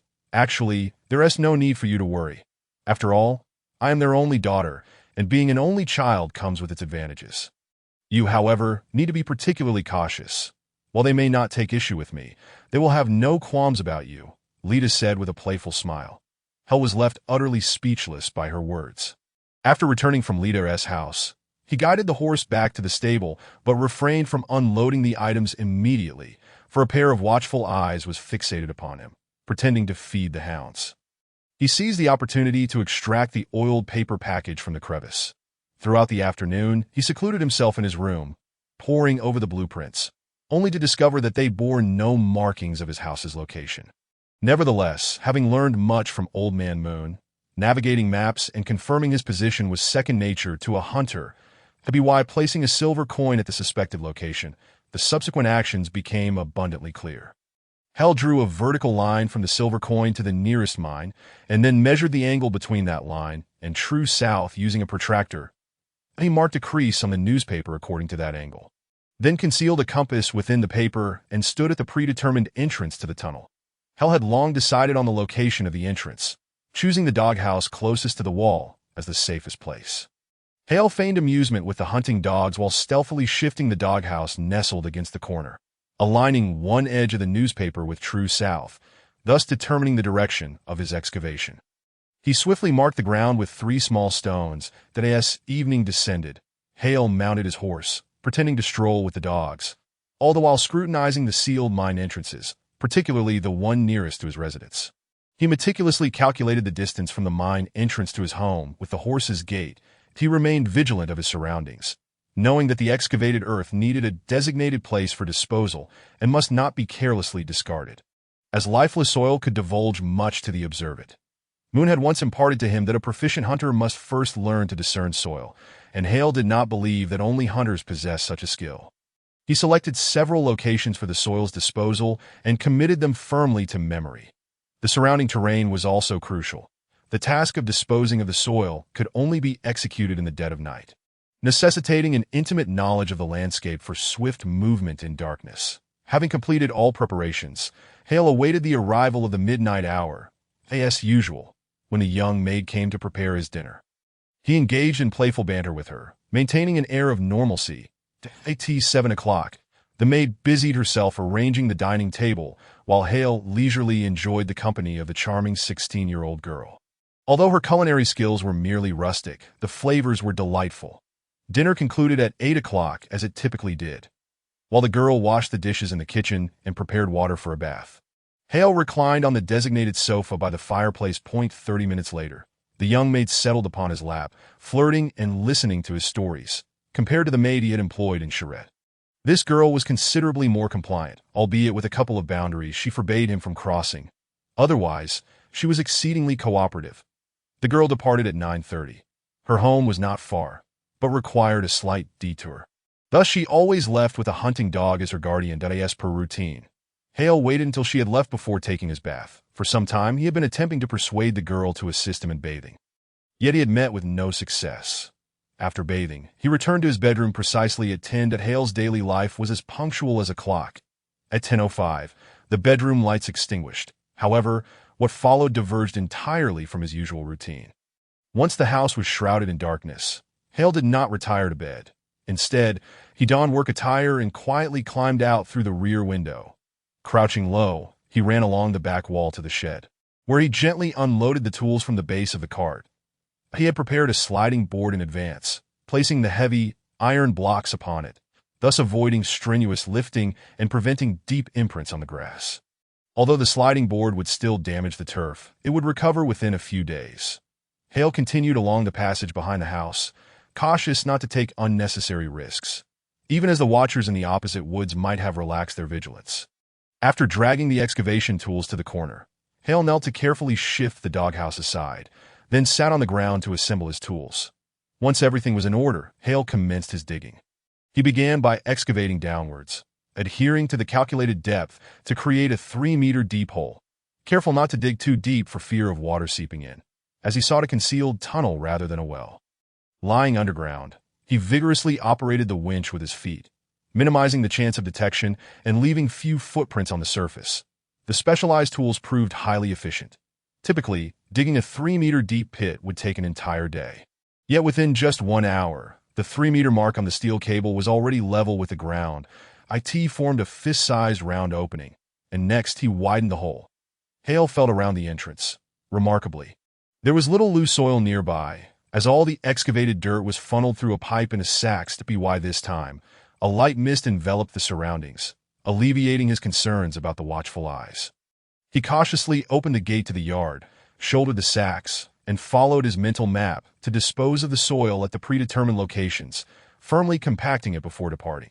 Returning to the corner, he replaced the drill bit with a larger diameter, resuming his previous task. With the tunnel already established, his pace quickened considerably, and he subsequently switched to an even larger drill bit that he continued this effortless motion, only needing to rise and run when a sack was filled with soil. As the fog thickened, a 3-meter deep pit, spacious enough for him to easily enter, was finally completed. The next phase involved lateral excavation, according to the predetermined angle. He worked diligently until the mist began to dissipate. Once the fog lifted, everything would once again fall under the scrutiny of those detestable eyes. Hale stowed the sliding board, excavation tools, and work attire into the newly dug tunnel. Then returned the doghouse to its original position to conceal the entrance. Dressed in his undergarments and wearing 2 paper bags on his feet, he climbed through the still-open rear window of the bedroom. He removed the paper bags and meticulously wiped away all traces left on the windowsill and floor. Hale donned his clothes and, wearing slippers, walked into the bathroom. The bathwater from the previous night had yet to be drained. Although the water had grown cold, he paid it no mind, opting to cleanse himself with the cold water before applying perfume. Emerging from the bathroom, Hale bore no resemblance to a man who had spent the entire night digging. The final task involved disposing of the 2 paper bags used for his feet into the fireplace to burn at 9 o'clock the next morning. The young maid arrived promptly, accompanied by the hunting dog. It took an entire hour for Hale to be served and to rise from bed. This extended duration was due to Hale's somewhat unruly nature. Each morning, before rising, he could not resist embracing and playfully interacting with the young girl. Though regrettably, they could not engage in a truly intense exercise. His breakfast was always simple, taking half an hour from preparation to consumption, while the maid busied herself washing dishes, tidying the bedroom, and cleaning the house. Hale sat in the yard reading the newspaper. As he perused the news, he contemplated the day's agenda, that if Hale's intuition served him correctly, Lita would likely not visit today. She would probably be grounded for several days. This fortuitously allowed him a chance for a good sleep. However, to avoid arousing suspicion from the watchers, Hale would need to spend several hours riding his horse, passing it off as equestrian practice. Suddenly, Hale recalled that he had not practiced his shooting skills in quite some time. Perhaps he should take this opportunity to do so. Sleep-deprived, his aim would surely be compromised, making it an effective ruse to confuse those who were closely observing him. Hale glanced toward the corner, quite pleased with the progress of his work. As long as he did not encounter rock, he could excavate several meters in one night, estimating that within half a month, he could connect to the nearest mine. Chapter 14. The excavation of the tunnel for the next week, Lita did not appear, leaving Hale feeling unusually empty. During this week, his life was remarkably routine, aside from an evening stroll with the dogs. He dedicated an hour to practicing horseback shooting. This was a challenging skill for him. Shooting with a pistol may have seemed somewhat acceptable, albeit with abysmal accuracy, while using a rifle proved troublesome, as he nearly shot his own horse on several occasions. During the remainder of the day, Hale primarily napped, and once the lights went out at night, he commenced his digging. The excavation proceeded more smoothly than anticipated. Starting the following day, he enlisted the hunting dogs to transport the excavated soil. With his focus solely on digging, he could advance approximately 20 meters each day, effectively doubling his efficiency. What was originally estimated to take half a month to complete was now projected to be finished in merely a week. Consequently, each night at 10:05, when the bedroom lights extinguished, he eagerly slipped into the concealed entrance hidden in the corner of the yard. As usual, Hale vigorously operated the winch. After 2 hours of work, the winch suddenly slackened, and the previous heavy sensation vanished, leaving the drill bit spinning idly. That a surge of joy filled Hale's heart, for this indicated that the tunnel had been breached. The tunnel stretched long, over 200 meters. With a safety lamp in hand, he crawled forward, and after traversing only a short distance, he resolved to devise a more convenient means of entry and exit once he emerged. After nearly half an hour of crawling through the 200-meter tunnel, he suddenly sensed a gentle breeze ahead. Shining his lamp forward revealed a dim outline of wooden beams and the sooty walls of the mine. Abandoned mines always exuded an eerie atmosphere, prompting Hale to navigate cautiously as he emerged from the tunnel. The tunnel was just a few centimeters from the mine's ceiling, and he felt a wave of relief. Had the miscalculation been even slightly greater, the tunnel might have bypassed the mine entirely. The mine was not tall, rendering it impossible for him to stand upright. A characteristic of these old mines, to T.O. Hale's surprise, the iron rails on the ground remained intact, only coated with a thin layer of rust, nearly undamaged. Following the iron rails, he walked for an indeterminate distance until a fork in the path appeared ahead. Now he found himself somewhat regretful. Had he known it would come to this, he ought to have taken the mine's orientation map with him before descending. Without the blueprint, he dared not venture recklessly. Many old mines resembled labyrinths, and those unfamiliar with them could easily find themselves trapped. However, returning like this left Hale dissatisfied, as that tunnel was not easily traversable. Suddenly, his gaze fell upon the iron tracks on the ground, and an idea sparked in his mind. This abandoned mine had no shortage of iron tracks, and the tools necessary for dismantling them were readily available. Crowbars, pickaxes, shovels, fire axes, chisels, and large hammers were all at hand. Despite having endured 2 centuries, these heavy iron tools remained functional. Dismantling the tracks required only a crowbar and a wrench. Hale casually selected a few tools, found a section of track that appeared to be in the best condition, measured its length, and used the wrench to loosen the nuts at both ends. With the crowbar, he pried the track loose along with the wooden planks beneath it that a 200-meter-long iron track was easily disassembled. Hale gradually inserted the track into the tunnel, since the excavated tunnel was circular. He needed to level the bottom, and the required soil could be directly extracted from the tunnel ceiling. With a shovel, he scooped out large chunks of earth, and after 3 or 4 shovelfuls, the bottom was leveled. Thus, he continued to excavate and retreat, and by the time Hale had filled the entire tunnel, the dawn was just beginning to break. With this iron track in place, climbing became significantly easier. Yet, he was not content. There were still many abandoned mine carts within the mine, which were naturally suited to the tracks. This time, however, Hale was much wiser. He did not hastily re-enter the mine but quietly returned to his residence. Gathering the mine maps and all the tools he could think of, packing them into a bundle to take with him, Hale laid a skateboard upon the iron track, placed a winch and drill bits atop it, and pushed the skateboard toward the mine. Now, even with these heavy tools, his speed was markedly improved compared to earlier. Upon entering the mine, Hale sought out a relatively clean passageway, intending to use it as a temporary hideout. One side of this passage featured a 2-meter-high section of mined out, or spacious enough to serve as a training ground.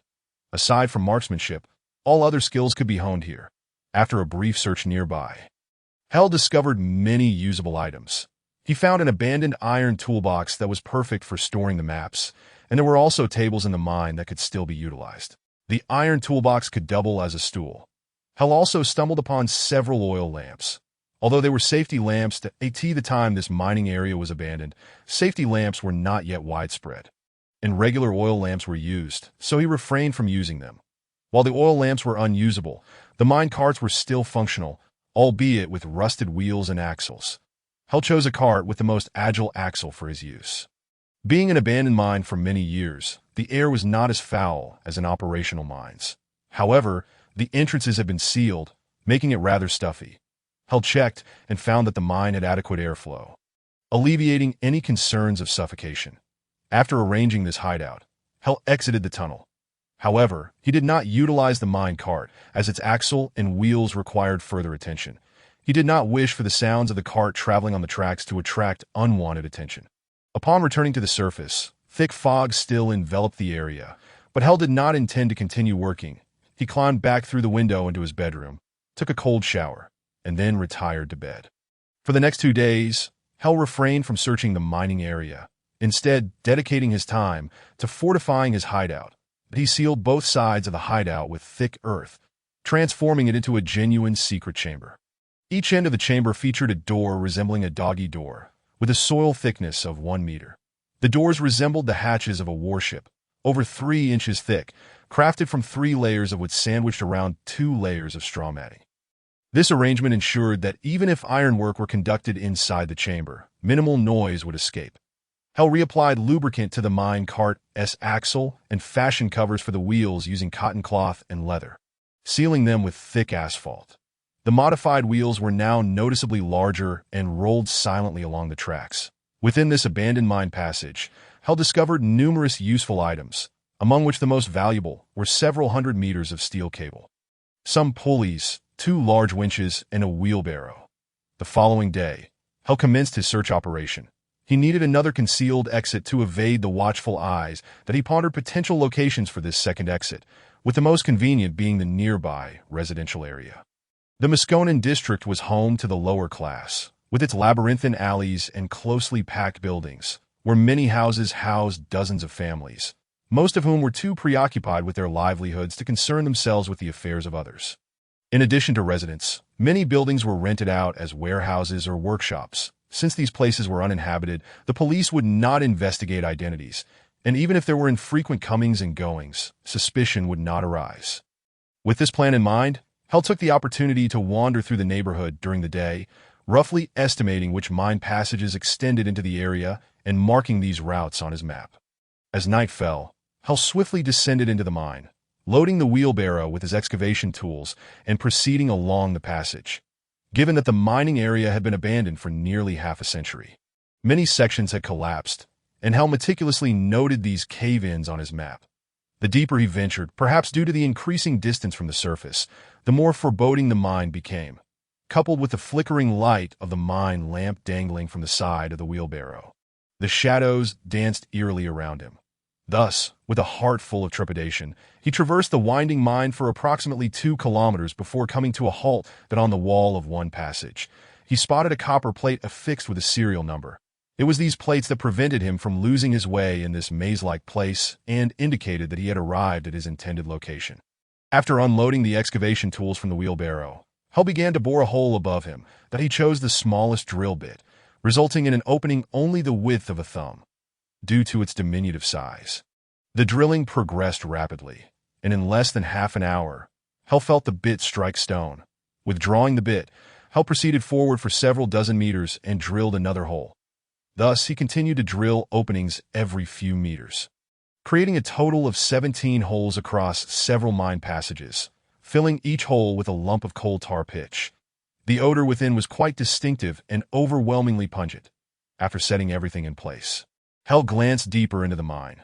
While the depths remained ominously dark, the dread he had felt earlier had dissipated. Suddenly, Hell took a deep breath, a peculiar sensation washing over him as if his gaze pierced through the chilling darkness to distant depths. In an instant, he felt as though he could hear everything within a radius of hundreds of meters, even the sounds emanating from adjacent mine passages behind thick rock walls. This extraordinary sensation flickered momentarily before vanishing without a trace, leaving Hell standing there in a daze, illuminated by the swaying light. After some time, he gently shook his head, dismissing that fleeting feeling as mere hallucination. Enduring the acrid scent of tar, Hell returned to his hideout. Emerging from the mine, he felt as if he could still smell the tar. After restoring the entrance to its original state, he hurried into the bathroom. With a stiff bristled brush, he scrubbed vigorously, finally reducing the lingering scent of tar on his body to a mere whisper. Exiting the bath, he pressed his temples firmly that it was all just an illusion, merely a figment of my imagination. Hell silently reassured himself that a good night's sleep will dispel all these illusions. With this thought, he made his way to the bedroom. When Hell was groggily awakened by the young maid, all illusions had indeed vanished. After the usual routine of washing his face and brushing his teeth, he perused the newspaper while awaiting the maid to serve his breakfast. That moment, a whiff of deliciousness wafted from the kitchen. It was the aroma of fried eggs. "You can take the fried eggs off the heat now," Hell called out casually. "Otherwise they'll be overcooked." The moment he spoke, he paused in surprise, puzzled by how he knew the eggs were just right. He had never fried an egg in his life. Just as he was contemplating this, breakfast was served. "The eggs are still slightly overdone, and there's a tad too much salt," Hell thought to himself. Yet, his tongue informed him that the smoked ham was mediocre, and the bread had been slightly overtoasted. "How is the weather?" he asked. "Today is definitely a splendid day for a walk. You should have gone out to breathe the fresh air long ago. You've been cooped up inside for nearly half a month." The maid replied that I'll head out after breakfast. Please tidy up my room, and there's no need to prepare lunch for me. But don't forget to feed the dog. Hell instructed that Aeso stepped out.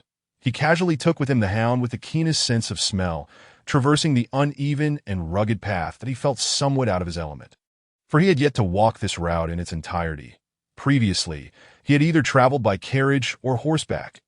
The straight-line distance from his home to the southern district was just over a kilometer. Yet the absence of a direct road necessitated a detour, effectively doubling the distance to be by the time he reached the southern district, it was past 11 o'clock, after confirming that he was not being followed. He promptly crossed an alley and concealed himself in a shadowy nook, swiftly changing his attire. When he emerged from the alley, he had transformed into an elderly man appearing to be in his 50s, with hair and a full beard all turned silvery gray. Disguised as an old man, he held a map in one hand while pushing a suitcase with the other, constantly glancing around as if inspecting the house numbers along the street. Anyone who chanced upon him would surely assume that he was a newcomer to Mizkan. Thus, he confidently roamed the streets and alleys of the southern district, raising no suspicion whatsoever. As he crossed a road, a faint tremor emanated from the suitcase, barely perceptible to anyone but him, and the suitcase began to shift direction on its own. To the casual observer, it merely seemed as though the old man was pushing it. A subtle scent of tar wafted from the base of a wall that as he approached. Not only did the hound concealed within the suitcase detect it, but he did as well, glancing at the house number. He produced a pen from his pocket and marked the map, now with 6 notations. Concealed behind the map was a drawing of the mine's layout on translucent paper. Overlaying the 2 maps allowed him to ascertain the general locations of the other marked points. His next objective was to find a suitable residence. The term suitable meant that it must be in proximity to the mine and, more importantly, on the ground floor, with the crucial condition that someone was willing to lease it. There were numerous houses along the mine's route, yet finding one that met all 3 criteria proved to be quite a challenge. After a thorough search, he was disheartened to find none that fit the bill. Although several places bore for rent signs, none were on the ground floor. Reassessing his 3 conditions, the latter 2 were non-negotiable, leaving him no choice but to relax the first requirement, walking the mine route once more. He ultimately settled on 3 locations. The one that pleased him most was conveniently discreet, yet easily accessible. That it was a narrow alley where the owner had erected a canopy and installed a large door, effectively creating a makeshift garage.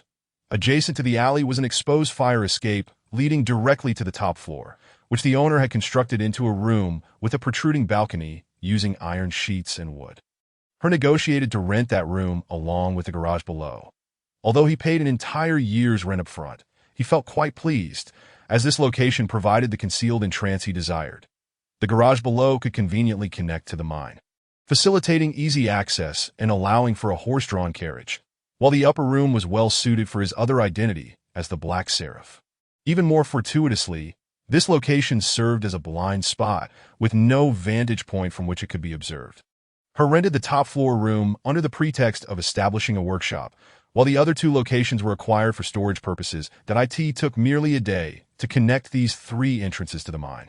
And there was no need to bury the excavated soil, as ample space within the mine accommodated it. With these 3 secret entrances established, it became significantly easier to conduct his affairs, allowing him to evade the watchful eyes even during daylight. After spending half a day on extensive shopping, he quickly discovered that the 2 storage units could indeed serve their purpose. As for the workshop, he intended to utilize it as an actual workshop. He procured a full set of woodworking tools, including planes, chisels, and saws. 2 sets in total, one for the workshop and one to be moved into the mine. Additionally, he acquired a complete array of metalworking tools, such as crucibles, tongs, small hammers, and files, not forgetting essential items like knives, scissors, and sewing supplies. He purchased almost everything he encountered, and all of these items were transported into the concealed area of the mine through the passage beneath the garage. Within a single day, the previously empty hideout had transformed into a comprehensive little workshop. With the workshop established and a variety of tools at his disposal, along with the means to remain hidden from surveillance, he finally felt liberated to pursue his endeavors.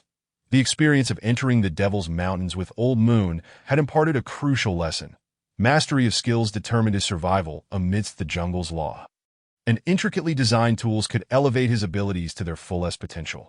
The ensuing days were filled with busyness, primarily involving physical labor, which afforded his idle mind the opportunity to contemplate matters previously unconsidered.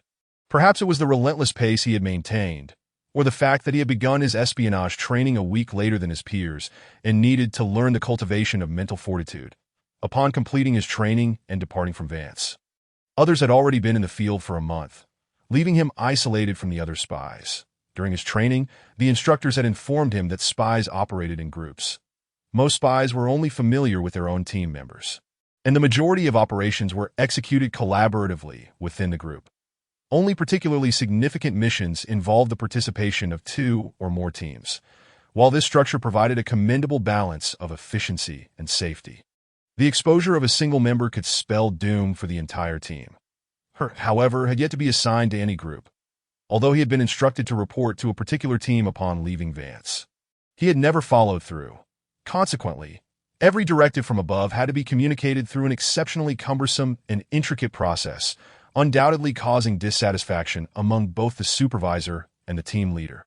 I had contemplated contacting the other members of a team at an opportune moment, but upon reflecting calmly, he ultimately resolved to remain a lone wolf, striving to minimize contact with other spies, for reasons unknown, or felt a profound distrust towards his fellow spies that he recognized that making such a decision meant he would have to rely entirely on himself. With all operations executed independently, his troubles did not end there. As an independent entity, he was compelled to match or exceed the achievements of other teams. Otherwise, he risked being used as bait or sacrificed as part of a bargaining strategy. After much deliberation, he became convinced that he must keep certain cards close to his chest, both from the Berlou authorities and his own comrades, just as Old Moon had established numerous hidden points in the Devil's Mountains. Her resolve to set up temporary hideouts and secure escape routes for himself, with the fundamental goal of enhancing his own capabilities. Chapter 15. The Foundation takes shape. The longest whale baleen he could find measured no more than 3 meters. Her bent it forcefully. It was remarkably elastic and resilient, explaining why it was utilized in the construction of high-quality corsetry, as well as being the finest material for petticoats. The milky, semi-transparent baleen tapered from the thickness of a thumb at the base to a slender tip. And when held horizontally, the 3-meter-long baleen curved like a bow under the dim light, revealing a fine steel wire coiled around it. Taking a droplet-shaped piece of copper from the table, her tightly fused it to the slender end of the baleen, using molten lead to weld the fine steel wire and copper piece together. After completing the framework, he began weaving with fine cords made from deer sinew and horsehair, crafting a total of 2 layers with this mixed material. On the outermost layer, he added a layer of untreated raw cowhide.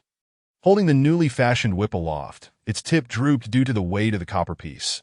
Yet unlike those soft leather whips, this whip resembled a taut fishing rod, bending gracefully in a parabolic curve. Suddenly, a sharp shriek shattered the silence of the mine, followed by a crisp explosion. A 5-inch thick wooden plank 3 meters away split with a noticeable crack. Another sharp report rang out, and the plank snapped in 2. The sounds of whoosh and crack echoed incessantly as her, wildly brandishing the whip, treated everything around him as a target for experimentation. After a considerable time, he finally ceased his actions. With a gentle rustling sound, sand flowed from the ruptured sandbags, leaving the poor bags riddled with holes, while the walls of the mine bore numerous small pockmarks, and broken planks and wooden slats were strewn about. The power displayed was somewhat beyond Hare's expectations. He had initially aimed to create a whip that was easily controllable, with functionality lying between a stick and a regular leather whip, which was why he had chosen the elastic baleen as the framework. Combined with the most elastic deer sinew available for the inner core, complemented by the tough and resilient raw cowhide. Retrieving a mine lamp from a distance, he brought it closer to one side of the mine wall. Observing the marks left by the whip on the mine wall, 2 distinct marks are visible. One consists of numerous small pits, appearing quite profound, with some causing the adjacent earth to crumble down, while the other resembles the sinuous patterns of a serpent's belly, the remnants of a whip's lash upon the rock face, these marks being considerably shallower. Though it is indeed a whip, the most formidable application is astonishingly not to strike. Hell muttered to himself, now uncertain even of what to call this contraption he had fashioned, that a strike from this device would undoubtedly leave one severely wounded, yet if struck by the heavy tip, The fortunate might merely suffer broken bones, while the unfortunate could even meet their demise. Hesitating, he sheathed the whip. It was not the weapon he had initially envisioned. Suddenly, Hell leaped into the air, executing a graceful spin mid-flight, his legs extending for a flying kick. The half-deflated sandbag, caught in the whirlwind of his legs' momentum, burst open, spilling its contents across the ground. As he landed, Hell stood firmly, gazing at the disemboweled bag, sighing inwardly. He already possessed an ample arsenal for slaughter. With a somersault followed by a powerful kick, a wooden stake that had been splintered by the whip's tip was effortlessly severed.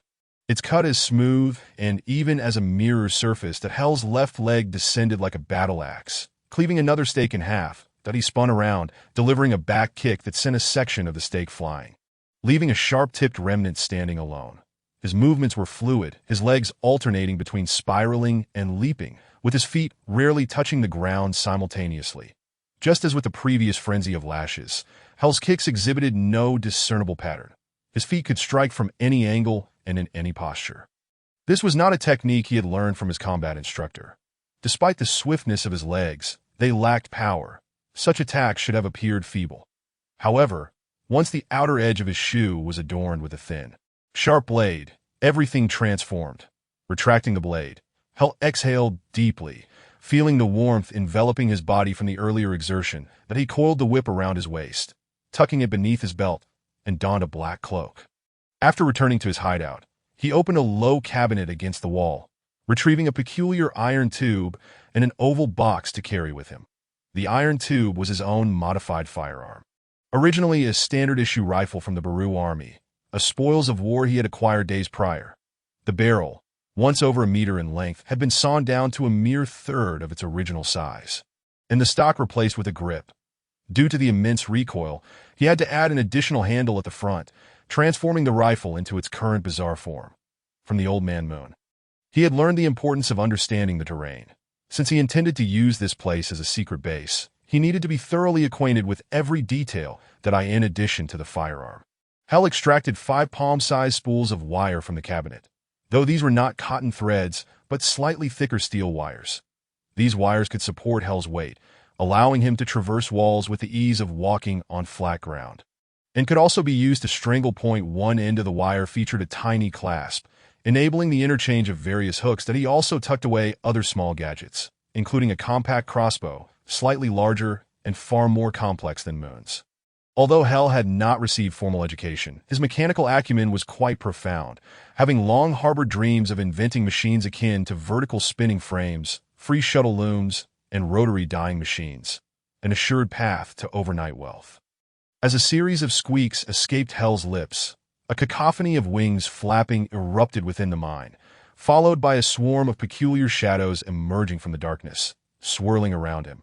Upon closer inspection, these shadows revealed themselves to be a flock of bats. Hell's new companions, undoubtedly the finest allies in the inky depths of the mine. Another sequence of squeaks ensued, prompting the bats to flap their wings and dart rapidly towards the depths of the cavern. Progressing along one of the mine's tunnels, Hell distinctly sensed the incline steepening. This was marked on the map as the longest tunnel, also the westernmost, in contrast to the other crisscrossing passages resembling a spider's web. This tunnel appeared somewhat solitary. After nearly an hour, Hell estimated his position to be around 100 meters underground, an unsettling sensation enveloping him. The sounds of his footsteps, the bat squeaks, the rustle of wings, and even the rhythm of his breath and heartbeat resonated sharply in the eerie silence. Alongside the auditory sensations, the surrounding temperature plummeted, contributing to his discomfort. Hell began to regret not bringing a blanket. Wrapping himself in the cloak, Hell began to jog slowly, the only means he could conceive to stave off the chill. This was also in pursuit of swiftly completing his survey of the mine, judging by the numbering on the walls. Less than half of the journey remained.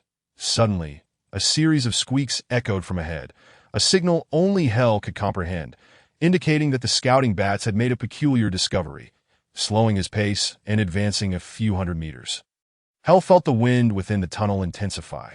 Not only was there wind, but when shining his mind lamp ahead, he could discern a thin veil of mist enveloping the passage. Although the bats had not issued any warnings of danger, Hell remained on high alert. The fog thickened, and unlike the mist formed at ground level, this vapor was bone-chillingly cold. Even his sturdy cloak seemed ineffective, as the frigid mist penetrated through the fabric and into his clothing. Just as Hell began to waver, contemplating retreat, a faint sound of flowing water reached his ears. The sound compelled Hell to continue his search, yet within half an hour, he began to regret his decision, although the sound grew increasingly pronounced. He had no idea how far it was. The further he advanced, the louder the water's roar became, ultimately drowning out all other sounds as a gust of wind laden with mist surged toward him, prompting Hell to drop to the ground. However, after a prolonged wait, no signs of danger materialized. Rising from the damp earth, he pressed forward, intermittently beset by wild winds sweeping water vapor into the tunnel, rendering the mine lamp's flame flicker erratically. Hell had scarcely traversed 100 meters when he was compelled to halt. Pressing against the wall, he retrieved a spool of wire, attaching a climbing claw to the front end. Allowing the sharp claws to grip the wall securely while he held onto the wire to continue his advance. After an indeterminate distance, Hell realized the wire was insufficiently long, necessitating the retraction of the climbing claw to resecure it to the wall. This maneuver was repeated at least 16 or 17 times. Suddenly, a faint glimmer of white light emerged ahead, accompanied by the deafening sound of rushing water. The wind here was even more biting, leading Hell to feel that if he released his grip, he would be swept away by the gale. In a precautionary measure, Hell lay flat on the ground, cautiously extending his head outward. All around him was a hazy white, obscuring everything but the mist. It was undeniably an underground river, and a tumultuous one at that. The current fierce and menacing. It was also evident that this was the terminus of the mine. His exploration of this tunnel could conclude here. Just as Hell prepared to turn back, he sensed something glide past him, akin to a snake.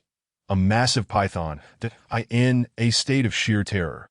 One might wonder what reaction ensues. This has long been a subject of scholarly inquiry. Yet most individuals who experience such fright are incapable of articulating their feelings clearly. Hell was no exception. The only certainty was that his muscles tensed, rendering him as rigid as a corpse.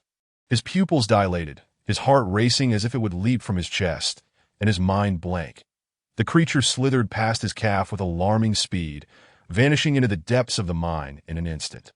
Time seemed to stretch indefinitely before Hell felt his jaw quivering involuntarily, producing a clicking sound he longed to rise, yet his limbs felt utterly powerless. Suddenly, a pungent odor invaded his nostrils, reminiscent of the salts administered to revive those who faint from fright. This slight stimulus allowed him to regain some composure, but he soon trembled again, for the terrifying snake reappeared before him. Hell fervently wished to suppress the clicking noise, yet found himself powerless to do so. He also yearned to lose consciousness, but that too eluded him. With his head buried in the ground, he trembled and closed his eyes, awaiting his fate. As time passed, nothing occurred, which surprised the paralyzed Hell. He cautiously lifted his head for a glance. The creature remained before him, showing no inclination to devour him. Feigning death must have worked, Hell realized, hastily lowering his head once more to continue his charade, uncertain of how much time had elapsed. When Hell once again lifted his gaze, he was nearly paralyzed with terror upon realizing that the space around him had become infested with these creatures. The sheer shock rendered him utterly calm, now aware that escape was futile. Hell was compelled to confront the imminent danger. Though he dared not act recklessly, he could still observe. Guided by the flickering light of the mining lamp, he finally discerned the bizarre entities surrounding him. These creatures were certainly not serpents, for they did not slither like snakes, but rather crawled forward like worms. Suddenly, Hell caught sight of a head resembling obsidian, adorned with a network of radiating golden lines. Starshine earthworm. He instantly recognized it. There was a detailed introduction to this creature in the atlas provided by Old Moon. This being was a type of magical beast, unique to the Devil's Mountains. Never before discovered in other regions, he remembered it vividly because Old Moon had noted beside it, "Never seen before," a remark that was exceedingly rare. Gradually, Hell recalled the atlas's description of this creature, which preferred to inhabit cold, damp underground environments, never venturing to the surface. A fact that explained why Old Moon had never encountered them, according to the atlas. These beings were remarkably docile and posed no threat. Akin to other earthworms, They could sense vibrations and subsisted by consuming soil.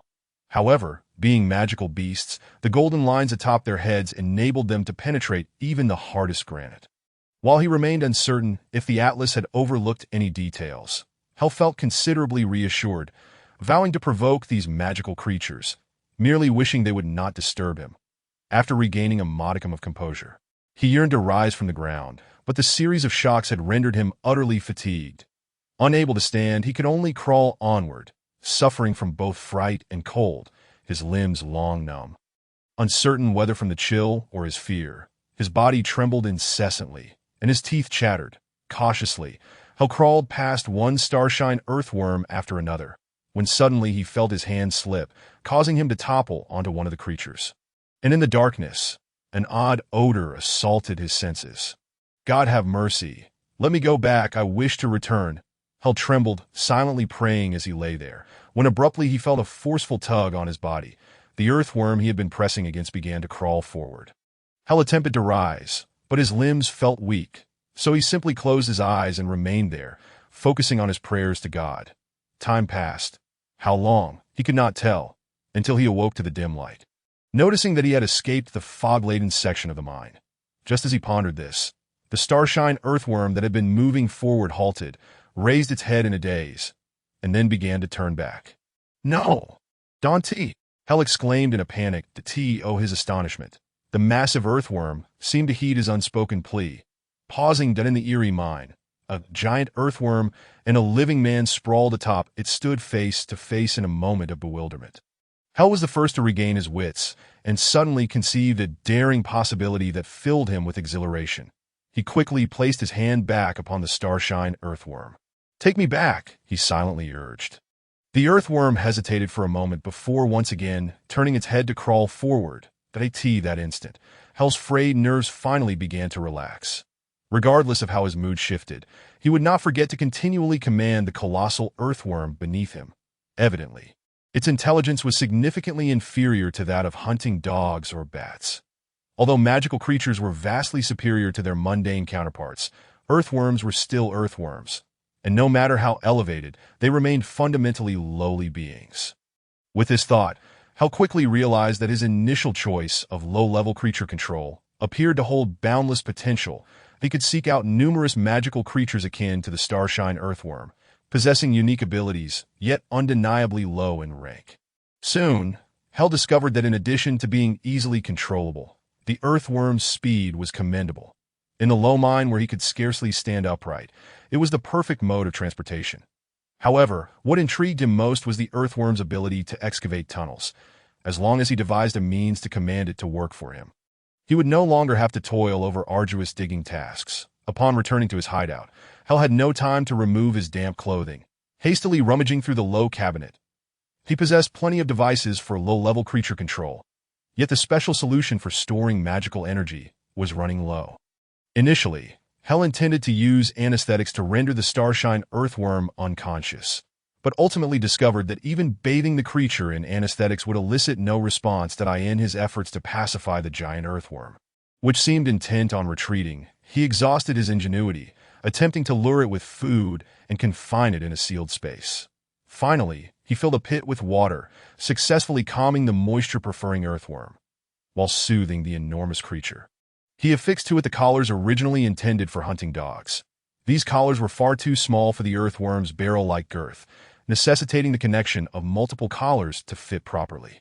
When the runes on the collar began to emit a soft blue glow due to the magical liquid, the starshine earthworm finally settled down. It was only at this moment that Hel could clearly observe the creature's form. It stretched over 10 meters in length, its head slightly larger, crowned with those distinctive golden radiating lines. Its body lacked scales, instead boasting a glossy black chitinous layer, reminiscent of obsidian. Gazing at the starshine earthworm before him, Hel reflected on the atlas's description. However, how could a creature native to the Devil's Mountains appear over 100 kilometers away in the abandoned mines beneath Mizkan? Had it been swept here by the turbulent underground river? Searching through the drawer, he retrieved Broughton's map and scrutinized it under the mining lamp. Just as Hel had surmised, several rivers flowing near Mizkan had tributaries originating from the Devil's Mountains. This was undoubtedly a resourceful discovery, yet the thought of the roaring waters immediately extinguished his enthusiasm. He lacked the courage to venture there again, as this recent ordeal had nearly cost him his life. In an act of frustration, Hell kicked out, the blade concealed within his boot slicing effortlessly through a wooden beam as thick as an arm that leaned against the mine wall. Suddenly, it struck him that he had not considered attacking the starshine earthworms. He seemed to have completely forgotten about the weapons he carried, consumed solely by the desire to flee and plead for divine intervention. Perhaps the most potent force was not the strength of a mighty warrior, extraordinary skills, special abilities, or even highly efficient tools and formidable weapons, but fear itself that if he could instill in his adversaries the terror he had just experienced, he might achieve victory without lifting a finger. Chapter 16.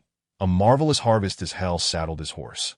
Preparing to take a routine ride as usual, the holster in front held the long rifle he had purchased in Mizkan, while the gun belts at his waist were adorned with the two handguns he had managed to escape with from Shirit. Ever since Lita had been confined, he had ample time to practice his riding and shooting skills, and during this period, Hell felt he had made significant progress in both areas. However, during practice, he intentionally missed his targets, especially when shooting with the rifle, resulting in only 1 out of 10 shots hitting the mark. This was partly to mislead the watchers concealed in the woods, but also because his true pursuit was not precise shooting. Instead, he aimed to master the shooting technique that Old Moon had long desired to perfect but had yet to achieve, one that emphasized rapid response and general accuracy over precision. Most people think there is only one way to shoot, and this is true for both soldiers and hunters. Yet this is not the case. The military's quick aiming techniques hold little significance for hunters that if a hunter has time to aim, they will certainly seek a lethal strike, taking ample time to wait for the prey to relax and reveal its most vulnerable weakness. Conversely, when a hunter needs to shoot quickly, there is often no opportunity for precise aiming, necessitating reliance on instinct. This was the essence of what Old Moon had conveyed. Beyond these insights, he offered no specific guidance, as he had never discovered a viable path himself. Nevertheless, at this moment, Hal had begun to grasp a vague sense of the dreamlike shooting technique he had been practicing, a breakthrough credited to his recent advancements in ability.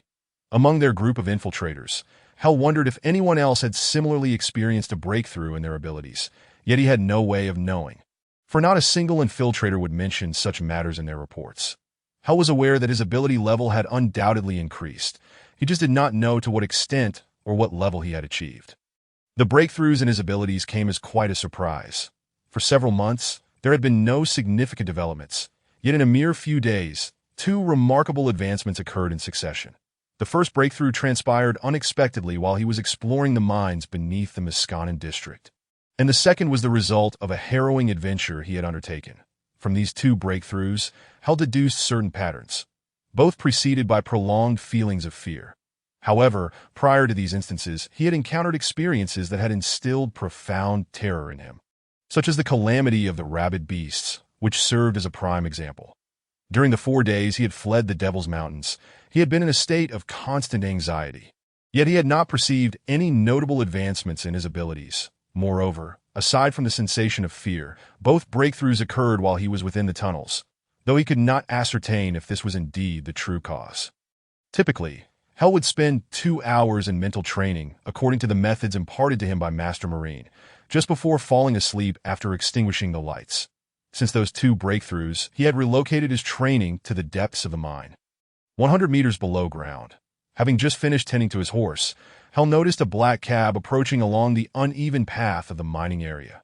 Even from a distance, he could see Lita leaning out, smiling and waving at him. Hal dashed out, not waiting for the cab to come to a halt. He flung open the door and leapt inside. The 2 young individuals, separated for so long, embraced tightly. "My lady, do you intend to disembark?" the driver inquired somewhat awkwardly. 2 kroner an hour. How does that sound? Hal asked nonchalantly. "Agreed from now on. Consider this place you're in, for I am a man both deaf and blind." With a wretched memory, the driver promptly replied. "It has been ages since we last met," Hal said, wrapping his arms around Lita as he settled her onto his lap. "I, too, long to venture out, yet I have been confined," Lita lamented. "So, how did you manage to escape? Has the ban been lifted?" Hell teased. If I were to say I intended for you to abduct me, what would your thoughts be? Lita replied, her enchanting face now taut with an unusual seriousness. I shall gather my belongings. We could travel to Charrel, Piscane, or Navy, where I possess some properties, Hell said, half in jest. Forget it. I was deceiving you. Lita suddenly brightened, her demeanor shifting from gloom to cheer. In matters of the heart, I am my own master. My parents have had minimal influence over me, and they are aware of this situation. For this time, rather than prohibiting my outings, especially my meetings with you, they wish for me to calm down and reflect. What is the outcome of your contemplation? Hell inquired with a smile. Fully aware of the answer, had Lita wished to avoid him, she would not have hurried to this location. The response was a firm embrace and a passionate kiss. I wish to show you something, Hell whispered softly in Lita's ear, and also to gauge your courage. The cab transported the two into the city, where they alighted before a narrow alley. This alley branched out in several directions, and Hell grasped Lita's hand, leading her into its depths. When they emerged from the other side, Hell had already transformed himself into a small elderly man, while Lita donned the attire of an ordinary female worker, her striking red hair concealed beneath a wig. Not far ahead lay the concealed entrance that Hell had devised. The heavy door at the alley's end was typically locked, but Hell unlocked it with a solitary key. As the door closed behind them, darkness enveloped the interior, but fortunately, a lantern was hung on the adjacent wall. Once lit, they beheld a rather ordinary cart, the kind commonly seen on the streets. Hell pressed against the wall with force, and a row of stone slabs silently slid aside, revealing a sloping staircase that a safety lantern hung on the wall to the right of the staircase. Be cautious and follow me, Hell instructed, grasping the lantern as he descended the stairs. After a moment of hesitation, Lita quickly followed suit. Upon reaching the bottom, Hell pressed against the wall once more, and the hidden door above closed silently. Ahead lay a narrow passage measuring over 20 meters in length, just wide enough to accommodate their shoulders, with a height akin to that of the mine. Exiting the passage led them into the mine itself. Hell retrieved a small hammer from his pocket and gently tapped against the mine wall, speaking to Lita as he did so. In a moment, you shall encounter a creature unlike any you have seen before. Do not be afraid. For although its appearance may be daunting, its temperament is exceedingly gentle. It is my most capable assistant. As he spoke, a faint rustling sound emanated from the distance, and in an instant, a long, swiftly writhing figure approached. Just as Lita was about to scream, Hell, prepared, swiftly covered her mouth, gently stroking her back in an attempt to soothe her. After a considerable time, he lifted his hand from her mouth and caressed the back of the starry glowworm. Fear not. You may envision it as a dragon, a prince enamored with you, who has traversed great hardships to conquer this fierce beast, now poised at your window, ready to whisk you away upon its back, Hell said in a soft, alluring voice. Did you not just say it was gentle? Why now portray it as a fearsome dragon? Lita, evidently having overcome her fear, managed a smile. With Lita seated upon the starry glow-worm's back, Hell enveloped her in his embrace, akin to a chair. Truth be told, the starry glow-worm moved quite smoothly, though it was impossible to attach a saddle or seat to its form. As they rode upon the back of this enormous worm, Hell guided Lita through his meticulously crafted secret base, though he had no intention of venturing too deep into the mine, for the eerie and isolating atmosphere of its depths could drive one to madness. Here lies the heart of the base, complete with a small factory, a training room for combat, and another for shooting practice, in addition to 2 storage rooms, one for materials and the other for tools. Over there may induce fear, as I have designated it as an animal pen, besides this starry glow-worm. I also keep some bats and other creatures that are not particularly endearing, he continued. This area offers direct access to my living quarters, guarded by my hunting dogs. In addition to the entrance we just used, I possess several other concealed entrances. This is one of them, with a warehouse situated above it. Hell explained, gesturing as he did so, holding a map that had been thoroughly marked and rendered nearly unrecognizable. What do the red crosses and the red lines behind them signify? Lita inquired. Do they denote hazardous areas? Hell paused slightly, glancing at the map, which bore numerous such markings, 17 or 18 in total. These indicate collapsed tunnels. The red lines signify areas I have yet to explore, he clarified. Suddenly, a thought struck him, and he continued, You shall witness the prowess of the starry glowworm. It can excavate effortlessly, unmatched by any tool. As he spoke, he patted the worm's obsidian-like back, and it immediately began to crawl towards one of the mine's passages that a jumble of stones obstructed the path ahead completely. The larger boulders could not be moved by sheer strength alone, while the smaller rocks were intricately interwoven, their gaps entirely filled with earth. Hell retrieved the small hammer once more and struck the blocked wall a couple of times. The starry glow worm sprang into action, aligning its radiating golden threads with the spot Hell had struck that in a flash of dazzling light. The jumbled rocks disintegrated into a cloud of white dust.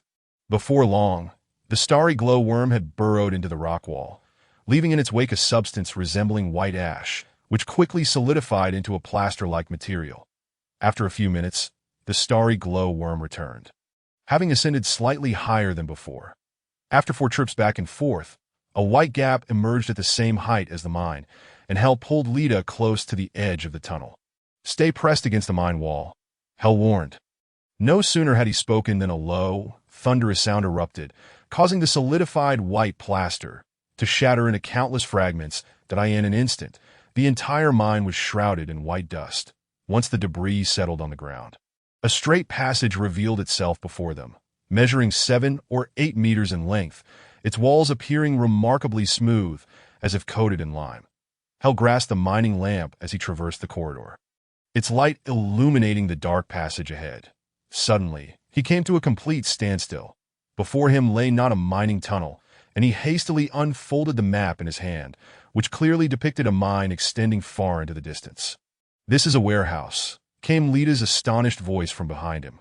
Indeed, it was a warehouse, not particularly large, measuring less than 3 meters in length and width, though tall enough for a person to stand upright. The walls were made of brick, and the floor was paved with stone slabs. Half of the warehouse was cluttered with unknown items, stacked neatly up to chest height, draped with a piece of purple velvet, that on the opposite side stood a wooden rack that reached the ceiling, laden with cylindrical objects of varying lengths, with 5 boxes stuffed underneath. Directly opposite was a staircase leading upward, while the walls of the corridor featured 2 rows of peculiar round holes.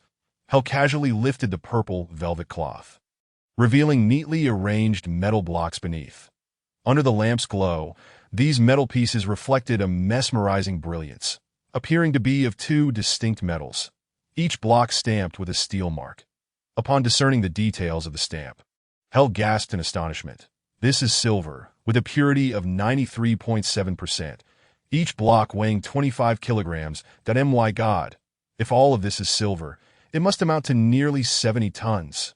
He drew a sharp breath, speaking to himself. You are mistaken. It is not 70 tons of silver, but rather over 60 tons of silver and 15 tons of gold. If I am not mistaken, this is the legendary noble treasure that has been sought after for half a century, Lita remarked with focused intensity. She seemed somewhat entranced as she caressed the heavy, cold metals, and then retrieved a cylinder from the nearby rack. Gently unscrewing one end of the cylinder, she extracted a rolled item, carefully unfurling it to reveal a painting. This is Laren Summer Farmhouse, Lita said with deep affection, as if at that moment her gaze was solely fixated on the artwork. After a considerable time, she reluctantly rolled the painting back up and gently placed it back into the cylinder. She continued to sift through the other cylinders, glancing at the labels affixed to each one, murmuring to herself, Mina, Verdú, Kango. My God, there are even works by Manet. These items would undoubtedly suffice to establish a museum, Lita exclaimed with growing excitement, that in contrast to Lita. Hell appeared far more preoccupied with the gold and silver. He attempted to lift the heavy metal blocks. Each block of silver weighed 25 kilograms, while the gold weighed double that, making the task undoubtedly laborious. Yet Hell remained undeterred, constructing a makeshift chaise lounge out of the silver blocks, draping a layer of gold over it, and reclining leisurely, though the makeshift lounge was hard and cold, offering no comfort. The psychological satisfaction it afforded him was indescribable. Help me break the locks on those boxes, Lita said, abruptly pulling Hel from his golden lounge and gesturing towards the boxes beneath the wooden rack. Hel crouched down to inspect the locks, then produced a leather case from which he extracted 2 hooks. Moments later, the locks sprang open, and he opened the boxes to reveal a collection of velvet bags. Their openings tightly secured, each adorned with a name tag. Before he could even open a bag to see its contents, Lita snatched one, her sparkling eyes revealing that she already knew what lay within. The bag was soon opened, and Lita pulled out several necklaces, draping them around her neck, lamenting the absence of a mirror. In addition to the necklaces, the bag contained numerous gemstones of various sizes and 7 or 8 rings, which Hel poured into his hands, admiring them under the light. "We are rich," Hel exclaimed joyfully, kissing each gemstone and ring before returning them to the bag. "Indeed, we have struck it rich," Lita replied, her excitement palpable as the allure of the jewels proved irresistible to her as a woman. While Lita reveled in the dazzling splendor of the jewelry, Hel surveyed the surroundings. His attention was first drawn to the staircase leading upward, which had been completely sealed off, not merely with stones and dirt, but also with solidified cement. Given its depth of at least several meters below ground, no magic could detect it, and with the passage sealed with cement, even spells to uncover hidden doors would be rendered ineffective. No wonder no one had ever discovered these treasures buried here. After inspecting the passage, Hel turned his focus to the strange round holes, each plugged with cork. Curiosity piqued, he pulled one of the corks free, and a faint whisper of conversation reached his ears. "These are listening holes," Lita remarked, finally setting aside the jewelry as she approached him. "This implies that this place was originally intended as a listening chamber. But I wonder where these holes lead." Hel shared her curiosity, retrieving the mining map and the Mizkan map, overlaying them and scrutinizing them under the light. "It leads to the headquarters of the mining bank," Lita exclaimed upon glancing at it. "No wonder. It is entirely normal for the mining bank personnel to be aware of a tunnel running beneath their headquarters. Only they would think to utilize this abandoned mining area." For half a century, countless individuals had endeavored to locate this treasure, with the town hall, the 6 major banks of Mizkan, and even suspicions regarding a certain police station or Mizkan prison being considered potential hiding spots. Yet no one had ever thought it might be concealed within this abandoned mine. Hel immediately inquired, "Why is that?" "The reason is simple. This treasure was buried here during the Alpha Revolution. But this mining area was completely abandoned 7 years after that," Lita explained. "In other words, when the treasure was buried, the mine was still operational, so no one would suspect that the treasure could be hidden in a place so likely to be discovered. They likely orchestrated an accident, a collapse, and then declared the collapsed area a danger zone. From those listening holes, it seems this plan was set in motion long ago. Yet I still do not understand where this gold and silver originated," Hel pondered aloud. "During the Alpha Revolution, Branton's uprising began 3 days later than elsewhere," Lita replied. "It was during those 3 days that Branton's banks, exchange houses, and various vaults pooled all the gold and silver coins, melting them down to form these ingots for easier transportation." Hel nodded in understanding, saying, "I see. Placing the secret chamber in this mining area was likely due to its extensive network, allowing for the use of numerous mine carts to transport the heavy ingots, and at that time, the railway in the mine must have directly connected to all major roads and the port in Sankuin, 60 kilometers away." Lita immediately added, "What a pity that despite their meticulous planning, those individuals ultimately could not retrieve these treasures." Suddenly, Lita reclined on the golden lounge, gently biting her lip and gazing at Hel with dreamy eyes, her voice dripping with sweetness and temptation as she asked, "Do you know what I wish to do right now?" This enchanting young lady clearly did not require Hel to respond, for her hand had already reached behind her back, offering an answer as she gently tugged, causing the ties securing her dress to loosen instantly. "Could this be considered temptation?" Hel inquired, sitting beside Lita and leaning in with a smile, his mischievous mustache curling slightly, rendering his grin somewhat roguish. "Do I still need to extend an invitation?"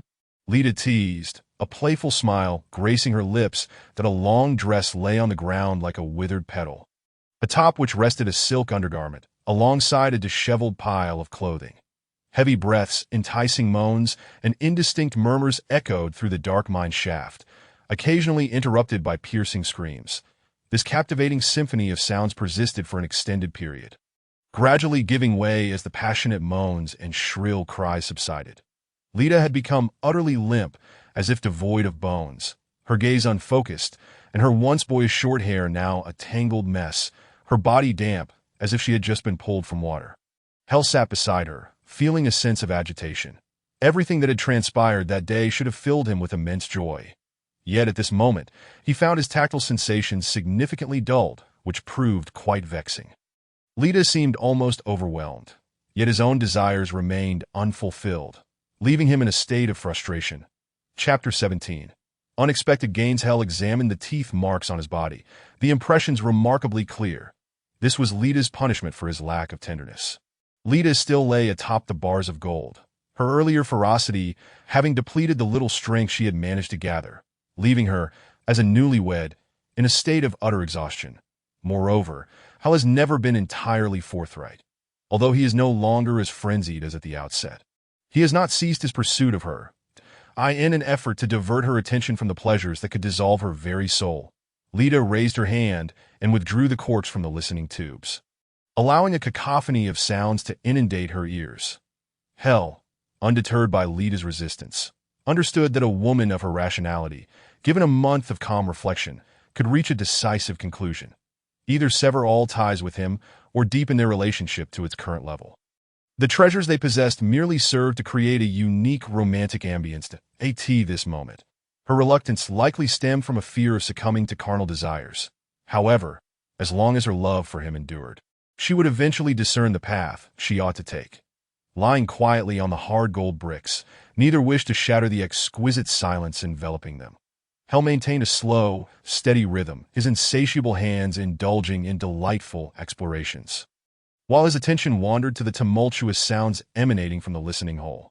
When Hell escorted Lita home, night had already fallen, and throughout their journey, not a word was exchanged. It was only upon reaching the back door at the end of the dark alley that Lita suddenly threw herself into Hell's arms, her eyes brimming with an affectionate reluctance. "Today has been the happiest day of my life," she murmured, a rare blush gracing her cheeks. However, it was not long before Lita regained her usual demeanor. She stepped back 2 paces, stood at the door, and declared, "I want you to wait for me at the front entrance tomorrow." "That request is hardly unreasonable," Hell remarked, a slight smile curling his mustache. "Perhaps not, but my obstinate father might well be waiting at the window with a shotgun aimed at you." Lita laughed lightly. She placed a kiss on Hell's cheek and whispered, "Sweet dreams." Hell stood dazed at the door, taking a considerable time to awaken from the day's events, which felt dreamlike to that moment. He resembled someone who had just emerged from a delightful slumber. Feeling somewhat lost and dazed, with his hands thrust into his pockets, he walked disconsolately toward the alley's mouth. As he approached, he noticed someone blocking his path, a middle-aged man in his 40s. Balding with a shock of red hair, stood there, his round face bearing an expression of fury. "I want you to wait for me at the front door tomorrow," the man rasped, mimicking Lita's tone. Upon finishing, his round visage hardened. "My daughter has made an error. I shall not be standing at the window with a shotgun tomorrow morning, for you will not be there at all." With that, he turned abruptly and barked orders at the 6 burly men behind him. Beat him mercilessly until his own mother cannot recognize him. Afterward, send him straight to the hospital. This will be my act of benevolence." At his command, the thugs lunged toward Hell, but fortunately, the alley was narrow enough to accommodate no more than 2 at a time. In such confines, Hell found himself with no means of escape or evasion. Moreover, he could not reveal his true capabilities before them, and thus he had no choice but to engage in a brawl, trading fists and feet with his opponents in the cramped alleyway. The brutal exchanges left Hell lamenting his predicament, having absorbed numerous blows in a matter of moments. Just as he felt cornered, even contemplating whether to cry for help, Lita's anxious voice pierced the night. "Stop! Please do not continue." The sudden outcry drew the attention of passers-by, who gathered at the alley's entrance, while curious heads peered from the windows of the neighboring villa. The short, stout man was incensed, rendered momentarily speechless, until Lita's beautiful mother emerged, casting a glance at her daughter. As a woman who had experienced much, she could easily discern the difference between a young woman and a girl. It was evident what had transpired with her daughter, that T.O.B. fair. The young man appeared quite respectable in her eyes, possessing decent looks, demeanor, and taste. The notion that he relied on her daughter for support, if indeed as Lita had claimed, merely indicated that his investments had yet to yield returns, was reasonable enough. Her husband's vehement reaction, in her view, stemmed from jealousy. Nearly every affluent father with a beautiful daughter harbors such sentiments. She thought that since Lita and this young man had reached such an understanding, it might be best to allow them to court officially. Consequently, she whispered a few words in her husband's ear. The stout man, suddenly incensed once more, leaped in agitation, pointing at Hell and commanding the burly men again, "Hit him! Beat him to a pulp! Afterward, there is no need to send him to the hospital. Just toss him into the river." Faced with such an order from Lita's father, Hell naturally objected. He turned and fled into the dark alley. Where the back door remained ajar, he dashed inside, passing through the hall as the butler and maids gaped in astonishment. Boldly opening the front door, as he glanced back, he saw the stout man still standing menacingly at the alley's mouth. Perhaps due to a woman's innate sensitivity, Lita's mother turned her head away. Hell, not wishing to appear impolite or lacking in grace before his beloved's mother, managed a refined smile, doffed his hat, and bowed slightly. "You little rascal, daring to escape through the front." Lita's father finally recognized the scoundrel standing at his own doorstep, who dared to pursue his daughter. With a sharp whistle, he hurled a cane at Hell. Catching it, Hell turned to flee. The cane was surprisingly heavy, undoubtedly filled with lead, leaving him astounded. He thought to himself that the old man was clearly intent on murder. Arriving home around 7:30, he found the charming young maid dozing at the dining table. Seeing the dinner laid out, Hell suddenly recalled that he had forgotten to leave a note for her. "I sincerely apologize. I was in such a rush when I left that I neglected to inform you not to prepare dinner," he said with a smile, stroking his mustache. "If you're tired, why not retire to your room for some rest? You needn't disrobe if you fear my ambush. I'll prepare the bathwater." The young maid instantly roused, her cheeks flushing as she suddenly sniffed the air. While the maid busied herself with the bathwater, Hell perused the newspaper, finding nothing particularly engaging. After his bath, he continued to regale the maid with stories as usual. To his surprise, she was less reserved than before. Even as his hands ventured into previously forbidden territories, she seemed unperturbed that, of course, Hell had not anticipated two such breakthroughs in a single day. At 9:30, the maid departed the villa as she typically did, taking a hound with her. Hell was unusually impatient that night, eager to venture into the secret chamber, beyond the treasures of gold, silver, jewelry, and art that captivated him. The chamber also held remnants of his and Lita's past fervor. Recalling the events of the day and the exquisite sensations experienced, Hell felt a rush of excitement, even feeling an impulsive urge to rush to Lita's window and serenade her with a love song on his accordion. Yet he also remembered that she might not be alone at the window. Her furious father and his shotgun could be present as well. It then dawned on him that the cane, a true weapon, remained in his possession, and it seemed prudent for Lita to return it. After 10 o'clock, the mists of Mizkan arrived as usual. As the fog rolled in, Hell slipped into the mine. Riding the starlit worm to the secret chamber he had discovered earlier, he found it still imbued with the essence of his and Lita's presence, particularly the large velvet piece, now marked with their passionate traces. Just as he contemplated whether to preserve this piece of velvet as a cherished heirloom, he heard a faint sound emanating from one of the listening holes. They had forgotten to replace the cork when they departed earlier. It was peculiar that someone was still working at this hour, as few would be inclined to remain so late after the fog descended at 10. Driven by curiosity, Hell leaned closer to the listening hole to discern the conversation.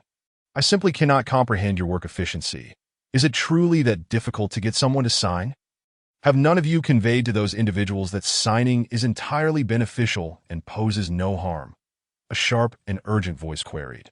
"I apologize, but there is not a fool among those capable of reaching this level. Everyone here has exerted their utmost. If someone is unwilling to cooperate, that is beyond our concern. I believe we are both well aware of this fact. Furthermore, please remember that your role here is merely to coordinate and liaise. I have not received orders to have you issue commands." A voice, deep and resonant, spoke. It matters not who gives the orders. I merely wish for everyone to execute their tasks proficiently, that I trust that all are acutely aware of the implications should we fail in this endeavor. The sharp voice interjected, its tone increasingly laced with menace. Provided there are no errors, our chances of success stand at over 90% with what we currently possess. You should be well aware of this. Thus, even if some individuals are reluctant to collaborate with us, I do not believe it warrants undue concern. It is unnecessary to overextend ourselves in any situation, the deep voice asserted, exuding an air of calm authority. 90% does not equate to 100. Furthermore, success can manifest in two forms: a resounding victory or a mere scraping by. The distinction is profound, and I would rather not witness any regrettable outcomes. The sharp voice retorted, tinged with an admonitory tone. Simply relying on the signatures of those unwilling to cooperate will not engender the necessary 10% shift. That possibility lies beyond our grasp. Hence, I stand by my previous assertion. Within the scope of my efforts, I shall strive to ensure the task is executed as well as possible, and for those unwilling to engage, I see no need to overexert myself. However, I shall issue a warning. Should they remain obstinate, they may find themselves facing dire consequences. The deep voice countered deftly. You dare to threaten me? The sharp voice erupted, furious. How is that conceivable? A person like me, who desires nothing more than to maintain equilibrium, could never threaten you, that I merely propose the most suitable solution, one that spares us both undue hardship. Rest assured, my associates and I are solely concerned with the outcome. Thus we require only a token reward. We shall not contend with you for the perfect prize. The deep voice remarked, unfazed. The individual with the sharp voice appeared utterly incensed, remaining silent for an extended period. Hell waited patiently, only to be disappointed when the listening holes yielded no further disputes, merely inconsequential dialogues, all involving the deep-voiced individual and others. These individuals were undoubtedly plotting something significant, a matter necessitating numerous participants, likely intertwined with banking affairs. Coupled with the absence of bankers on the hierarchy established by the Beirut authorities, it suggested that all bankers across Branton and the three major provinces were complicit in this conspiracy. The mere thought of this exhilarated Hell. As a spy, he was in dire need of information that would facilitate his mission. However, this time, Hell was disinclined to report hastily, as the sharp-voiced individual had previously articulated. A resounding victory and a mere passing success are worlds apart. Gazing at the row of listening holes, Hal suddenly found the clandestine chamber exceedingly charming. Yet, one concern nagged at him. He could not feasibly remain by these listening holes all day. Solutions were not lacking. To acquire something, one could employ means of purchase, borrowing, theft, or coercion to uncover the truth. The methods remained largely the same, that if he could successfully bribe an insider, it would be ideal. Borrowing was akin to purchasing, save for one being a direct monetary transaction and the other utilizing alternative means. Theft was the simplest. One merely needed to sit by the listening holes. Provided a dedicated individual managed the task. Coercion would involve directly abducting those most knowledgeable about the matter. The two who had just quarreled would be the prime candidates, as they surely possessed the secret.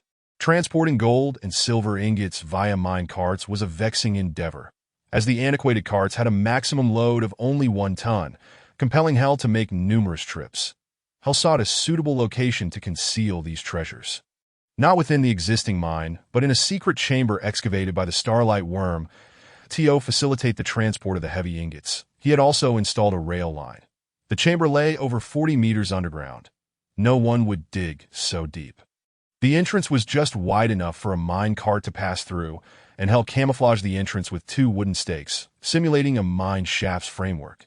Compared to the original location, this area felt even more cramped, with boxes containing jewels stacked atop, silver ingots, and cylindrical containers with famous paintings wedged within a barricade made of silver ingots. Once the original chamber was emptied, Hell discarded the wooden framework far away, deciding to place a reclining chair beside the listening holes. Returning to the newly unearthed concealed chamber, Hell opened the boxes filled with jewels. His only recourse now was to trade some jewels for cash, the sole viable option available to him. Within this cache of treasures, the gold and silver ingots were too conspicuous, while the art pieces held excessive value, requiring notarization for any transactions and necessitating proof of provenance. Hell possessed considerable knowledge of jewels. After all, fine clothing and exquisite jewelry are an innate pairing as a successful tailor. He had encountered numerous valuable jewels, and he was even friends with a somewhat renowned jewelry designer. He selected 2 piles of jewels, one devoid of any distinguishing marks and not particularly valuable, ideal for cash conversion. The other pile comprised jewels of little worth, predominantly featuring pearl ornaments. When Hell examined the final box, he discovered 3 smaller boxes at the bottom. Each was similarly locked, and upon opening them, he found their contents peculiar. Books, blueprints, and maps. Most of the books were indecipherable to him, the writing belonging to an unfamiliar script. Only 3 volumes bore familiar text. He recalled having mistakenly exchanged luggage with old Hobbs, which contained 2 similar books as he opened one. Although he could not recognize any letters, Hell had learned from Hobbs that these texts should be read from back to front. Even the lines within were arranged from right to left. After flipping through 2 pages, he encountered a remarkably simplistic illustration depicting a man, bare-chested, clad only in trousers, striking an odd pose.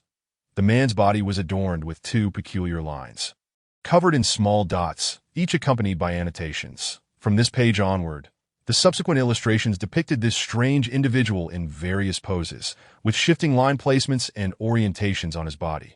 Further into the pages, additional elements appeared alongside the figure. First, a sword, then a knife of an unfamiliar design. The figures wielding weapons were slightly smaller than the previously depicted nude figure, their limbs and weapons outlined with lines and arrows. Hell vaguely surmised that this might be some form of cold weapon combat technique, but he quickly realized that these combat techniques were the only content he could comprehend. However, the following illustrations left him bewildered. Showcasing a figure standing atop numerous columns arranged in tightly knit concentric circles. Adjacent to the page were illustrations of footprints, similarly connected by curves and arrows that in the next depiction, the individual balanced on the edge of a circular basket. And then another showed him sprinting against a vertical wall. Had it not been for the ladder drawn beside the wall and a moon illustrated atop it, Hell might have mistaken this image for one requiring a 90-degree rotation for proper viewing. All this left Hell feeling perplexed, prompting him to set aside this volume and open another. This book's cover was pitch black, adorned with an unfamiliar script and a menacing visage in the left corner. Upon opening it, he found the contents largely akin to the previous volume, though many illustrations featured an additional figure, a woman. Were it not for the lines peppered with black dots and annotations, he would undoubtedly have mistaken these illustrations for crude and tasteless erotic art. The latter pages were unmistakable, depicting 2 figures engaged in combat. After only a few pages, Hell found himself gripped with trepidation. Never having imagined such terrifying and bizarre killing techniques existed, suddenly, he realized he had unconsciously begun to mimic the illustrated movements. His hands moved with astonishing speed, as if he had practiced these motions for an eternity. Moreover, he felt a surge of warmth coursing through his body, originating from his bladder, traveling down the right side, passing through his armpit, and converging at the base of his wrist, ultimately pooling at his fingertips.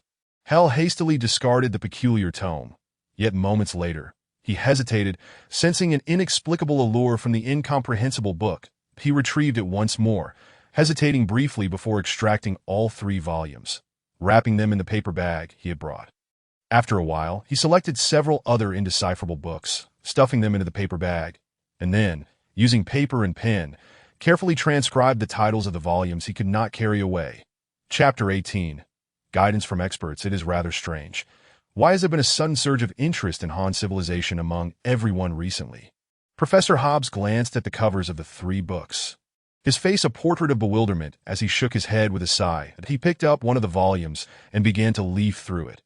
Unlike the inexperienced Hurl, the professor scrutinized the text with great care, softly reading aloud while occasionally gesturing with his finger on the pages. Before he had finished even a single page, the professor's expression became increasingly peculiar. His face manifested shock at times, joy at others, and occasionally appeared as if he had just experienced a moment of profound realization. After a considerable pause, he finally lifted his gaze and, with palpable excitement, remarked, "This is a secret manual. I have always known of its existence, yet I have never before encountered one." Hurl, fully comprehending the professor's enthusiasm, had long suspected that these obscure texts, rarely understood by anyone, were indeed extraordinary. Professor, I am hardly an expert on Han civilization. I cannot grasp what you are saying at all. I know not what a secret manual is, nor do I understand why they are so rare and significant. Hurl chuckled. Professor Hobbs shook his head repeatedly, stating, the Han civilization is one of the oldest civilizations to have ever emerged on this planet, spanning 8,000 years in total. Unlike those ancient civilizations that once flourished only to vanish like shooting stars, the Han civilization enjoyed a remarkably prolonged period of brilliance, characterized by a sustained prosperity unparalleled by any other civilization.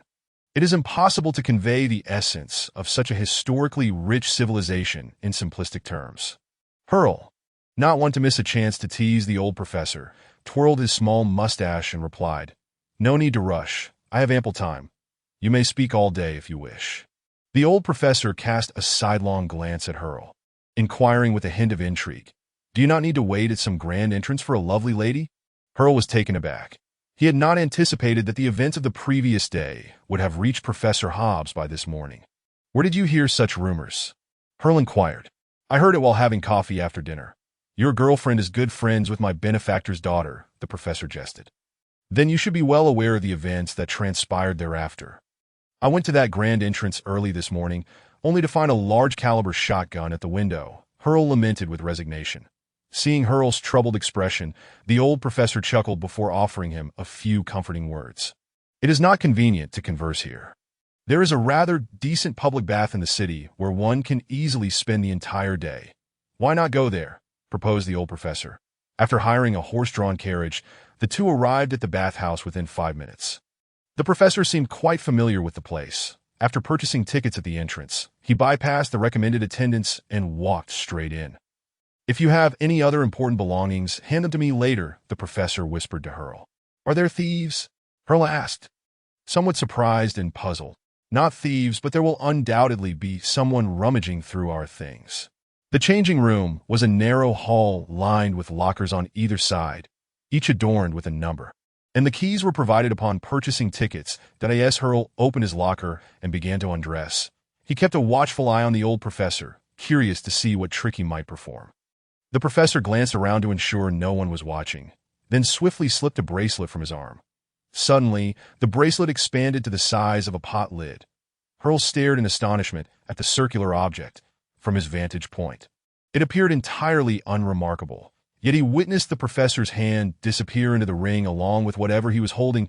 As if recalling something, Hurl quickly moved behind the professor from this angle. Everything seemed mundane, the expanded ring resembling a box over a foot deep, more than sufficient to accommodate the 3 books he possessed. What on earth is that? Wrapped in a towel, Hurl sat in the steam-filled sauna, still pondering the scene he had just witnessed. His gaze fixated on the towel wrapped around the professor's right wrist, for beneath that towel lay the wondrous bracelet that had filled him with amazement and envy.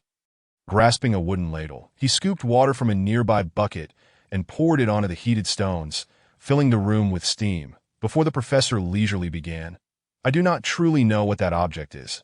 I have merely heard individuals associated with the magical community refer to similar items as space bags. Hurl, brimming with envy, inquired, is it not necessary to be proficient in magic to utilize such an item? Some require expertise, while others do not, the professor mused. Such items were once relatively abundant, yet are now quite rare. Mine was discovered 15 years ago at an archaeological site of an ancient civilization in New Aragon. 3 were found in total, and I retained one. This object can be used by ordinary people, but it can only be opened twice within a single day, and it contains 3 compartments of that size. A magician friend of mine possesses a similar bracelet with 25 compartments. It is akin to a warehouse. Hurl expressed strong dissatisfaction with the professor's dismissive attitude. But upon confirming the rarity of this incredibly useful magical artifact, he sheepishly redirected the conversation back to the 3 books. When discussing secret manuals, one must first consider the state of Han civilization, which is perhaps the most unique civilization I have studied. From the excavated skeletons, it is evident that the Han people, who created this civilization, were physically weaker, their strength only slightly surpassed that of elves. Yet they lacked the agility of their counterparts. Generally, such races would seek to develop their magical abilities. Yet the Han people chose to enhance their physical strength instead, devising peculiar methods to augment their power. And the records of these methods are what we refer to as secret manuals. Occasionally, the Han also documented some magical training methods in these manuals. Their achievements in magic are equally peculiar. Few civilizations have developed large-scale magic that requires the cooperation of thousands. Yet they remarkably lack spells such as Fireball, Wall of Fire, Flame Breath, Chain Lightning, Ice Storm, and Cloud of Death. The records unearthed from Han civilization reveal that, apart from those massive spells, they only possessed magic targeting single entities. Their magical training methods are fraught with issues, diverging entirely from those of other intelligent races. The Han never attempted to accumulate magical energy beforehand, but instead focused on enhancing their sensitivity to and control over surrounding energies. Consequently, a magician trained in their manner would possess tremendous mental fortitude but weak magical power. Suddenly, an idea surged through Hurl's mind, prompting him to interject.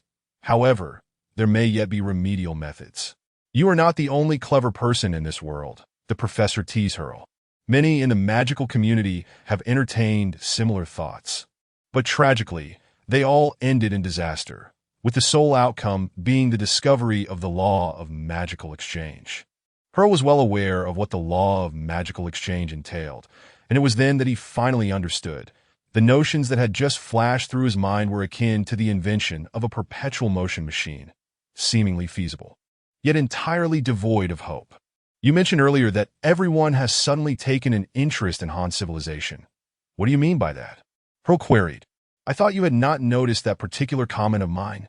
The professor chuckled lightly. Do you know why my benefactor sent me here? He undoubtedly possesses some secret manuals that require my assistance in translation and interpretation. Is this work solely your responsibility? Hurl asked, noticing the professor's displeased expression. He quickly clarified. I mean, is there not anyone else in this world who studies Han civilization? Am I to believe you are the only one capable of understanding those texts? The professor doused the stone basin with another ladle of water and shrugged.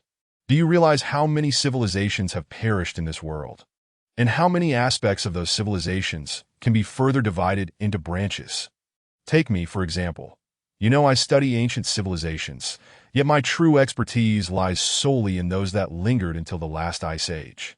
These civilizations share a common trait. They are introspective and reserved. While they may have experienced periods of brilliance, they rarely expanded outward, thereby exerting minimal direct influence on the broader history of the world, rendering them largely unremarkable. Such civilizations are often categorized as marginal. Few individuals delve into the study of these civilizations, and within our circle, there are only a handful of true experts, no more than a dozen, each with different focal points, and those who have researched Han civilization number fewer than 5. Among these 5 individuals, some are captivated by the achievements of Han civilization in architectural technology and artistry, while others delve into its distinctive political system. My expertise, however, lies in the study of its script. The characters employed by Han civilization can undoubtedly be considered one of the most perplexing forms of writing. They utilized pictographs, which already pose a significant challenge. Their grammar is also quite peculiar, and particularly troublesome is their strange habit of quoting renowned historical figures to convey meaning. Consequently, an article often transforms into an enigma akin to a cipher. To truly comprehend it, one must first trace the original sources of these borrowed phrases and grasp their meanings. However, this depends on luck. Locating the original text is crucial, as is the possibility of encountering numerous borrowed sentences within it. During my university years, I embarked on the study of Han civilization script and dedicated 2 decades to mastering the art of discerning sentences. Completing their elementary and secondary education took me 40 years. I am regarded as an authority in this field because I compiled a dictionary, which is now in the hands of every scholar studying Han civilization worldwide. Learning to utilize that dictionary requires a commitment of 6 months to a year. This discourse left Leckhel feeling rather disheartened. He had initially intended to create a dictionary akin to those for learning divine scripts and magical theories. Consulting it as he explained. Suddenly, Hell recalled the peculiar sensation he experienced the previous night. While he certainly did not recognize those characters, why was he able to mimic the shapes depicted? And what was the nature of that heat wave? Could it be that the majority of the secrets were graphical in nature? Hell promptly relayed this matter to the old professor, but Mr. Hobbs furrowed his brow, evidently deep in thought. After half an hour, he hesitantly remarked, "One of those 3 tomes may have been enchanted. It would be wise for you to exercise caution." Hell nodded, speculating that it could indeed be a form of psychic magic. Perhaps I should seek out a sorcerer to help me dispel this enchantment. To Hell's surprise, the old professor shook his head. The magic left behind by Han civilization is entirely distinct from our current magical systems. For us, psychic magic is not particularly fearsome, even at the highest levels. It pales in comparison to other types such as Beast King's pressure, invasion of the mind, memory weaving, and so forth, which are far less formidable than spells like Undead Cataclysm, Sealing, or Interdimensional Gate. Yet within Han civilization's magical repertoire, the most potent is indeed psychic magic. Their reasoning holds merit.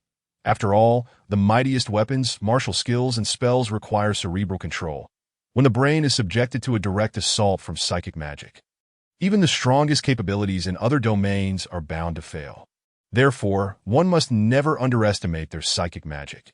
If one of those tomes has indeed been imbued with such magic and has already affected you, do not blindly seek a sorcerer for dispelling that a form of psychic magic that has endured through the ages and remains effective is undoubtedly no trivial matter. Moreover, as far as I know, circumstances akin to yours may not necessarily be adverse. The values held by the creators of Han civilization are difficult for you and me to comprehend to them. Being ensnared by magic might be perceived as a form of blessing. Should you reject this boon, it could lead to dire consequences, as the nature of the magic might suddenly shift and claim your life. The old professor patted Hell's shoulder, beaming with delight, and said, "My friend, to put it simply, you have unwittingly hit the jackpot. Fortunately, you confided in me about this matter. It seems I must take precautions. I absolutely will not disclose which book it is." Hell gritted his teeth in frustration, scheming to exact revenge on the old man for his gleeful demeanor. Hoping to turn the tables and make him seek his assistance, the old professor, unfazed, reclined back. "It must be that book with the black cover. You cannot decipher the title. But do you assume I am equally oblivious? Those 3 books are Heart Sutra, Secrets of the Joyful Land, and True Understanding of the Supreme Purity. Han civilization's classification of various forces is exceedingly peculiar. They rarely organize them by fundamental attributes. And even the demarcation between magic and martial prowess is rather ambiguous, categorized instead by concepts of good and evil, yin and yang, and rigidity and flexibility. Among these tomes, Heart Sutra and True Understanding of the Supreme Purity represent righteous forces. While I have not perused them, I can surmise that Heart Sutra leans towards the masculine, whereas True Understanding of the Supreme Purity inclines towards the feminine. Conversely, Secrets of the Joyful Land belongs to the nefarious sect, adopting a tyrannical approach, with the majority of those who inscribe spells within the book being practitioners of that dark path. The more the old professor elucidated, the more discomfort Hell felt, and concurrently, his anxiety intensified, for in his mind, anything associated with evil could never bode well. Emerging from the sauna, both summoned a masseur. A complete massage session required an hour and was rather costly, yet Hell relished it, having unknowingly dozed off after a month of continuous toil. As he departed the bathhouse, it was once again late at night, even later than the previous evening, and the streets had begun to shroud themselves in mist. Hailing a cab, Hell instructed the driver to hasten. For once the fog thickened, the carriage would only move at a snail's pace. Having traversed 2 streets, Hell sensed something amiss. Typically, the streets would be deserted at this hour, yet he found himself trailed by 2 carriages. Their relentless pursuit suggested that those following were certainly not spies. Could it be that his secret base had been compromised, and they were here to capture him? Yet, upon further contemplation, that did not seem plausible. If they intended to apprehend him, they would have dispatched a squad of officers to encircle him, rather than merely 2 carriages. Even if filled to capacity, a single carriage could accommodate no more than 9 individuals, and 18 would barely suffice to blockade a thoroughfare. Peering through the window at the encroaching fog, Hell devised a plan that as the carriage moved through the southern district, a few kilometers from his residence, he instructed the driver to halt by the roadside, where a small grove lay. Crossing through the woods and over a hill would lead him to his villa, a shortcut, albeit a challenging one, that whistling softly to create the impression of having wandered far. Hell gradually lowered the volume of his whistle. Taking refuge in the depths of the woods, a mere dozen meters from the road, Hell swiftly rummaged through his pockets. Within, he found only a small folding knife, intended for fruit, and besides that, his short staff could be considered a weapon. Lacking proper arms, he had to create one, as the old man Moon often advised. A sentiment Hell found quite reasonable. He removed his leather vest and wrapped it around his left arm as a makeshift shield, a tactic he had previously employed in Buffalo Valley. Gripping the short staff, his longest weapon, he held the knife, still closed, in his hand, while he gathered stones from the ground. The most primitive of weapons, when wielded effectively, could yield remarkable results. While collecting the stones, he took note of the surrounding terrain, making minor adjustments in key areas. Once everything was arranged, he pondered whether this could be considered employing nature as a weapon, thereby reaching the pinnacle of the old man Moon's teachings. Hell had little time to contemplate further, as a cacophony of footsteps interrupted his thoughts. At least 4 or 5 individuals entered the woods, emanating an aura of menace. Hell concealed himself behind a tree, allowing them to pass before following at a distance of about 5 meters. They appeared to be local ruffians, wielding iron pipes and metal clubs. Led by a notably tall figure, due to the darkness and fog, their faces were obscured. Suddenly, another commotion echoed ahead, and after a moment, 3 individuals approached. We did not see that fellow cross the hill. He must have noticed us and thus hidden himself, one of them remarked. The leader hesitated for a moment, but quickly grasped the situation, gesturing to his companions. Search the area. He must be hiding within this grove. The gang of ruffians brandished their weapons and spread out. As they dispersed, Hell emerged from his concealed corner and strode directly towards the leader, his fingers pinching the blade between his index and middle fingers. The leader, brandishing an iron pipe, remained oblivious to Hell's presence. Never anticipating that his prey would exhibit such audacity, that Hell's hand glided softly across the man's neck, while his foot had already secured the iron pipe. Suddenly, Hell felt a sharp blow to his right rib, reminding him that every person possesses 2 hands. Fortunately, the towering figure before him had been injured first, and his most potent weapon was now restrained. However, trouble loomed as the other ruffians began to converge. Hell swiftly executed a leap, evading the injured ruffian, and grabbed a handful of stones from his pocket, hurling them at the 2 closest ruffians at such close range. With their vision obscured, all the stones struck their heads, causing both to drop their weapons and collapse to the ground. Hell swiftly slashed open the carotid artery of one, but regrettably, he had no time to deal with the other, as another ruffian charged at him. Hale swiftly turned and fled, racing towards a deep pit etched in his memory. As he neared his destination, he leapt into the air. The sound of 2 agonized screams confirmed that he had dispatched 2 more foes. He quickly pivoted to find the 2 adversaries, one to his left and the other to his right. Both having fallen heavily, at his feet lay a metallic rod. Without a moment's hesitation, he seized the rod and struck one of them. Now only 2 opponents remained, along with 1 injured individual. With a rod in hand, Hale felt a surge of relief. Moments ago, he had been contemplating escape. Now, his sole focus was ensuring that none of these men could connect this brutal skirmish in the woods to his other identity. Chapter 19. Playing the fool to catch the elephant.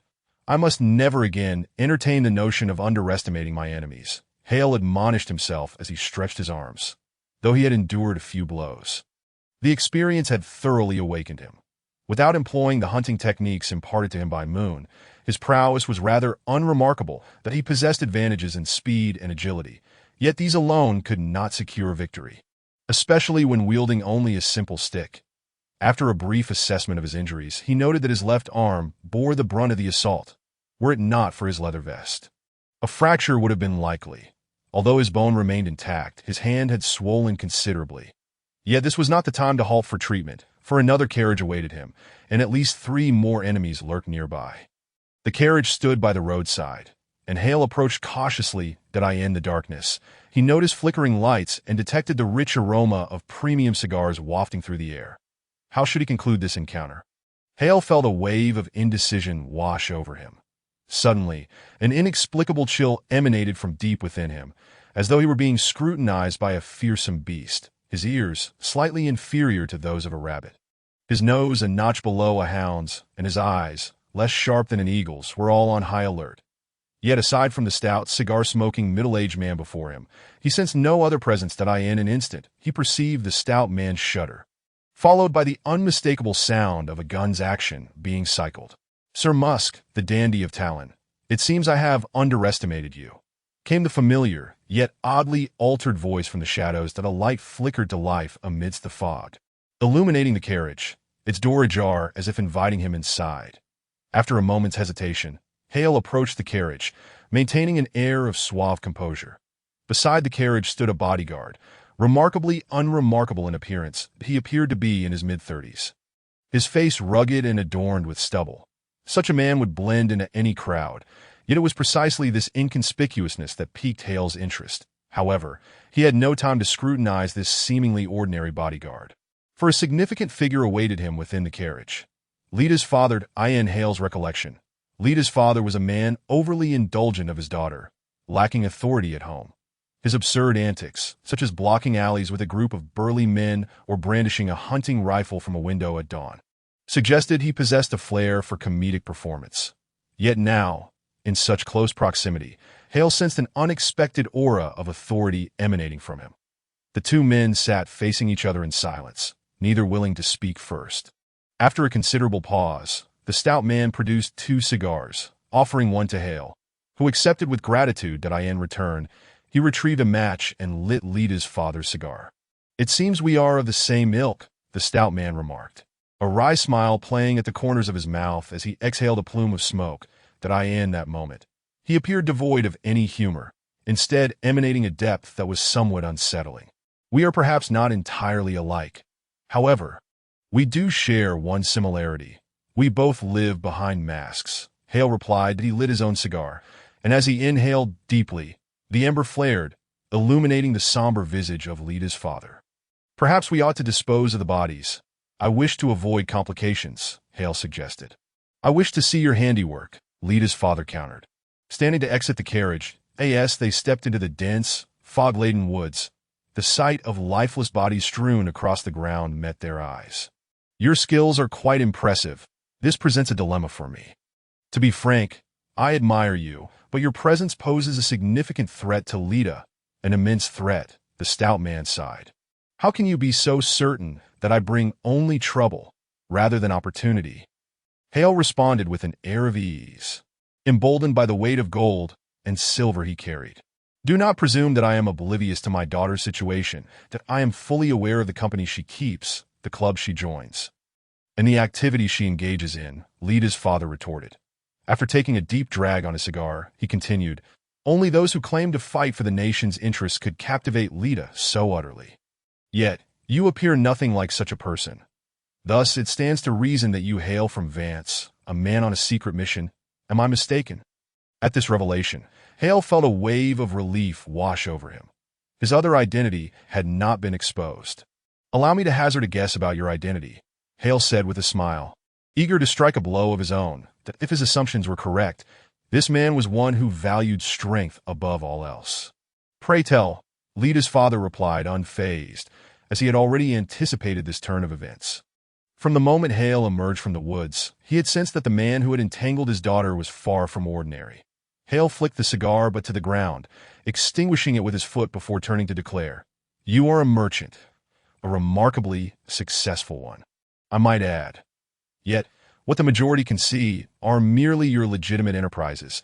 I suspect you harbor many more ventures in secrecy.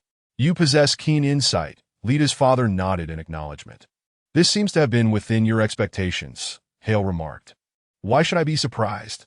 For one who can see through George's capabilities, if you cannot deduce my concealed identity from the events of today and our ensuing conversation, that would be truly remarkable," Lita's father said, discarding his cigar as well. "I admire your acumen, but I must insist that you distance yourself from Lita. She is my only daughter, and I wish to shield her from danger. I wish to propose a transaction. Hale interjected swiftly. I will never barter my daughter for anything. Young man, you underestimate me greatly, came the scornful retort from Lida's father. Hale remained undeterred, confident in the priceless nature of love, yet equally convinced that sufficient wealth could sway hearts. Thus, he continued, this is a deal worth at least 500 million crowns. As Hale had anticipated, the staggering figure caused even this affluent man to waver. After a lengthy silence, his tone softened. Let us hear what you have to say. This father did not intend to sell his daughter for 500 million crowns. But possessing such wealth would provide him a means to establish himself anew, allowing for a graceful exit should circumstances demand it. Though Hale had engaged in transactions before, his experience paled in comparison to that of Lida's father. Fortunately, Hale was well versed in the principles of negotiation. Individuals of their caliber always kept mental accounts, and for astute men, exorbitant demands were rare. Ultimately, the outcome was mutually beneficial. Hale found a channel to convert his gold, silver, and precious gems into usable cash, while Lida's father acquired the fabled treasure, to their astonishment. Hale even facilitated a connection for Lida's father, who had long coveted the lucrative high-end luxury goods market, but had been preoccupied with mining, metals, and tools, lacking such opportunities. Precisely where Hale excelled, as their parting approached, Lida's father seemed to recall something that he turned to Hale and cautioned. For at least a month, do not linger on my doorstep. I shall still be waiting for you with my hunting rifle at the window. However, you might try that back door you know so well. It may not be locked. Seated in the carriage, Lida's father furrowed his brow in contemplation, eventually turning to the bodyguard beside him. George, do you truly believe that fellow possesses the capability to bring about our mutual destruction? The bodyguard nodded solemnly, his expression unchanging. He is of my ilk. We share many similarities. Our strengths, the manner in which we wield them, and our comprehension of power bear striking similarities. The gulf between him and me is merely a matter of time. Given 30 years, he may very well find himself in my shoes. Yet, he is not me, and I remain oblivious to the type of power he has chosen. Different choices yield divergent outcomes. Thus, while I am confident in my ability to eliminate him, I am uncertain about withstanding his dying strike. Linda's father wore an expression of helplessness. From the very beginning, he had never relinquished the notion of murder. Hale had never anticipated that it would not be his treasure that dissuaded this father from his lethal intentions, but rather the strength he possessed. At this moment, Hale was consumed with exhilaration over the deal he had struck that he did not perceive himself as having lost that treasure. This gentleman had only one daughter, and everything he owned would eventually belong to Linda. Moreover, this transaction also implied binding that gentleman and the clandestine forces he had cultivated for years to his own chariot of war, transforming those individuals into his subordinates, that he had finally acquired a team of his own. Hale had even conceived a goal to hone this team, for no one was better suited to uncover the conspiracy brewing within the mining and metallurgy bank. The eavesdropping from the previous night had left Hale somewhat distracted throughout the day, as a deep-seated feeling within him suggested that significant events were on the horizon. For someone who had long sought to make a mark, this presented an undeniably splendid opportunity. That'd be why the time he returned home. It was well past midnight. His morning notes still lay on the table, now accompanied by a stack of newspapers. Perhaps due to having napped earlier, he felt no fatigue despite the late hour. He casually flipped through the newspapers until he suddenly noticed the clandestine signal he had agreed upon in the bulletin board. Hale swiftly uncovered the concealed message. IT was certainly not good news. It commanded him to establish contact with the group to which he was originally assigned within a week. His foul mood prompted Hale to toss the newspaper into the corner of the room, as his previously buoyant spirits, buoyed by reaching an understanding with Linda's father, plummeted into despair. Shaq Dean, leader of the Special Covert Unit of the Military Intelligence Office. Third group, he operated a bookstore in a bustling district as a front. During his training, Hale harbored no fondness for him. In Hale's eyes, Dean was the quintessential overzealous adherent to orders, a rather unflattering characterization, suggesting he was excessively obedient to superiors while being unreasonably demanding of subordinates. Yet, it was precisely such individuals who thrived in the bureaucratic realm. Kiefer William, Dean's deputy, a character akin to Dean, albeit slightly more astute, at least feigning amiability in front of subordinates. However, the presence of this man made Hell exceedingly reluctant to join the team. Hell wished to disregard this perplexing order, yet he dared not, for his fate rested entirely in the hands of the Military Intelligence Office. His identity had been orchestrated by the office, and should any of this information reach the authorities in Baru through any channel, he would be left with no place to find solace. After contemplating throughout the night, Hell rose early the next morning while the outside world remained shrouded in mist. Unlike his usual attire, Hell donned a rather unique outfit. The outer layer was a blue herringbone khaki, while the inner layer was made of thick, dark green cotton. Both his trousers and waistcoat could be reversed. The blue side appeared as a crisp formal suit, while the green side resembled everyday wear. The styles and conditions of the two sides were entirely distinct. He frequently tried on the outfit in front of the mirror, confident that he could transform into another person within 15 seconds. With the addition of 2 wigs and 2 fake mustaches, he could effortlessly switch between 2 different identities, one as a fur trader from North Selkesh, and the other as an obscure zoologist. Removing the wigs and mustaches temporarily, Hell donned a trench coat before leaving a new note on the table. He did not hail a cab. Instead, he went to the station to await a public carriage, not out of frugality, but rather for the sake of ensuring the driver would not easily remember his appearance. Upon arriving in front of Dean's bookstore, the fog had yet to fully dissipate. That it was still rather early, so Hell naturally refrained from knocking, not wishing to disturb the neighbors. Seizing the opportunity to stealthily infiltrate Dean's room and ascertain vital details, he was eager to proceed. Extracting his lockpicking tools, he unlocked the door and entered. The ground floor was a cramped space, surrounded by bookshelves. Judging by the age and condition of the books, it was evident that Dean had purchased an old bookstore and quietly continued its operations. Hell's assessment of this individual improved somewhat.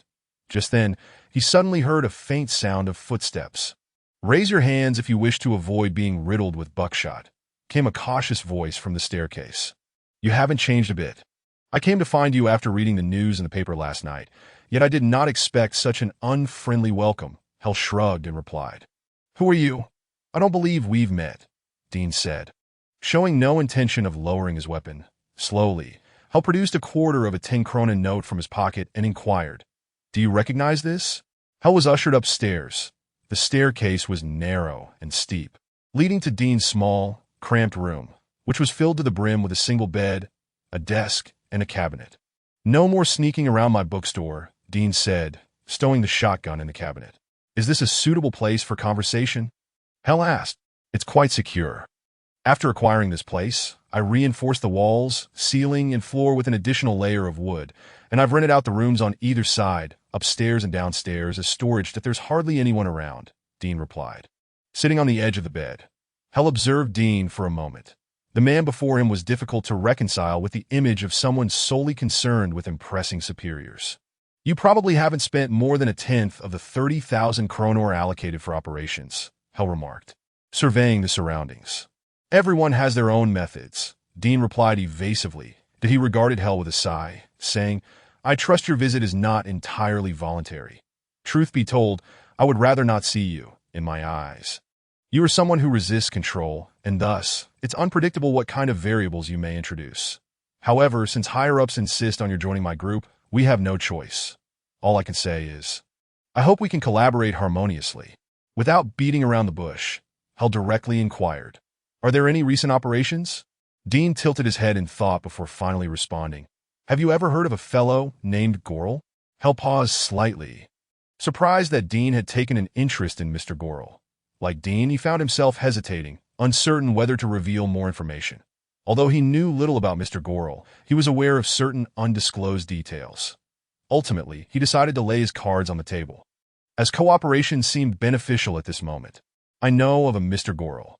He is the owner of the Solong Steelworks, a council member in the Mining Association, and a director at several mines. Ever since Branton ceded to the Baru Empire, he has been working for the authorities in Baru, and I have also heard that he is involved in a significant conspiracy orchestrated by them."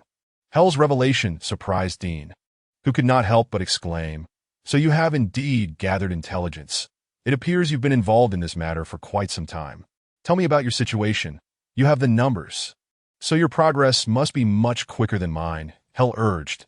Dean pondered for a moment before choosing to lay his cards on the table as well, just as he was about to speak. The ringing of a bell sounded from the bedside. Others have arrived. It's perfect timing for everyone to meet.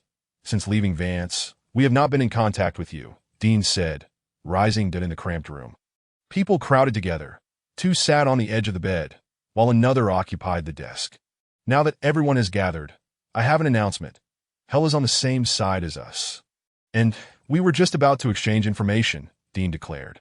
Let us go first. Recently, we have faced significant setbacks. The resistance movement in Mizkan has been poorly organized, with far too many police around, and the authorities maintaining tight control. Initially, we gathered some students and workers, hoping they would inspire others to resist the occupying authorities, but unfortunately, we failed. However, we now have an excellent opportunity to rally the miners and steelworkers of Mizkan to our cause, as we have received intelligence indicating that the Baru authorities are very dissatisfied with the continuous decline in the output of Mizkan's and steel. Therefore, Hilgoril suggested to the authorities the relocation of 500,000 residents from the southern states of Baru, which would completely usurp the livelihoods of the current miners and steelworkers. Hell immediately inquired, is the intelligence reliable? Efforts are underway to verify that the intelligence was obtained from a newspaper journalist, who was a key figure in a resistance group, and Sean has developed him as our informant, Dean remarked. Upon hearing this, Hell felt a surge of intrigue and casually inquired, is this individual named Gad, a part-time university student working at the Brandon Times? As soon as the words left his lips, the attention of the others shifted towards Dean, who innocently raised his hands in a gesture of innocence, saying, I did not disclose this information to him. It appears your reach is not shorter than ours. The man seated at the desk remarked sheepishly. It's your turn now. Enlighten us with what you know. Hell stroked his chin, contemplating for a moment before responding. I am aware of this person's intelligence sources. His words can be trusted. However, my investigations do not align with yours. Hilsgoler is engaged in activities for the Baru that extend beyond what you are aware of. He harbors many secrets. All I know is that he is researching some rather peculiar matters for the Baru. Due to uncertainty regarding the usefulness of this intelligence, I have yet to report it. Chapter 20. The Web of Spies and the Net Titans. I prefer to operate independently, Hell stated as he exhaled a plume of smoke. The cramped room was filled with a haze, a glowing ember flickering in the dimness. Perhaps it was the offering of cigars that had secured their compliance, for not a single individual opposed Hell's assertion. Each seemed lost in their own contemplations. I can understand this. Among those of us trained together, you have consistently kept your distance from the others that I believe what you have just stated is far from the entirety of your intelligence.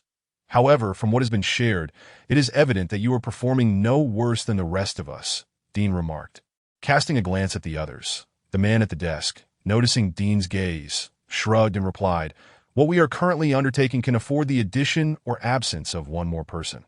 Although we have been instructed to form a small group, there is no need for rigid enforcement.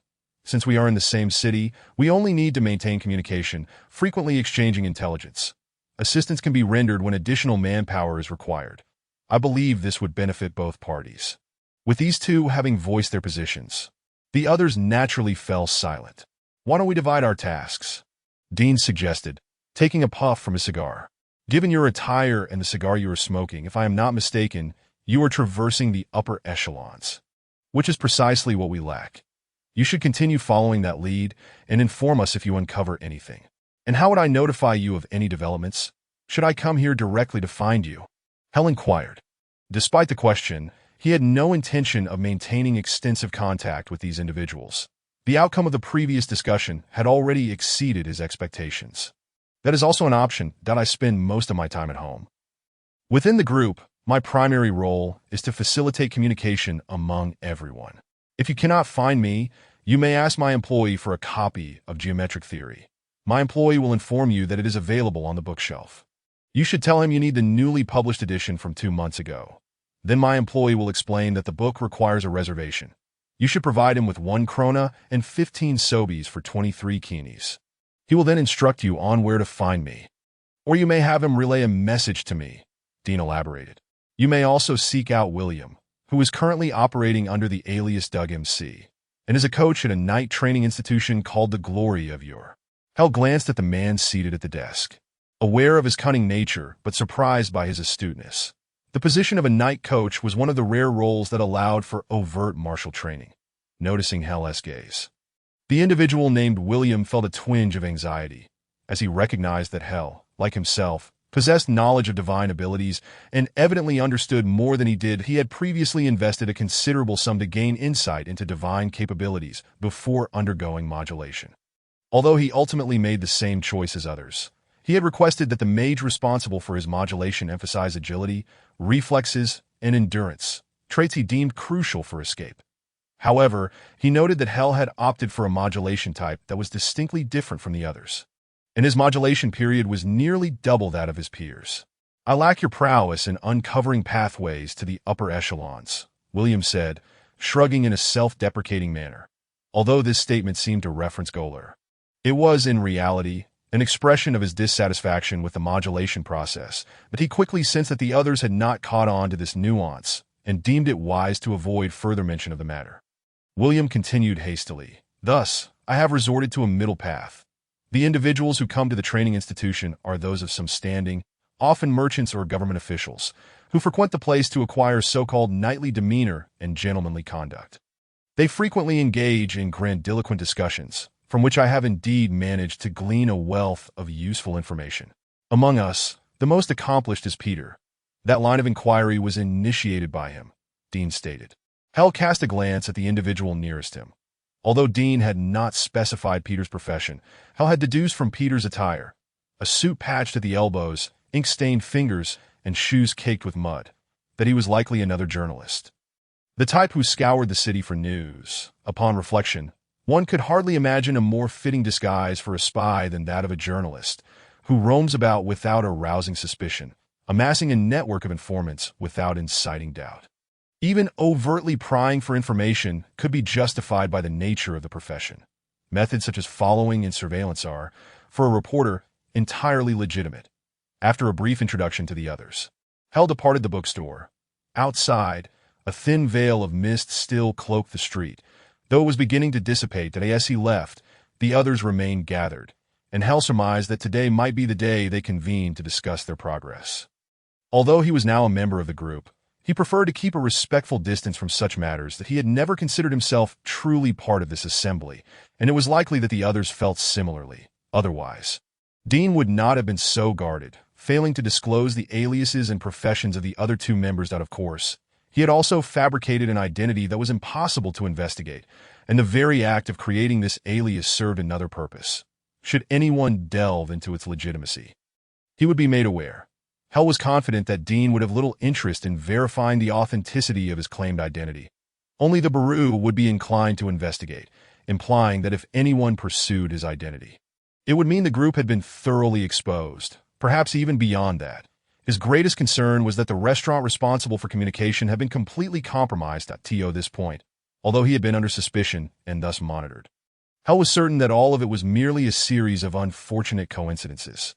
However, the restaurant was not a coincidence. Upon exiting the bookstore, a sense of melancholy washed over Hell.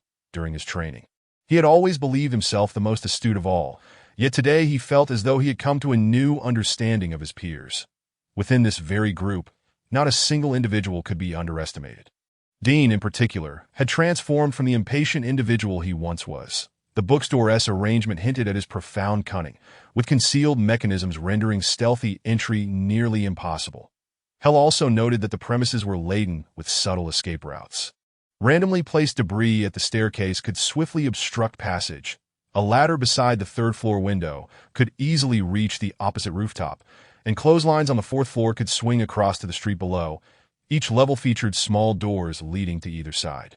This building bore a resemblance to his own mining base. That William's cunning was equally noteworthy. His ability to conceive a night coach identity that augmented his strength while simultaneously procuring intelligence was sufficient to command Hell's respect.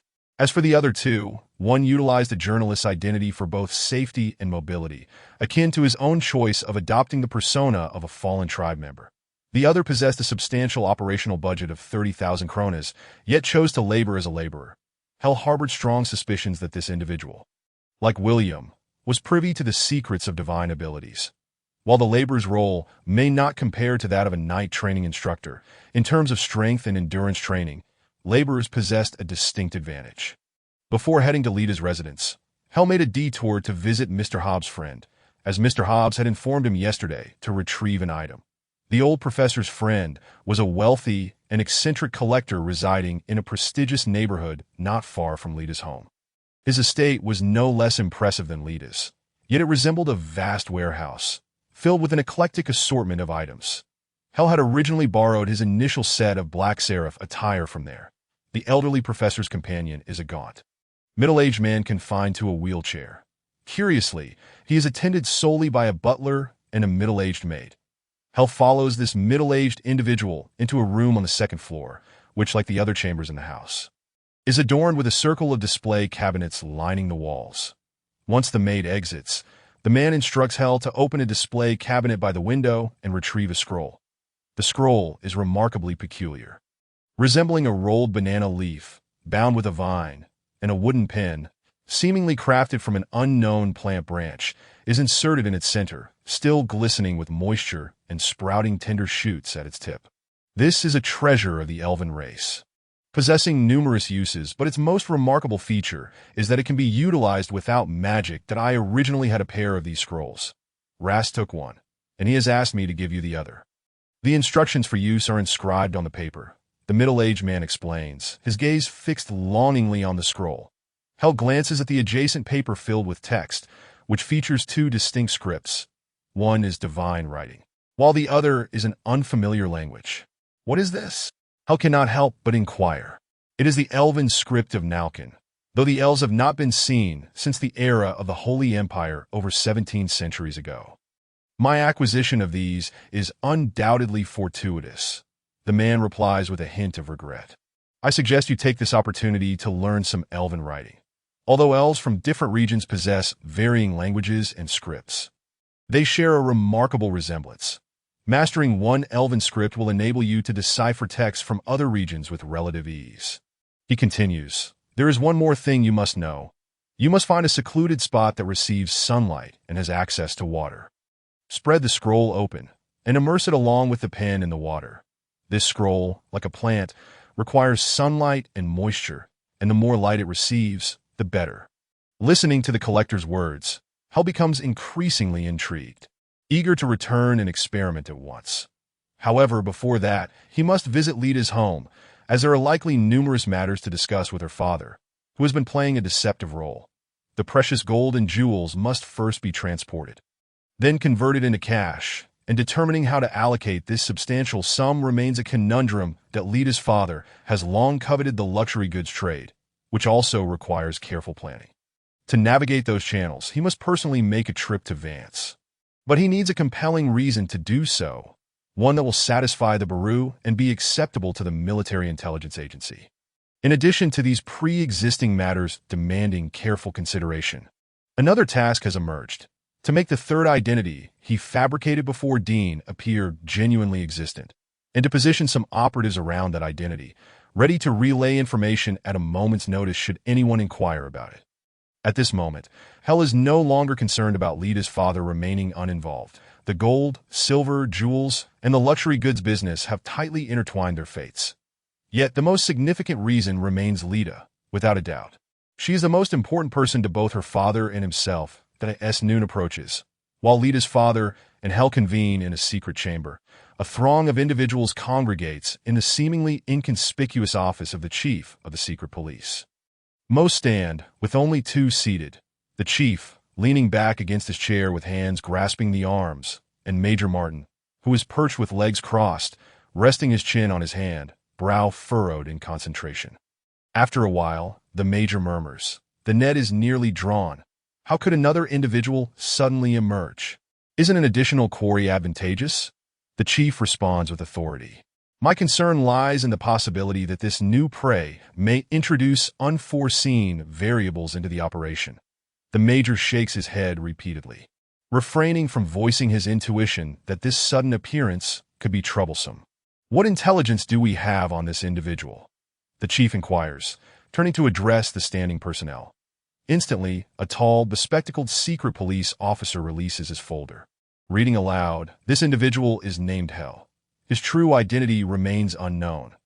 According to his own account, he is currently using the alias Jack Owen, residing aboard a ship, primarily traversing between Sanquin and Mizkan, occasionally accompanying merchant vessels to other locales. The informants had not previously known much about him. During training, he had been quite isolated, and there had been collaborative exercises where their informants had never worked with him, nor could they recall anyone else doing so.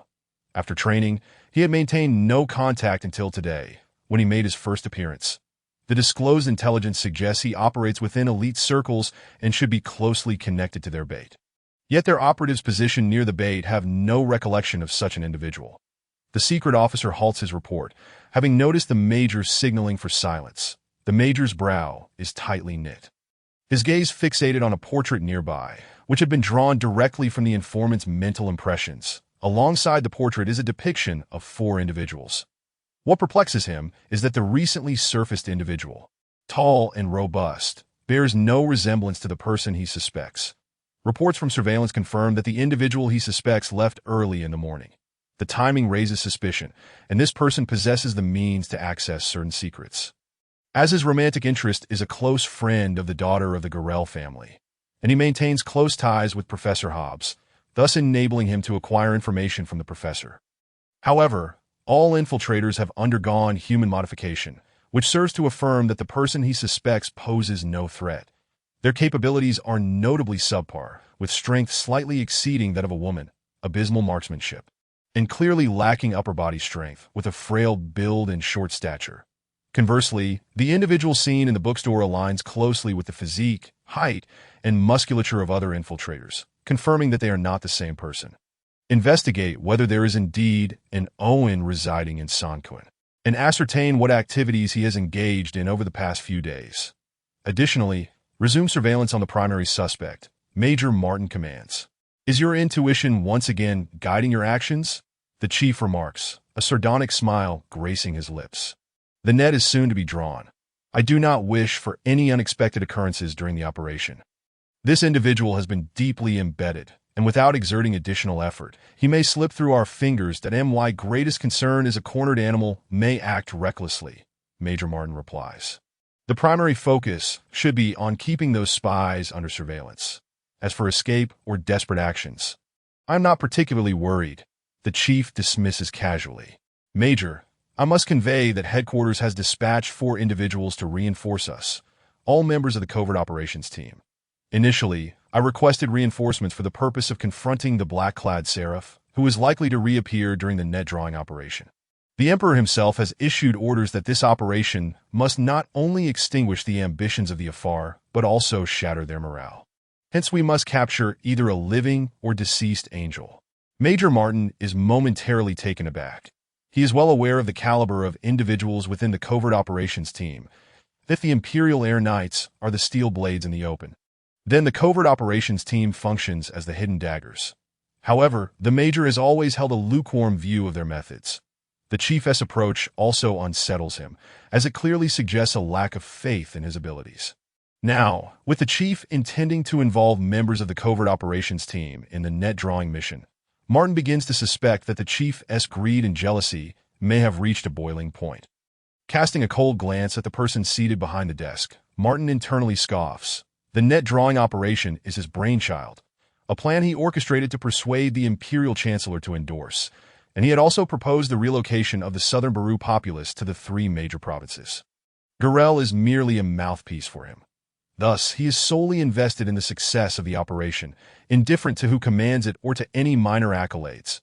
Despite some dissatisfaction, the Major is nonetheless pleased to see headquarters dispatch personnel from the covert operations team for reinforcement.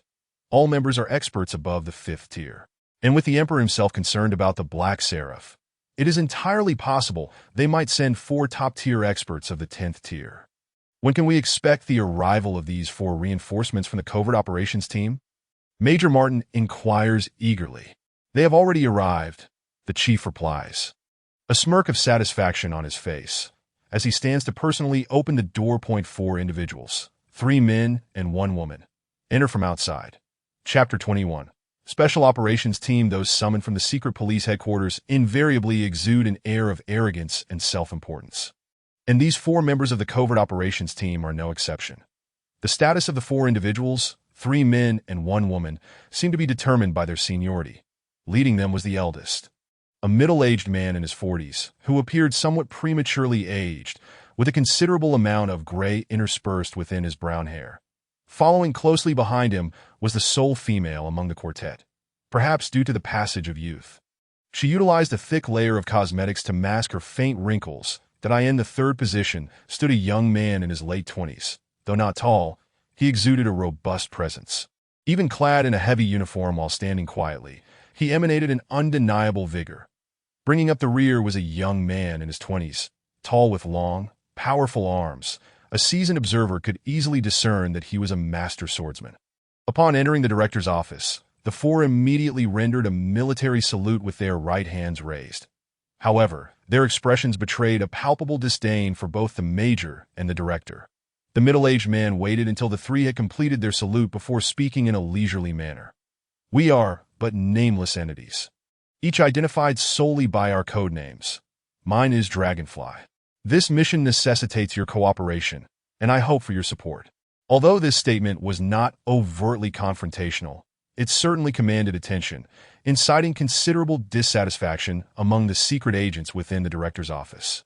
And even catching the director off guard, he had intended to leverage these 4 operatives to exert pressure on the intelligence chief beside him. But to his surprise, these 4 experts from headquarters disregarded his authority entirely.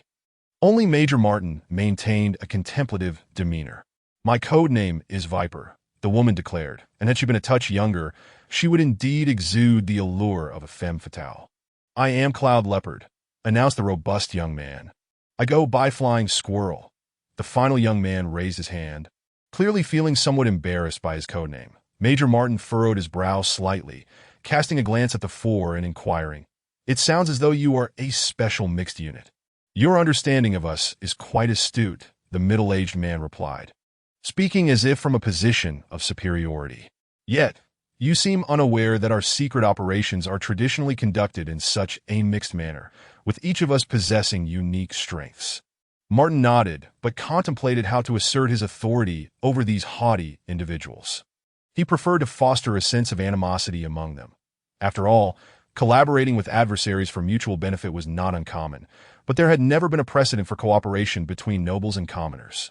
"I have long been aware of the Compound I unit within the Secret Operations Group, but it is only today that I learn all its members are sorcerers," the major remarked, maintaining his gaze fixed on the leading middle-aged man.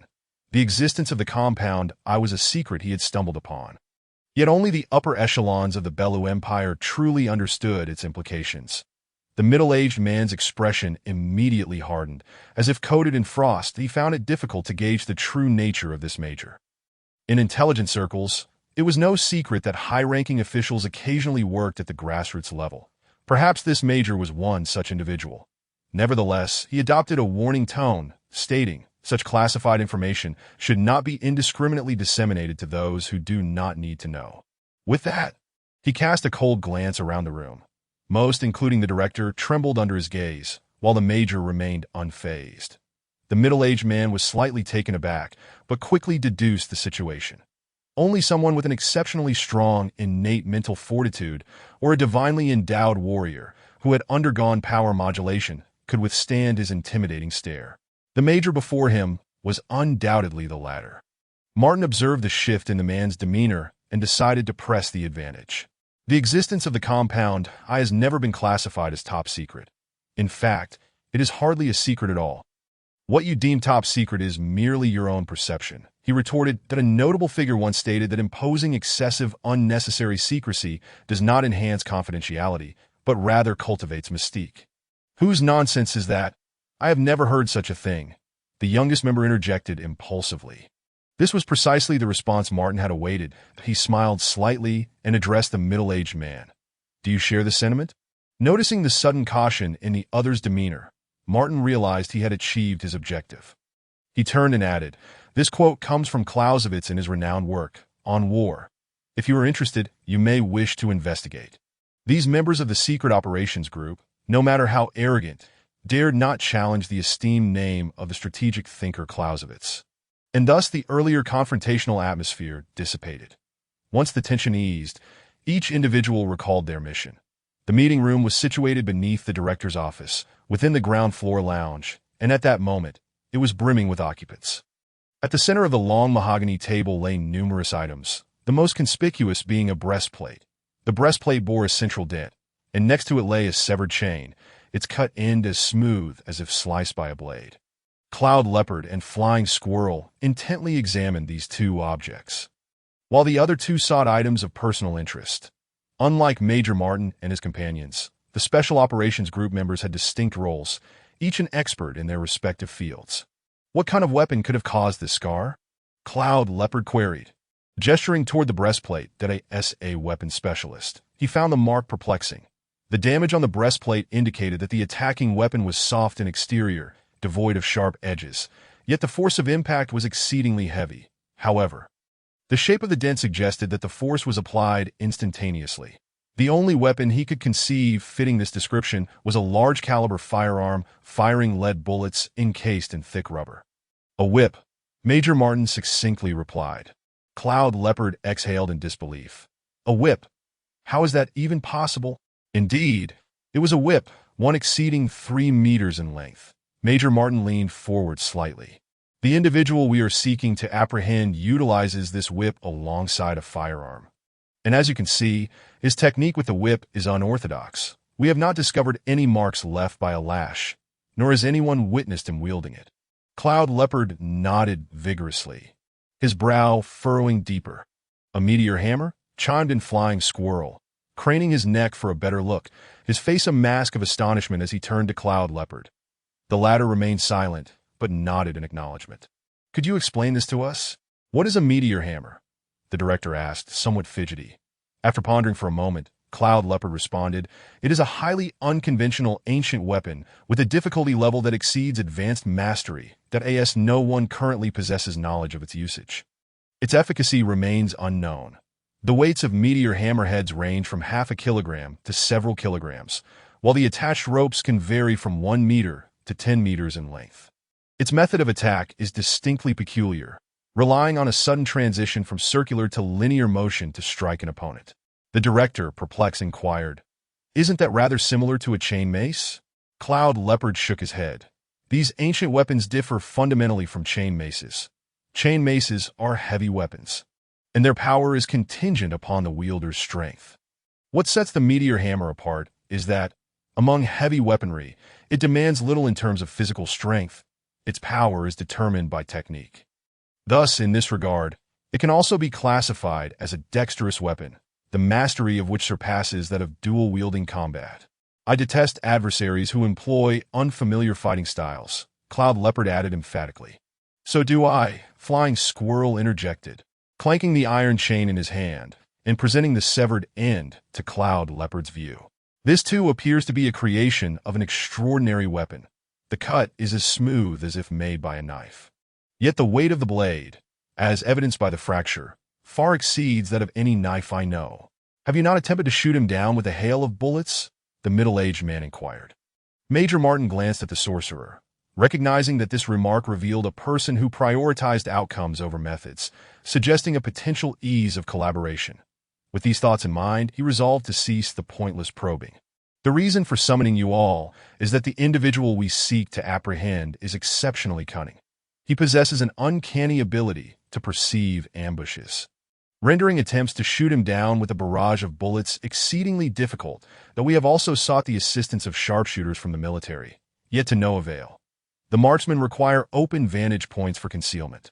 Yet those very spots are precisely where this individual remains most vigilant. The four listened intently, the earlier skirmish having tempered some of their arrogance and hubris. More importantly, the unusual weaponry employed by their adversaries signaled that the person they were up against might not be as straightforward as they had initially presumed. Unlike the ordinary secret agents, the members of the Special Operations Team are each elite individuals endowed with extraordinary abilities, granting them access to numerous clandestine cultivation methods. Hence, the situations described in the reports before them easily lead to associations with the effects of those exceptional techniques. Are we potentially facing a divinely gifted warrior? The golden-mantled ground squirrel whispered to the clouded leopard. There is at least a 90% chance, and it is most likely a skill-oriented warrior akin to yourself. You may have the opportunity to showcase your prowess, the clouded leopard replied with a smile. You also have your chance. Skill-oriented warriors come in various classifications. Who knows what aspect of ability that individual excels in? What if it happens to be the very type that counters mine? The golden-mantled ground squirrel remarked half-jokingly. Yet, this was equally a truth. The fate of skill-oriented warriors often hangs in the balance of a fleeting moment, and they tend to counter each other with great intensity, whereas strength-oriented warriors possess a more balanced approach.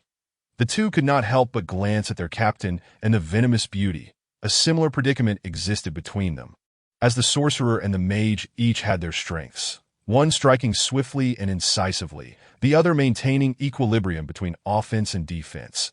Their combination could be deemed remarkably balanced, a source of both pride and arrogance. Yet their success ultimately hinged on the cohesiveness of their collaboration. All eyes were fixed upon the middle-aged sorcerer at the forefront, the brain of this operation group. This individual is quite familiar with Miscon, the middle-aged sorcerer remarked while perusing the report. This aligns with our assessment. The major nodded in agreement. There is a high probability that he is a local, even if he is not. He has likely resided here for an extended period, as his understanding of Miscon is far from ordinary. Moreover, this individual undoubtedly leads a leisurely life. His appearances follow no discernible pattern, although this may also be attributed to his opponent's extreme caution. From his demeanor, it is evident that he is not an easily provoked radical. Such individuals are the most formidable to contend with, the middle-aged sorcerer muttered. His methods are not overly complex. He consistently sets traps in advance and then suddenly appears to lure his pursuers into his carefully laid snares. And then the middle-aged sorcerer gestured an explosive motion, observing the reactions of others before continuing. Another tactic of his involves feigning one action to divert attention while he strikes from behind. This is what has earned him a reputation for being elusive and seemingly invincible. Major Martin remarked. Against such an adversary, sheer numbers are indeed of little use unless we substitute the poorly trained officers with regular troops. However, should that occur, he would undoubtedly evade capture. I have observed his actions becoming increasingly enigmatic, no longer serving as Miskin's guardian, but transforming into a mere punisher. At this juncture, words are futile. The belief that formulating a plan will lead to the apprehension of the criminal is a fallacy. Such favorable outcomes are exceedingly rare. Thus, for the four of us, what we now require is the emergence of this black seraph, the middle-aged sorcerer stated. Meanwhile, the secret agents of Miscon were meticulously scattered throughout the mining city, ever vigilant for any signs of movement, prepared to alert the personnel stationed at headquarters upon detecting the black seraph's presence. However, Hell himself was leisurely seated in a private chamber with Lita's father. This chamber was modest in size, flanked by walls lined with wine racks, and a display case filled with exquisite jewels, most of which were treasures discovered by Hell himself.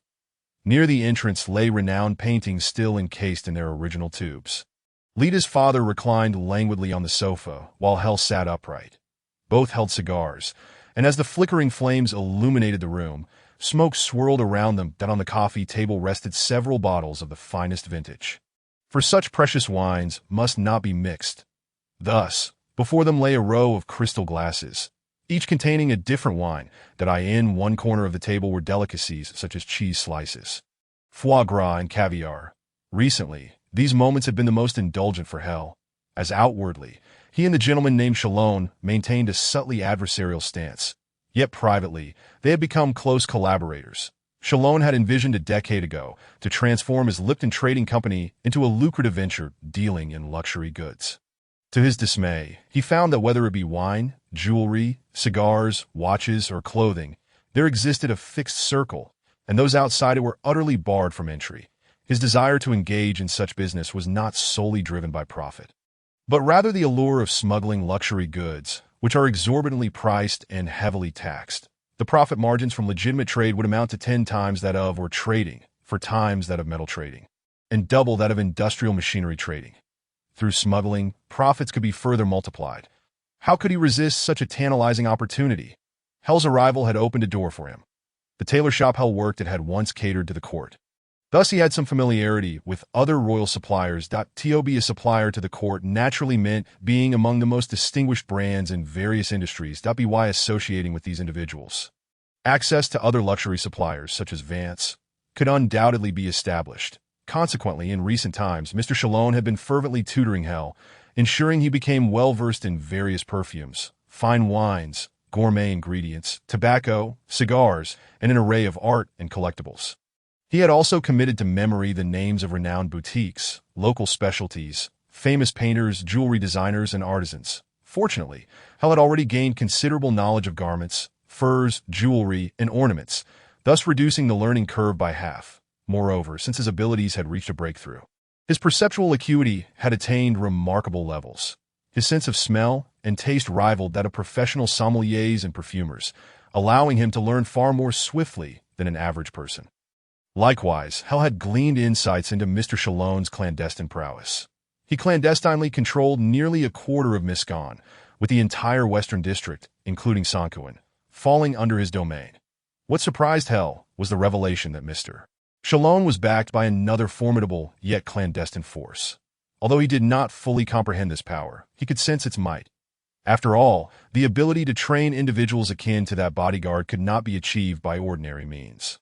Hell had conducted a covert study on that bodyguard, and, while uncertain if he had undergone physical augmentation, he was confident that his strength was no less than that of a high-tier, divinely gifted warrior. Achieving such prowess could not be accomplished through conventional training methods. Hell recalled hearing Master Marin mention in casual conversation that this world is not solely dependent on Alpha for creating warriors with superhuman abilities. There exist over 20 similar methodologies, most of which trace their lineage back to the ancient Knight Templar Order, though a small portion consists of esoteric secret arts known to few. Hell surmised that the bodyguard was likely a product of such special techniques.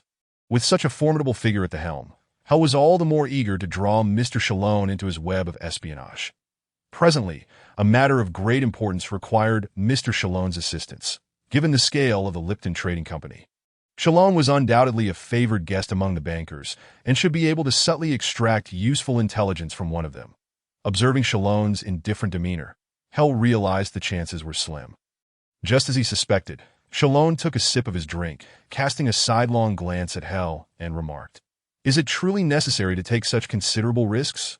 I am uncertain what constitutes a good spy. But I do know one thing. If you possess a secret identity you wish to keep hidden, maintaining a low profile is your best option." Hell pondered for a moment, deciding to entice him with the prospect of profit.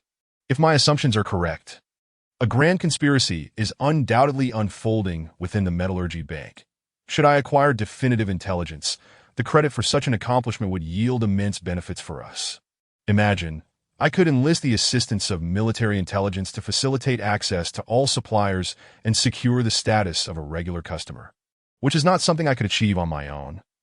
Lita's father chuckled softly, a flicker of disdain evident in his gaze as he replied, 20 years ago, I ceased to be swayed by others' temptations. I hold no interest in your proposal, while I do not oppose assisting you with minor tasks without incurring losses. Involving myself or my subordinates in your plans is out of the question." Witnessing Mr. Shalone's resolute demeanor, Hell was compelled to seek a compromise. "If I were to genuinely request a small favor, would you be amenable?" "Speak," Shalone replied. "I will procure the intelligence myself. Yet I require information on influential bankers in Miscon that I need to ascertain who among them is strong-willed, who is more pliable, who maintains close ties with the authorities, who is more distant, and who may be straddling both sides." Hell leaned in closer and inquired, "Do you intend to kidnap or intimidate me?"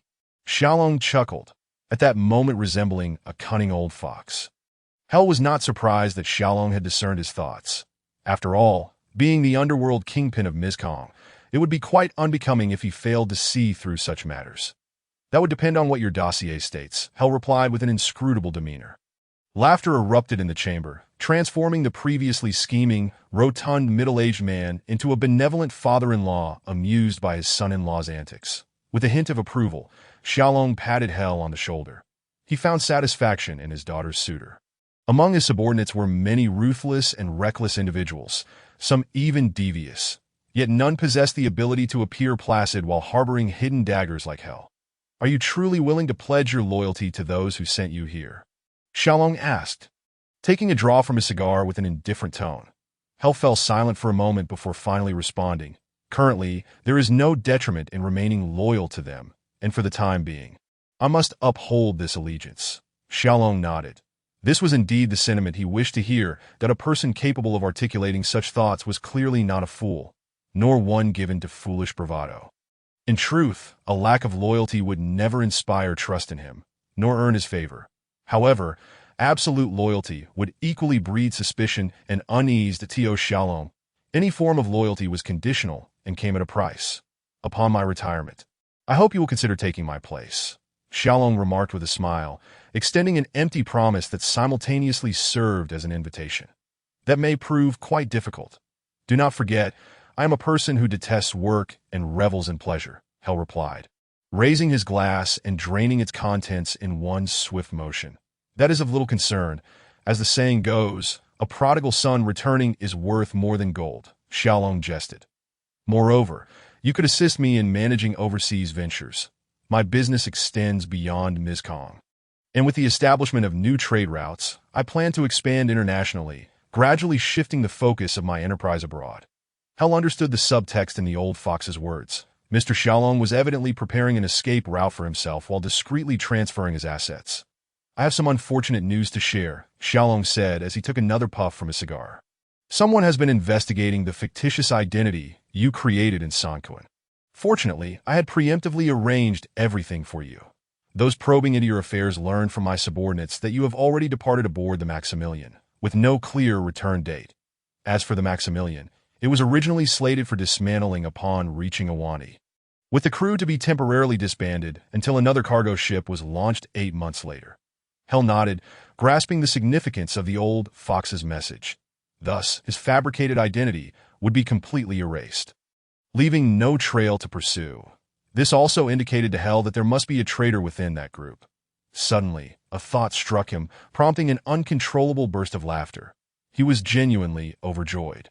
This dismal news had presented him with an extraordinary opportunity, one that stirred his deepest desires.